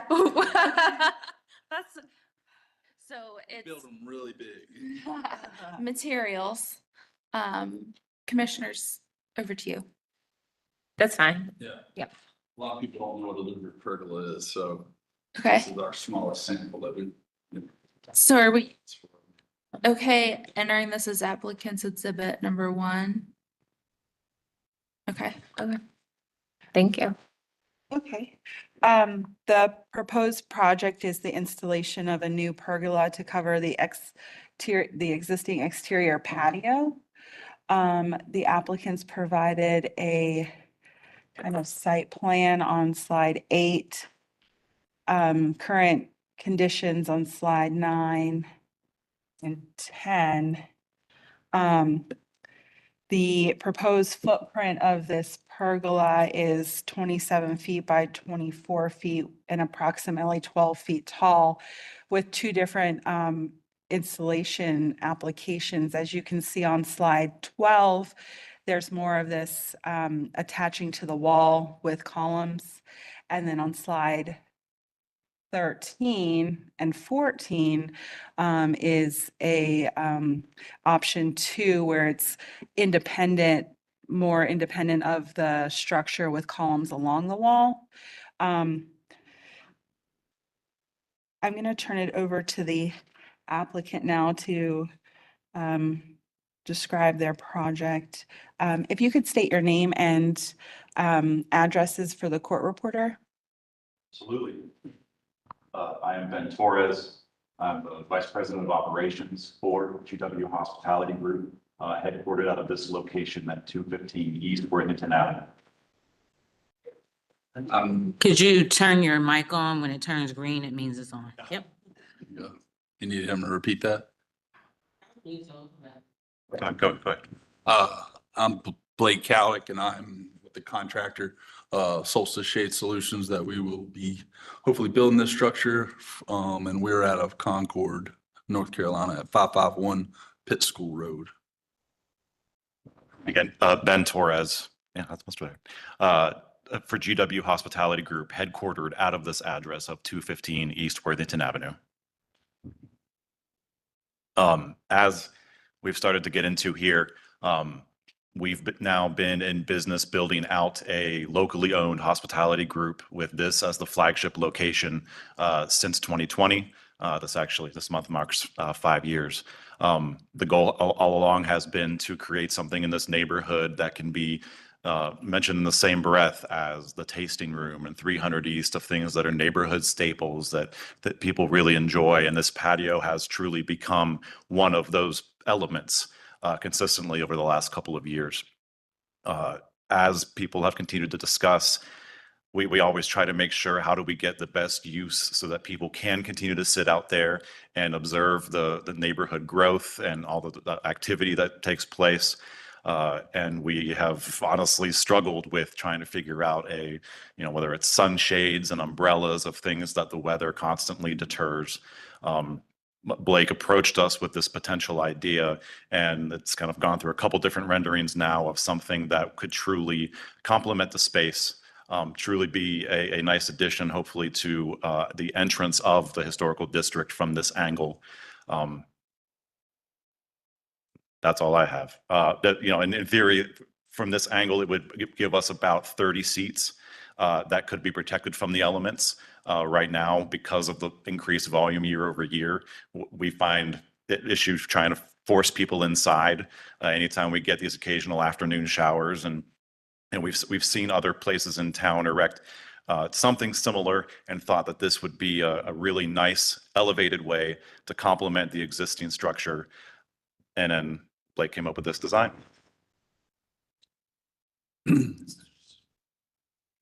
Have any questions or anything yet, but yeah, this is all powder coated aluminum. So there's not really any maintenance. It's not going to fade, rust or anything. We went with some colors that kind of went with the building, a dark bronze or a black frame, and then a light white or an Adobe louver, to kind of give it a lighter roof system. That when the louvers are open, it kind of still gives you that open air feel. But as Ben was saying, it's just really to utilize this patio 365 days out of the year, rain or shine.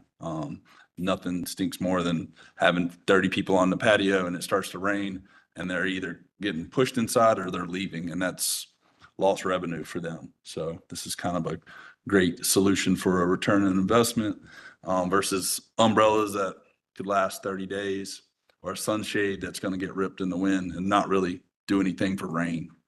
So, but yeah, we've put these up around a lot of the Charlotte area in the restaurants, and they've seemed to become a great hit, and it's great usable space. Okay, no callers? Okay, thank you. Any questions for the applicant? Yes. So this is a rain protection device? It is. As one thing, sun, shade, sun, and then rain.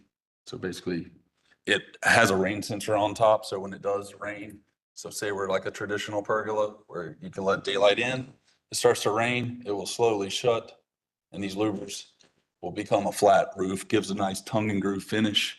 And then it's got a built-in gutter system that's, if you don't know, you wouldn't know that there's a gutter system, and it drains out. And then it'll eventually, Oh, please take your microphone with you. it'll eventually drain down in our integrated downspout, which is the post. So all the water would be actually draining off the patio and keeping that dry even when it rains. Have you given any consideration to the 2 willow oaks that are on either side of this patio? For as They drop a few leaves. So we also have built-in gutter guards. Okay. There's gonna be some maintenance to all of them. We have other restaurants that have trees and whatnot over, and that we actually offer a maintenance package where we do that monthly or quarterly to keep the gutters and the debris out of the clogging the downspouts. And as we're all familiar, most rains in Charlotte aren't straight down. Are there additional sidewall protected elements that are not shown? We could add those. We do motorized screens as well. But right now, this project is really just to create a shelter for shade, sun, and rain. So no vertical screens are being proposed? Not at this time. What about the foundation for the post, especially if they have gutters, downspouts coming down in them? How are they attached to the So the only, standing one?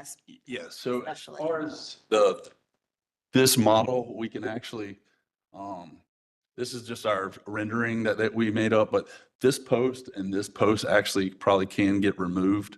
So it's not so post heavy. So these would just be, they're all structural, but these outer posts, we would have the system slightly pitched. So when the louvers are closed, everything would be going to the street and basically be draining out here. But these would be anchored into the foundation here. And then we would be actually putting footers into these 3 posts. And our footer requirements are 2 feet by 2 feet and 18 inches deep for our engineer. So Pretty large footers. And where he's mentioning where those footers are, that is presently a gravel bed. So How close is that to your property line? the post, Any of it? I don't see a site plan in here.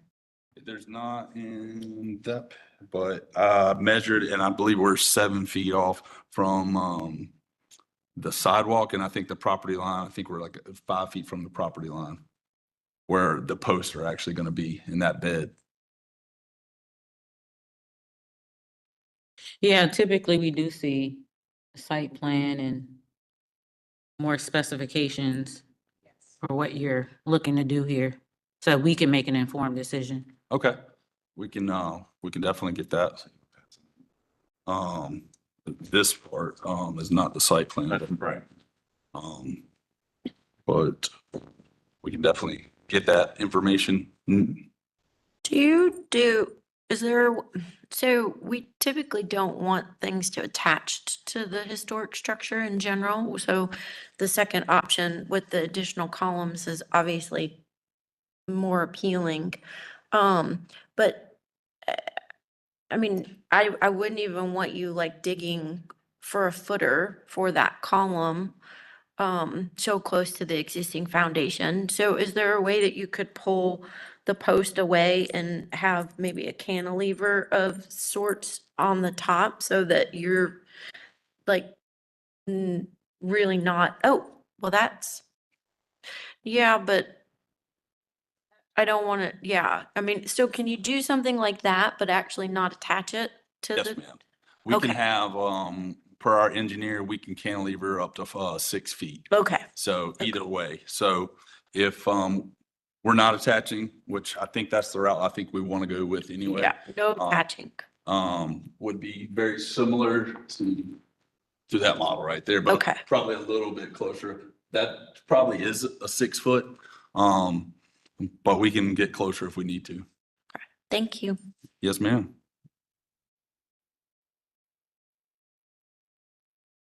So the unattached is the next two slides, right? There's two, or is it just two views of that, right? Yeah, that's a detached, that's a freestanding. Right. And we can still eliminate those 2 middle, so it would only have 6 posts instead of the 8 posts in that picture. Clean it up a little bit. But you're saying you can also cantilever the part closest to the building back so that the posts are 4 or 5 feet away from the building? Yes, ma'am. And so that you're not Yeah. undermining the No, existing ma'am. building's foundation. Okay. Yeah, being certain to not intrude upon the existing building's foundation or attach to the existing building will be important. I do think that drawings showing all of those details, as well as the general site plan, will be needed, and a tree protection plan as well. I think that the materials you've used match the building really well. They have a similar character. And because this is at the very edge of the district, I think that some creative solutions are, it could be justified.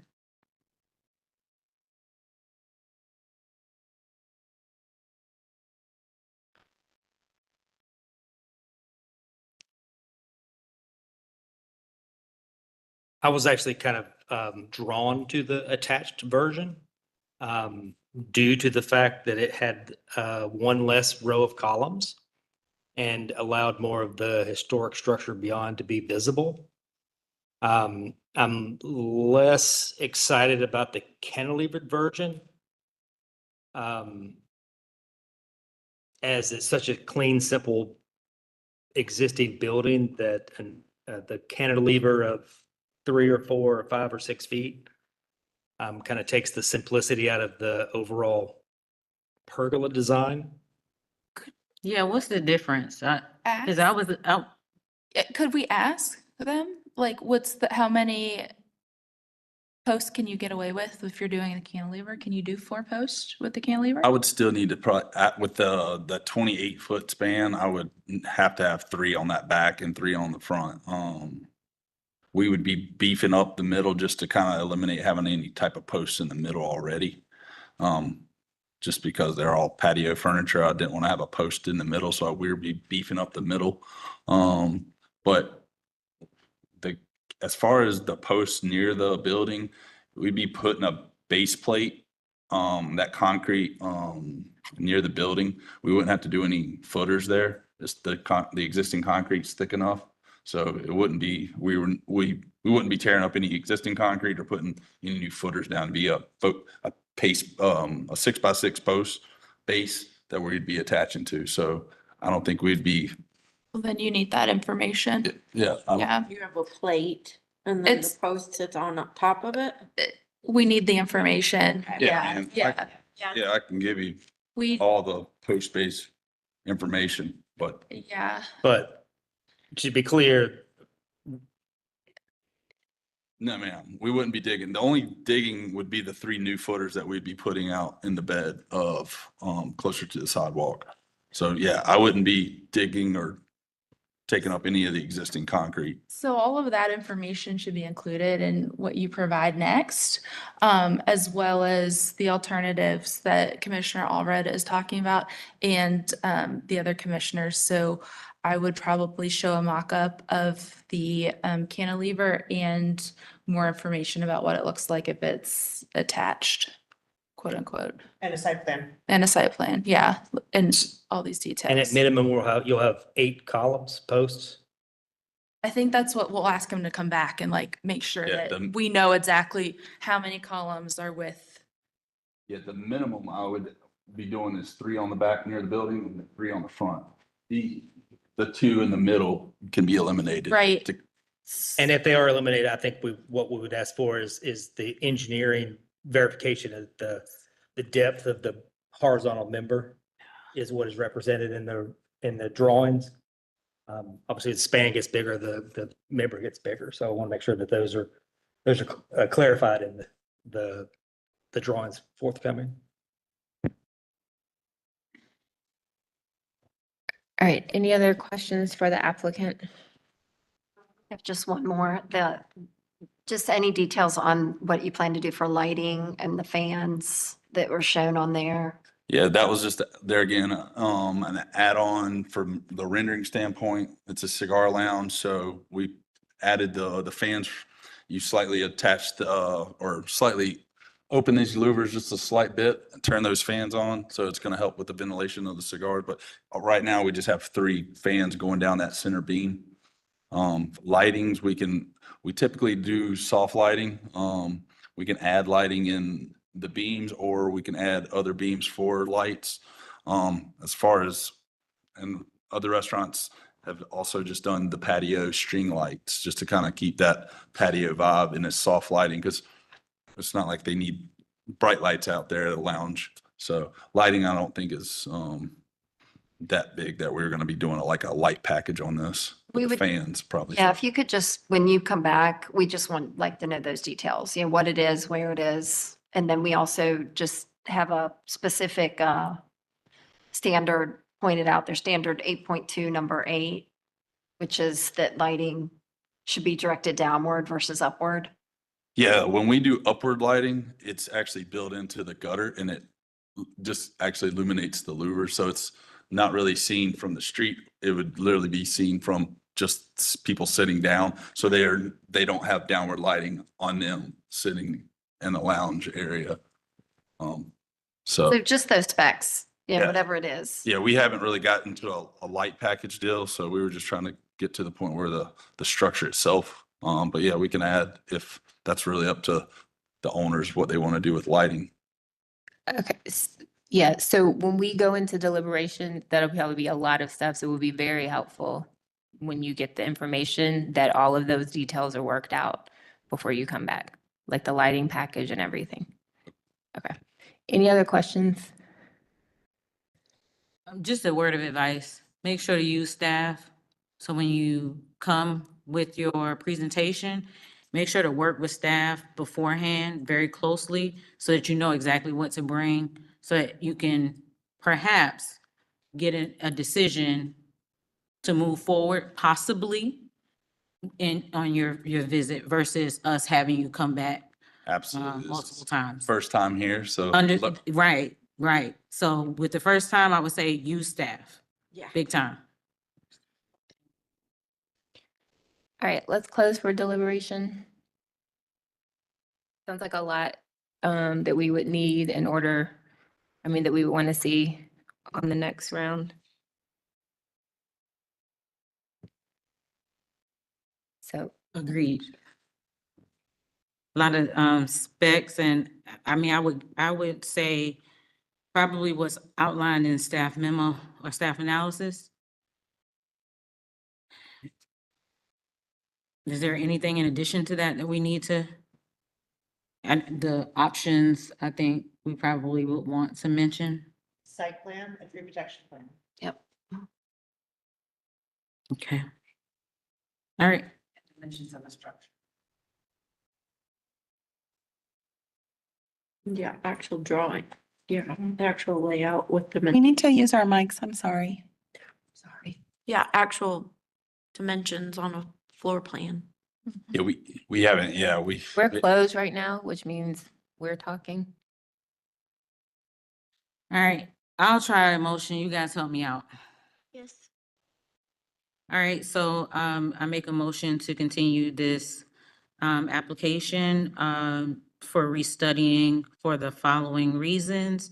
We are requesting a site plan for this proposed project. We want to make sure that they provide a height comparison between existing building and the new pergola. Add the height of the building and pergola to illustration. Provide a specification sheet for pergola to include information on the frame and roof material. Provide details on how the pergola will be provide details for how the pergola will be constructed, whether it be attached, detached, any of those details on how it would be constructed. Make sure and make sure that they provide details on footers or means to keep the pergola grounded. Staff and the commission, many of the commission members prefer that it be freestanding. Also provide details on lighting and fans. New lighting should be downward directed, not up lighting, per standard 8.12, number 8. And what am I missing? Just a general standard for 7 for new construction for non-residential is 7. And this is based on standard for new construction. Chapter 7. Chapter 7. additions. And then the tree protection. And also to provide a tree protection plan per standard 8.5. 8.5. 8.5. And I think you wanted to know the least amount of columns possible for however they want to show it. And Commissioner Allred wanted engineering proof that once we approve it, columns aren't going to be added later. And make sure that engineering proof is provided for the least amount of columns, such that no additional columns will be added later. And what was the first thing you said? Yeah, just if they want it, if cantilevered or not, or attached, And all the details about all the options. details for all options that the applicant is proposing. Cantilever was mentioned. We have the detached and attached options, but we need details for all of the options. All right, motion made by Commissioner Hawkins. Is there a second? Second. Second by, I think that was Commissioner Holtz. Any discussion? Okay, let's vote. Commissioner Stanley? Yes. Commissioner Hawkins? Yes. Commissioner Wojcik? Yes. Commissioner Lineberger? Yes. Commissioner Sowash? Yes. Commissioner Holtz? Yes. Commissioner Allred? Yes. Commissioner Bell? Yes. Motion to continue passes 8-0. Thank you. Real quick, we have 4 cases left. can we get through at least two of them, do we think? Maybe get to case 14 with a short break? Okay, 10-minute break. Be back at 6:10.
Welcome back to the October 8th HDC meeting. Our next application is number 13, 821 Berkeley Avenue. This project is changes to the front porch, rear porch, and new construction of an accessory structure. Sorry about that, sorry. Trying to get to the application. Oh, it's down, yeah. There we go. The applicant has provided architectural drawings and current condition images on slide 11 and 12, a site plan on slide 13. On slide 14 shows the changes between the front porch, existing and proposed, along with changing the front pediment and columns. The front door will be restored and the side lights will be restored. And the applicant is also requesting the change of material on the existing front stoop and existing right side uncovered patio. On the rear, the applicant is requesting the change in column placement and design. There's a detailed drawing on slide 16. And then on slide 17 starts the request for the accessory structure. Slide 18 shows elevation drawings and slide 19 shows a site section. Have you been sworn in, both of you? Okay, we need to be sworn in first. Please raise your right hand and respond, "I do," to the following question. Do you affirm that the testimony and information that you are about to give is the truth and nothing but the truth? I do. Thank you. If you could both state your name and your addresses for the court reporter, and then if you are going to be looking at the screen or getting up, please take your microphone with you. My name is Sean Green. My work address is 1221 Hawthorne Lane, Charlotte, North Carolina. My name is Gregory Noyne, and I am the resident at 821 Berkeley Avenue in Charlotte, North Carolina. Just let me know what slide you would like to start on and you can present. Thanks everyone for being here. I was mentioning earlier your passion and ardency is impressive, and I always learn something when I come here. So yeah, the project's really broken into three phases or three parts, let's say: the front porch, the rear porch, and then the accessory structure. The front porch currently shown in the middle image here is in a bit of disrepair, and based on the kind of forensics that I've done, those columns are probably not original to the house when it was built in the early 1900s. I would offer that up as an example of that being the relationship of the columns here versus the pilasters of what we know to be the original door surround. You can see that the abacus and the echinus don't match, and the necking or the annulets here are mismatched. So we know that this probably isn't really true to the intent of the architectural design. Similarly, at the base of the original pilasters versus the columns, you can see again this disparity of craftsmanship where the base of the pilaster is certainly a lot more definitive and respectful of the craft versus the base here where you can even see some of the saw chatter. So we definitely would like to really address how the house addresses the street. As was mentioned earlier, we are offering in the comparison of the existing front elevation to the proposed to migrate away from the pedimented roof structure of the porch and go to more of a portico. And then regarding the material change at the porch and the terrace, we are keeping the existing Rolock brick edging around the perimeter of both of those and only requesting that we then be able to come in to that infill and replace it with a bluestone. So again, from the street, it's not necessarily something that would be impacting the experience of anyone passing by. Migrating to the rear porch and embracing the concept of the private realm. The existing columniation is from an addition that was probably done in the mid 80s or early 90s, I think. That's really evinced by the concept of these triple columns at the corners. So what we're really wanting to do is free up the view corridors from the house into the backyard by eliminating a number of those. Certainly these two here, and the ones that are really kind of back in the corners, and then coming back in with maybe more of, not necessarily a column, but more of like a timbered and bracketed pier of sorts that are certainly a little more popular these days.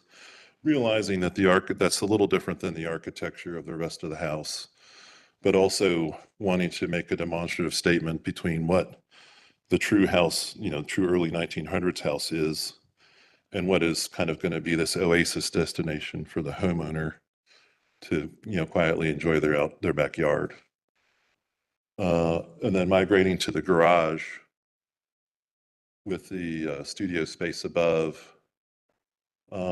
Similarly, this is true to grade as far as elevation of ridge heights and whatnot. I actually went out there and surveyed that myself. We can certainly see kind of the front elevation of the garage as it's viewed from the street here, kind of really not being totally visible, similar to the rear porch. Coming in with, a design that keeps the scale of the house or the garage down, but still providing the amount of square footage and areas that we need for the studio space above and the associated two-car garage. As far as the detailing of the garage is concerned, certainly coming in with the brick stem wall veneer with our either wood or cementitious siding, and then kind of filling in with our historical details like the widened window moles to replicate the counterweighted double hung windows. And then again, kind of a more historic mutton bar pattern. Some of the other details would include more of this clip gable end, again, to keep the scale down and be deferential to the existing house. Kind of using some of the language, but also wanting to make sure that we demonstratively differentiate, what is the historic house versus, the respectful accessory structure to the side.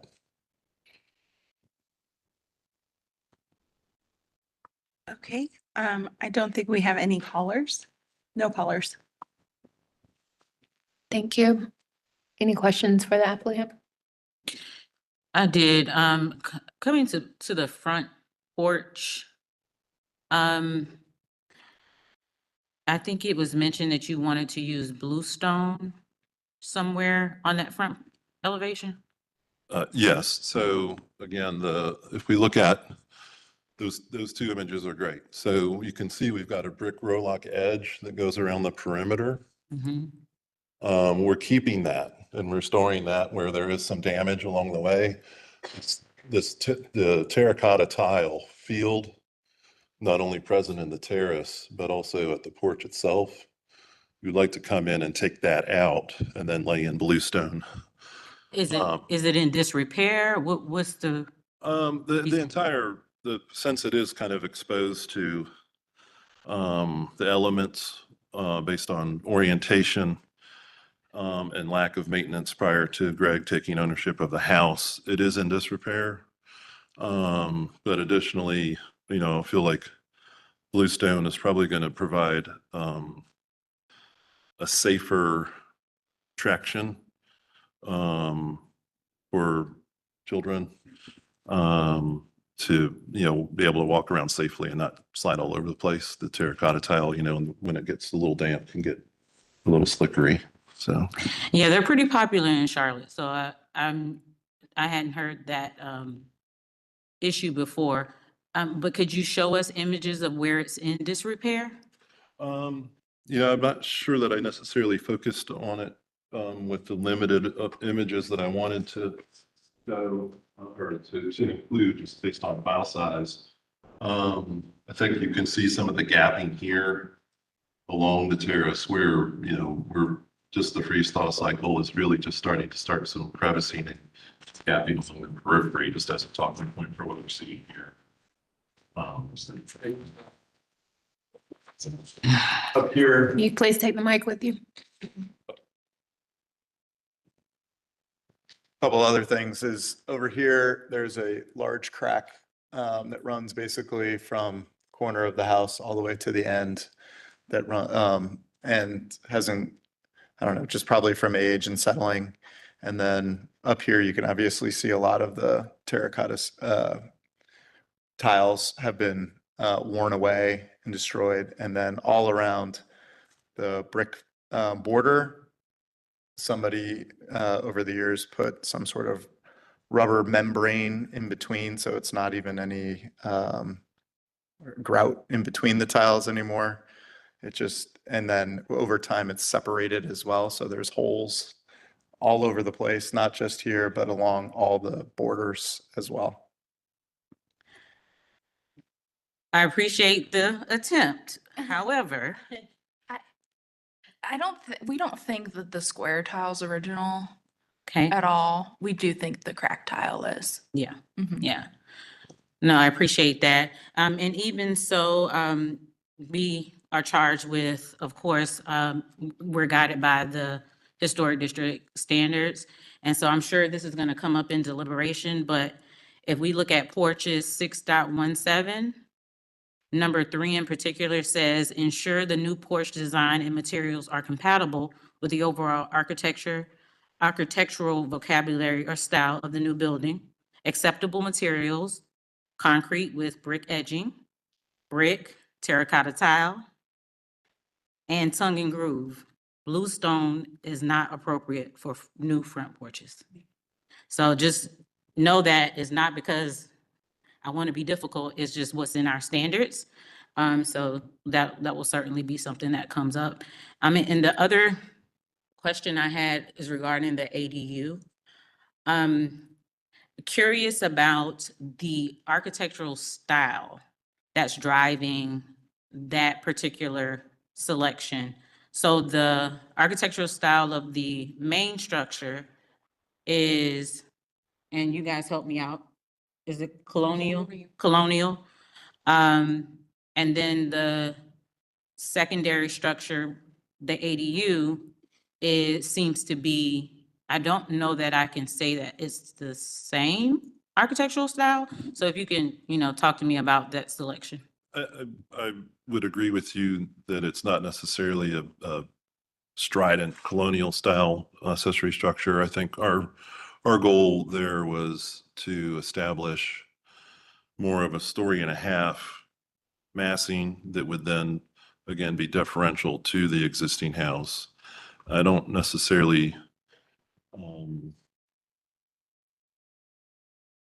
I'm sorry, pardon me.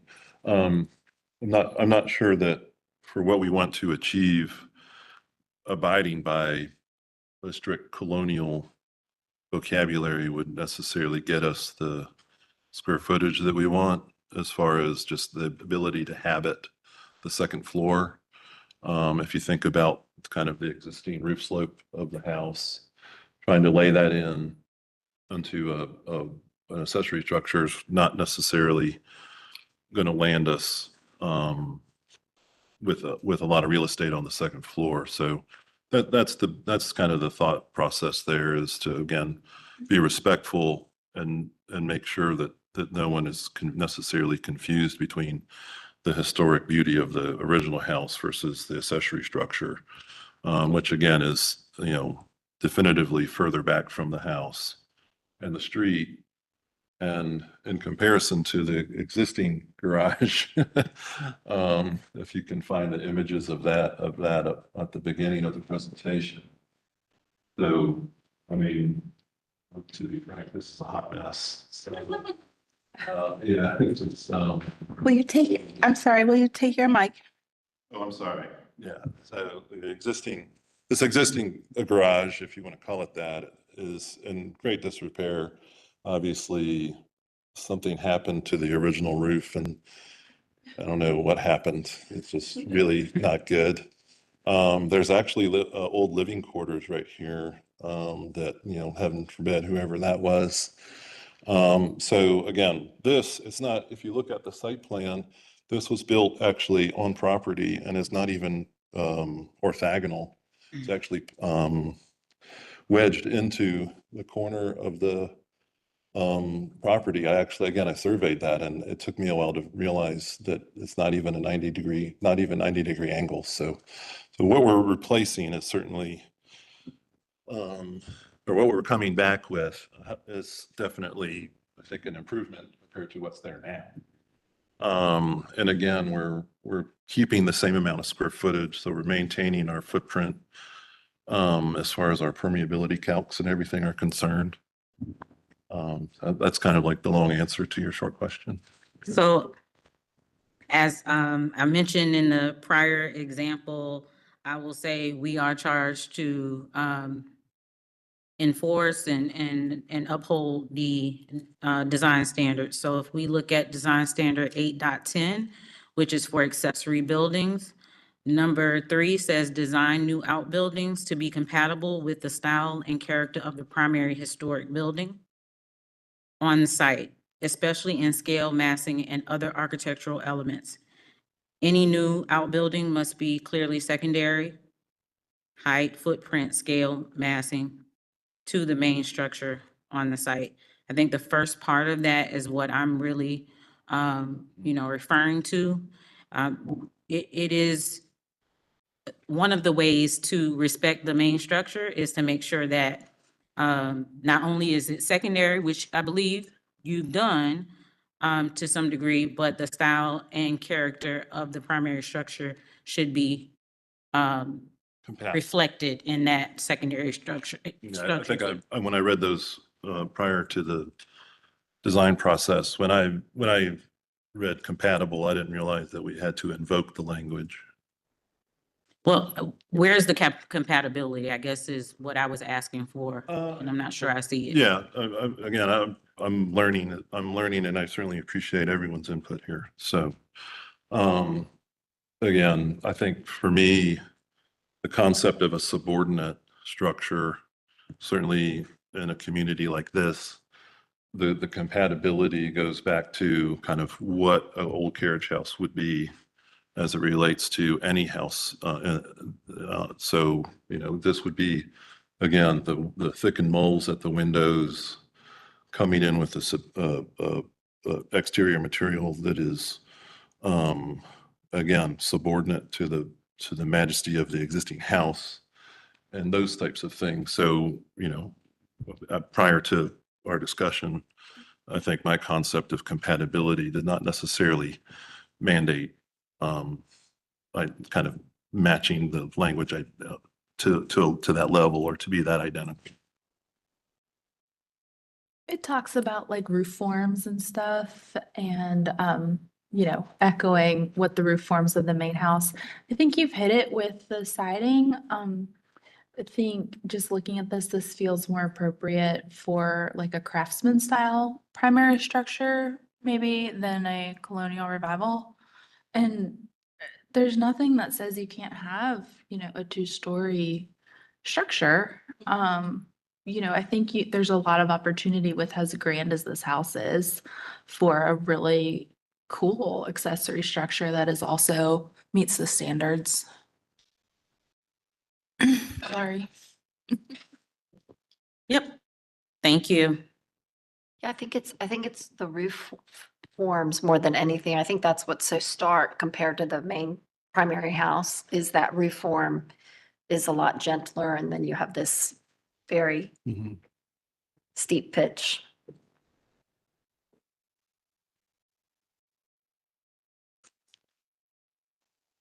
Any other, any other questions? I have a couple. On the front porch, I completely understand the desire to replace those columns. But I think that that replacing them with ones that are in character with the rest of the door surround would be more appropriate for the structure. I also am curious why you want to change the style of the covering. To migrate from the pedimented entablature to the portico? Yes. I think, part of that is to just provide a better opportunity to get a little bit more transparency. If we look at the existing columniated porch, we're really not celebrating the original door surround. So by coming in and kind of clearing out some of that construction, we're actually providing greater visual access to the front door. What does that have to do with the roof structure? Okay, so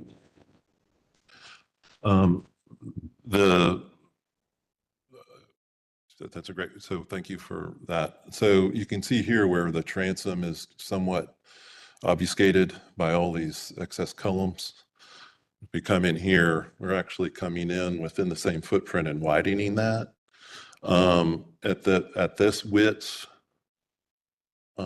trying to come in with the true entablature, we start to encroach upon this rather elevated water table here.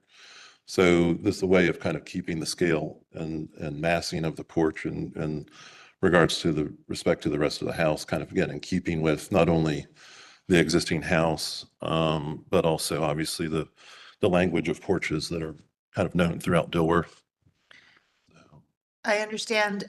One of the standards, though, that we have, one of the Secretary of Interior directives is to try to repair within the existing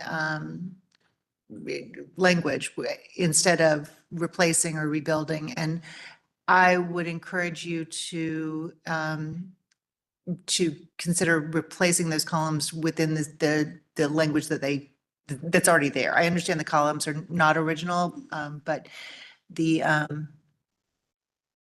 Commissioner Holtz, do you think it would be helpful if there's a lot of these colonial revival styles in this area? Great point. Maybe if they did like a little study as to what others have? I do see some examples, but I do think more specific reference points would be very helpful on historic homes in the district. And we can help with as to if that was there when the district was established or if it was a later addition, we can provide that information too. As ever, rely on staff.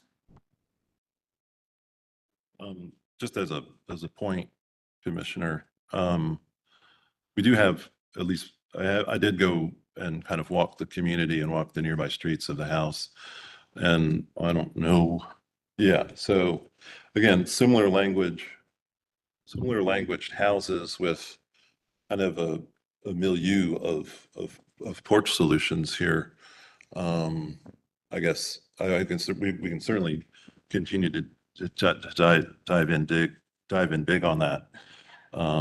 But certainly I think we can agree that the community has a number of them to offer. We do. We can get you more information. Okay. Yeah.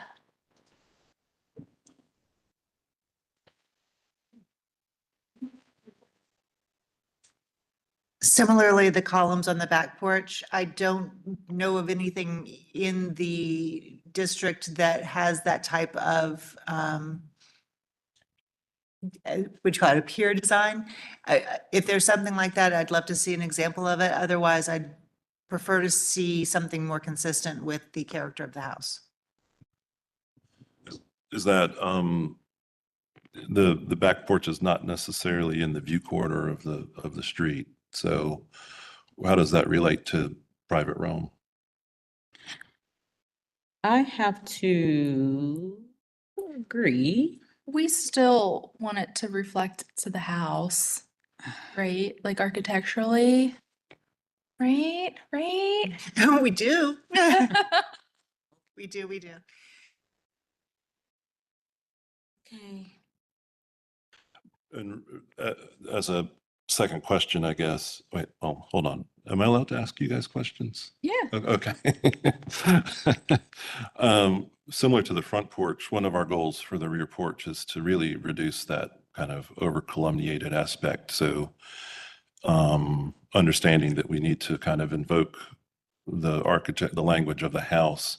Is there an opportunity for us to come in and reduce the number of columns and maybe beef up the proportions of the columns that remain so that it still looks proportionate? And I would be very interested in seeing a design like that, but we can't design it for you. I wouldn't have a job if you guys did that. One last question for you. I am curious about how the driveway lines up with the new proposed ADU, and about the permeability. I also note that there's a pool support mechanics in the ADU, but I don't see the pool drawn on the plan. The pool was a discussion that we have not pushed forward. So that's kind of vestigial part of the application. But the square footage of the existing detached garage, the overall square footage of that is almost exactly what we have for our currently proposed garage. Additionally, if you look at the site plan, you'll see where on the existing site plan, there's currently a bluestone terrace that projects past the covered porch, which we're going to be removing. So again, as far as our permeability calcs are, we've actually made them better than what they were before. As far as your observation about the existing driveway, I think there's a graphic error on my drawing here where I did not necessarily show the driveway flaring to accept that second garage bay. But I can make that amendment easily on our next submission. But does that mean you are having to remove part of the existing driveway and adding that flare? Is that what you're saying? No, the existing driveway will remain in its totality. So we're able to, well, again, let me point at things. So you can see here, the existing garage is really pushed back. By the way, this bump out was added for the existing garage to actually accept modern day cars, probably in the 60s or something like that. So what you can see here is I've dashed in where that footprint is, and this is the new detached garage. So to answer your question more definitively, since the garage doors are a bit further away from their property line, there is some driveway that will be removed since the doors will be further forward. And then the same amount of square footage that we're kind of eliminating there would be where the flare would be here. So I apologize for omitting that from the presentation.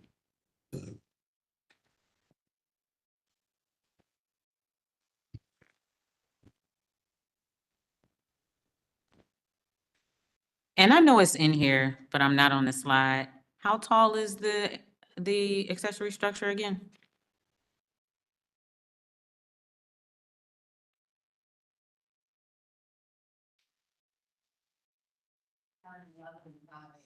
Yeah. So Sorry. I hope so. Because if it wasn't, then it needed to be a lot further from the rear lot line than it is. But okay, thank you. All right. Thank you.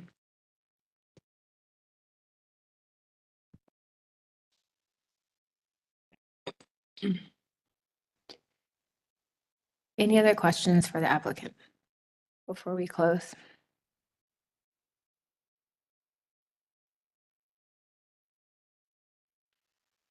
All right, we will close for deliberation.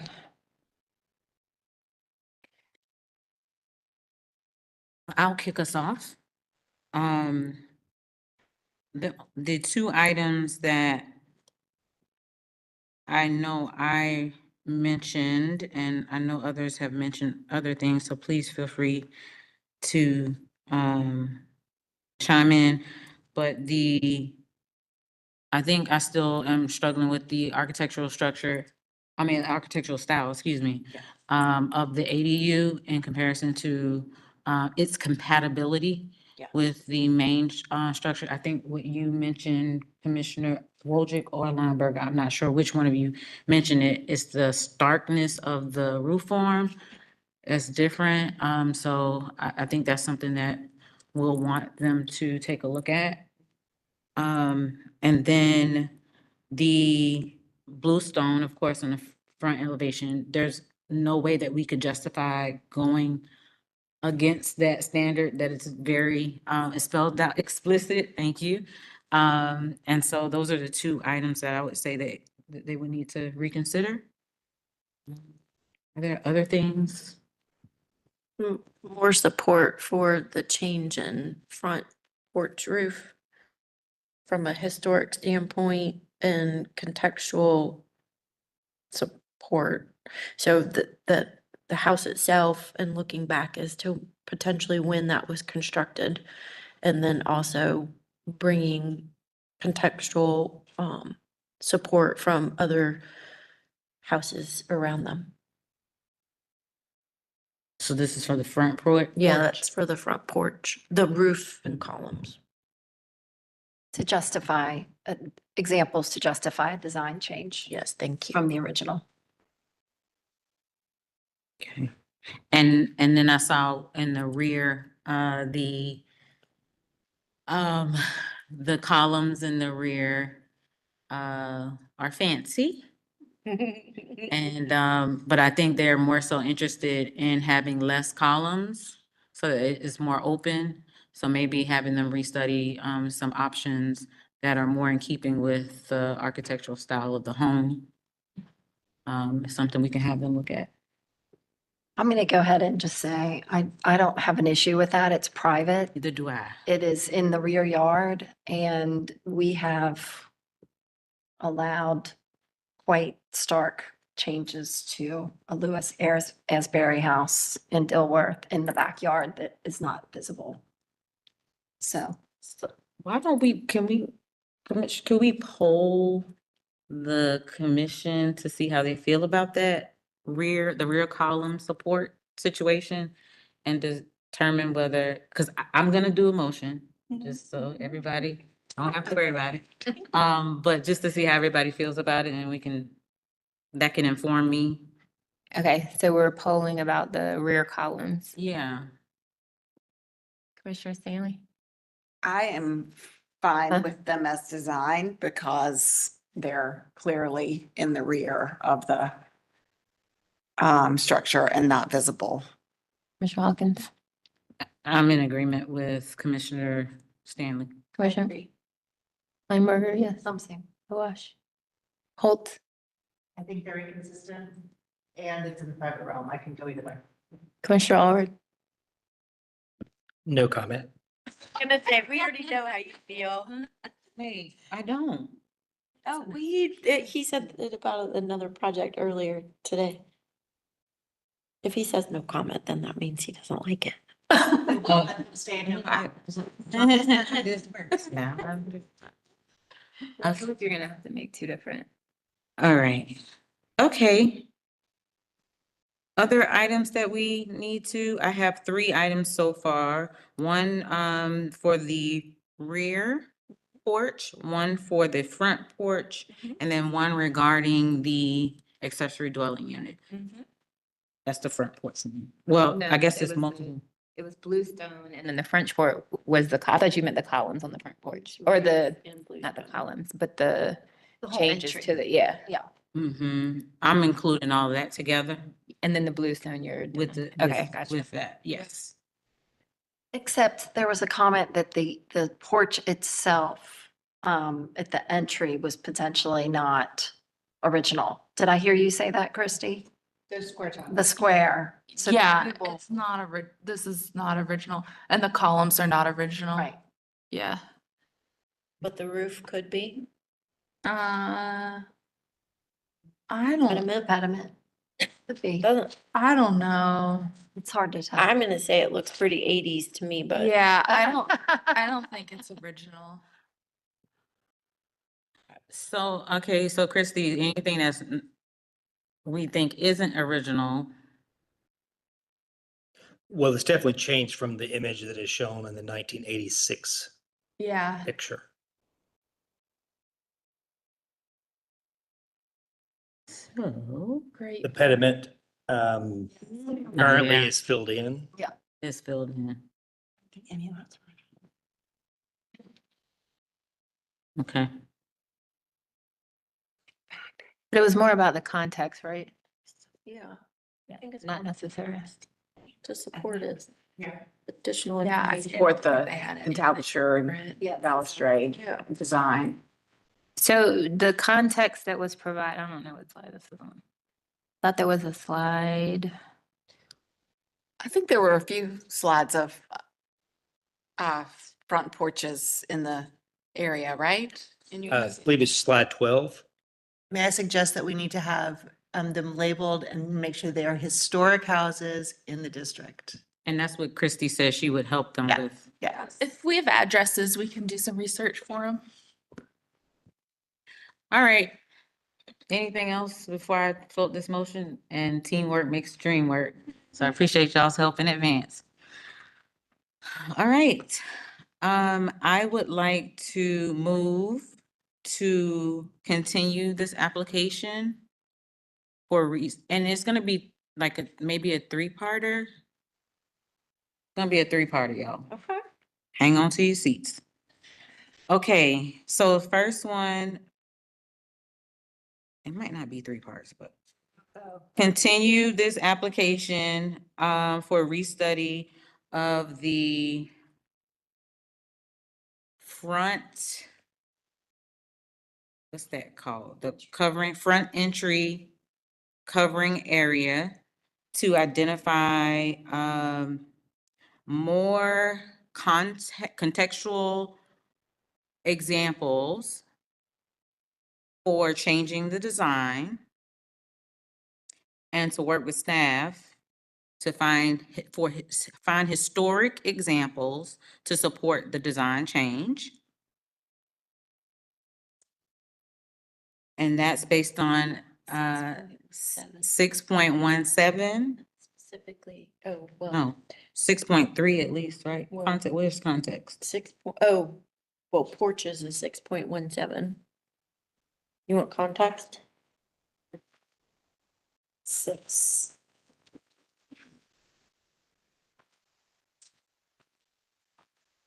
Context is 6.2. Okay, context 6.2, and we can throw 6.17 in there because it is porches. Yep. And are you gonna talk about the bluestone in that? No, because that's That's that's separate? not, Cause that's a no-no. that's a no. Yep, I got you. Yep. Okay. Okay. And then what else needs to be restudied that I can put in here? ADU. Okay, and also a restudy of the accessory dwelling unit, that the architectural style be revisited to be compatible with the main structure. 8.10, number 3. Standard 8.10, number 3. And I would add to reduce the scale of the building if possible in terms of the restudy. On the roof, right? The roof. I think it's more roof line, Yeah. Yes. roof forms. And in that restudying, consider the roof forms. Roof massing per standard 6.8. Roof massing, Numbers 2 standard 6.8, numbers 2 and 3. and 3. And reform is 6 point. And roof form is standard 6.13. Yep. Okay, that's my part 1. Okay. Okay, sorry. We have a motion by Commissioner Hawkins. Do I have a second? Second. Second by, I don't know who that was, Commissioner Wojcik. Any discussion? Okay, Commissioner Stanley, Yes. Commissioner Hawkins, Yes. Commissioner Wojcik, Yes. Commissioner Lineberger. Yes. Commissioner Sowash, Yes. Commissioner Holtz. Yes. Commissioner Allred, Yes. Commissioner Bell, yes. Motion to continue passes 8-0. Okay, part two. I don't even know if this need to be. No, you just did Bluestone. Regarding the front porch materials for the flooring.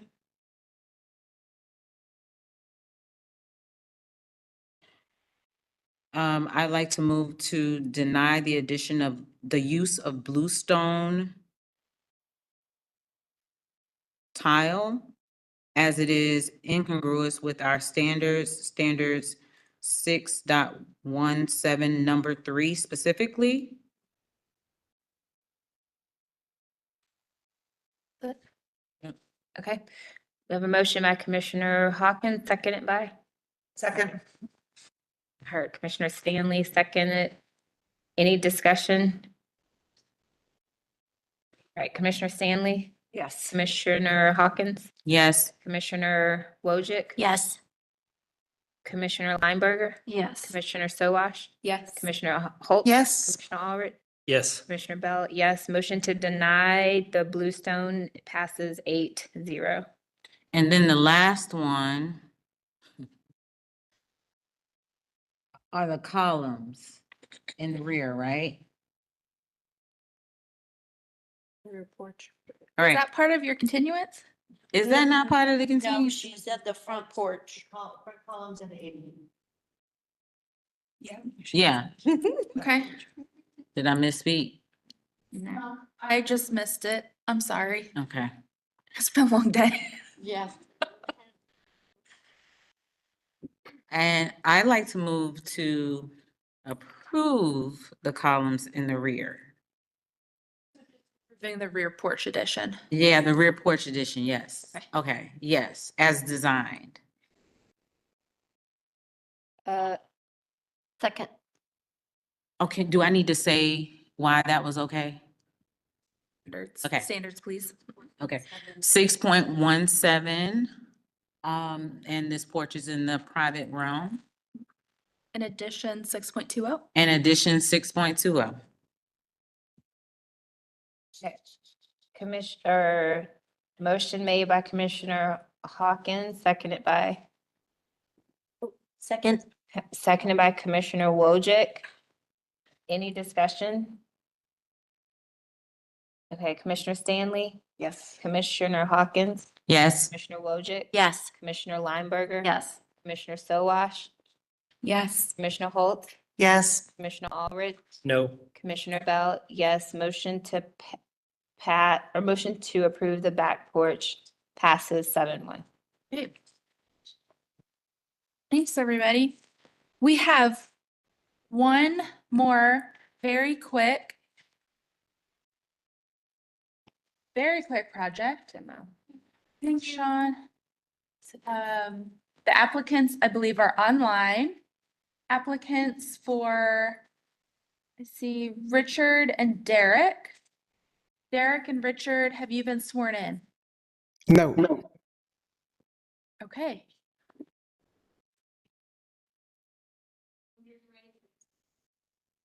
Please raise your right hand and respond, I do, to the following question. Do you affirm that the testimony and information that you're about to give is the truth and nothing but the truth? Yes. Okay. This last application is for demolition at 2213 Wilmore Drive. It is kind of mid-block. You can see Wilmore Drive curves around over here. It's right here. It's got a very large lot. They have photos of all the existing conditions and all the details. They provided contact information. They have an existing site plan noting all the trees. They have all the plans and elevations with lots of details. And they have a survey. Where's our Zotwall survey?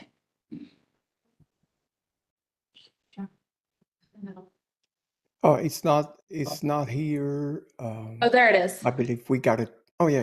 Oh, yeah. Is that all survey too? Okay, so, they have everything they need. It is a historic house, if the commission agrees. And so this can be a really quick review. We have no additional documentation from an engineer, structural engineer, or otherwise asking to reduce the stay.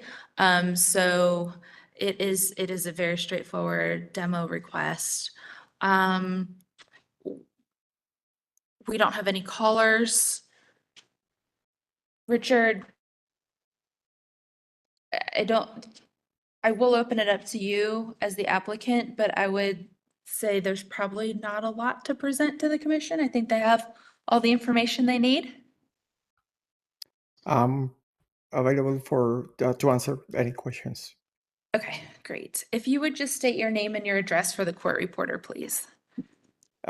Richard Cuevas, 118 East Kingston Avenue in Charlotte. That's our office, Integra Design. Perfect, thank you. All right. I would just like to disclose that I Yes. know the know the applicant Okay. as he is the owner, of the home next door to me. Okay. But that does not prevent me from being able to Oh, where Make- you personally live. correct. Does I it, would say you have a financial interest then, so I would say recuse. not this house though, just in general. Yeah, but you have a financial interest in your personal home. Mm-hmm. I would recuse, yeah, because usually if you own property within 300 feet of the property being discussed, you're considered to have a financial interest, but you're in a really different situation where you have a financial interest because of your personal home. So I would say, yes, thank you for disclosing, Okay. and we'll accept your recusal. Okay. Thank you, Commissioner Hawkins. Okay, any questions for the applicant? All right, we will close. This one feels pretty straightforward. I'll do a motion, but I do want to say we're sad to see any home be torn down in our historic districts. So just for the record, we've had homes torn down that are in far worse condition. And we can seek alternatives as Yes, well. Yeah. yes. Okay. So I move to determine this application is complete with all the required documentation provided by the applicant. So I move to determine that the building has special significance and value toward maintaining the character of the Wilmore Historic District.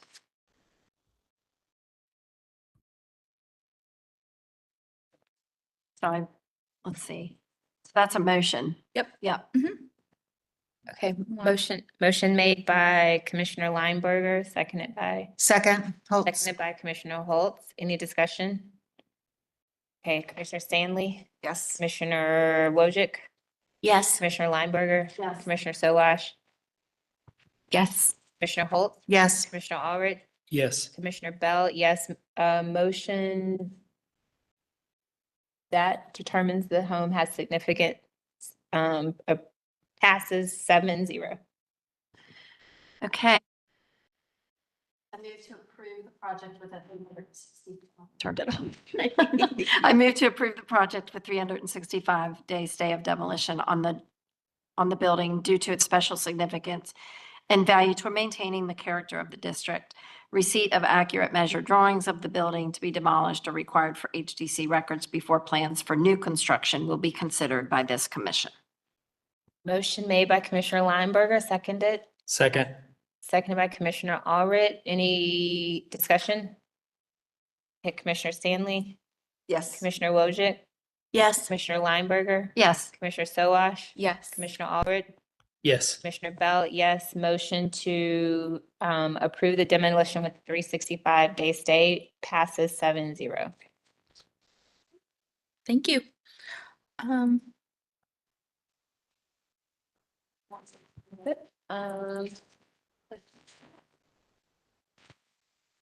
This concludes the presentation of evidence. Oh, sorry, nope. That's not where we are. Here, I can, Where are we? just to reiterate that the commission announced earlier, they will not hear cases 15 and 16 this evening, but those will be included on the November agenda. Right. We have reached the end of the agenda. Is there any further business to discuss? This meeting is adjourned at 7:06 PM.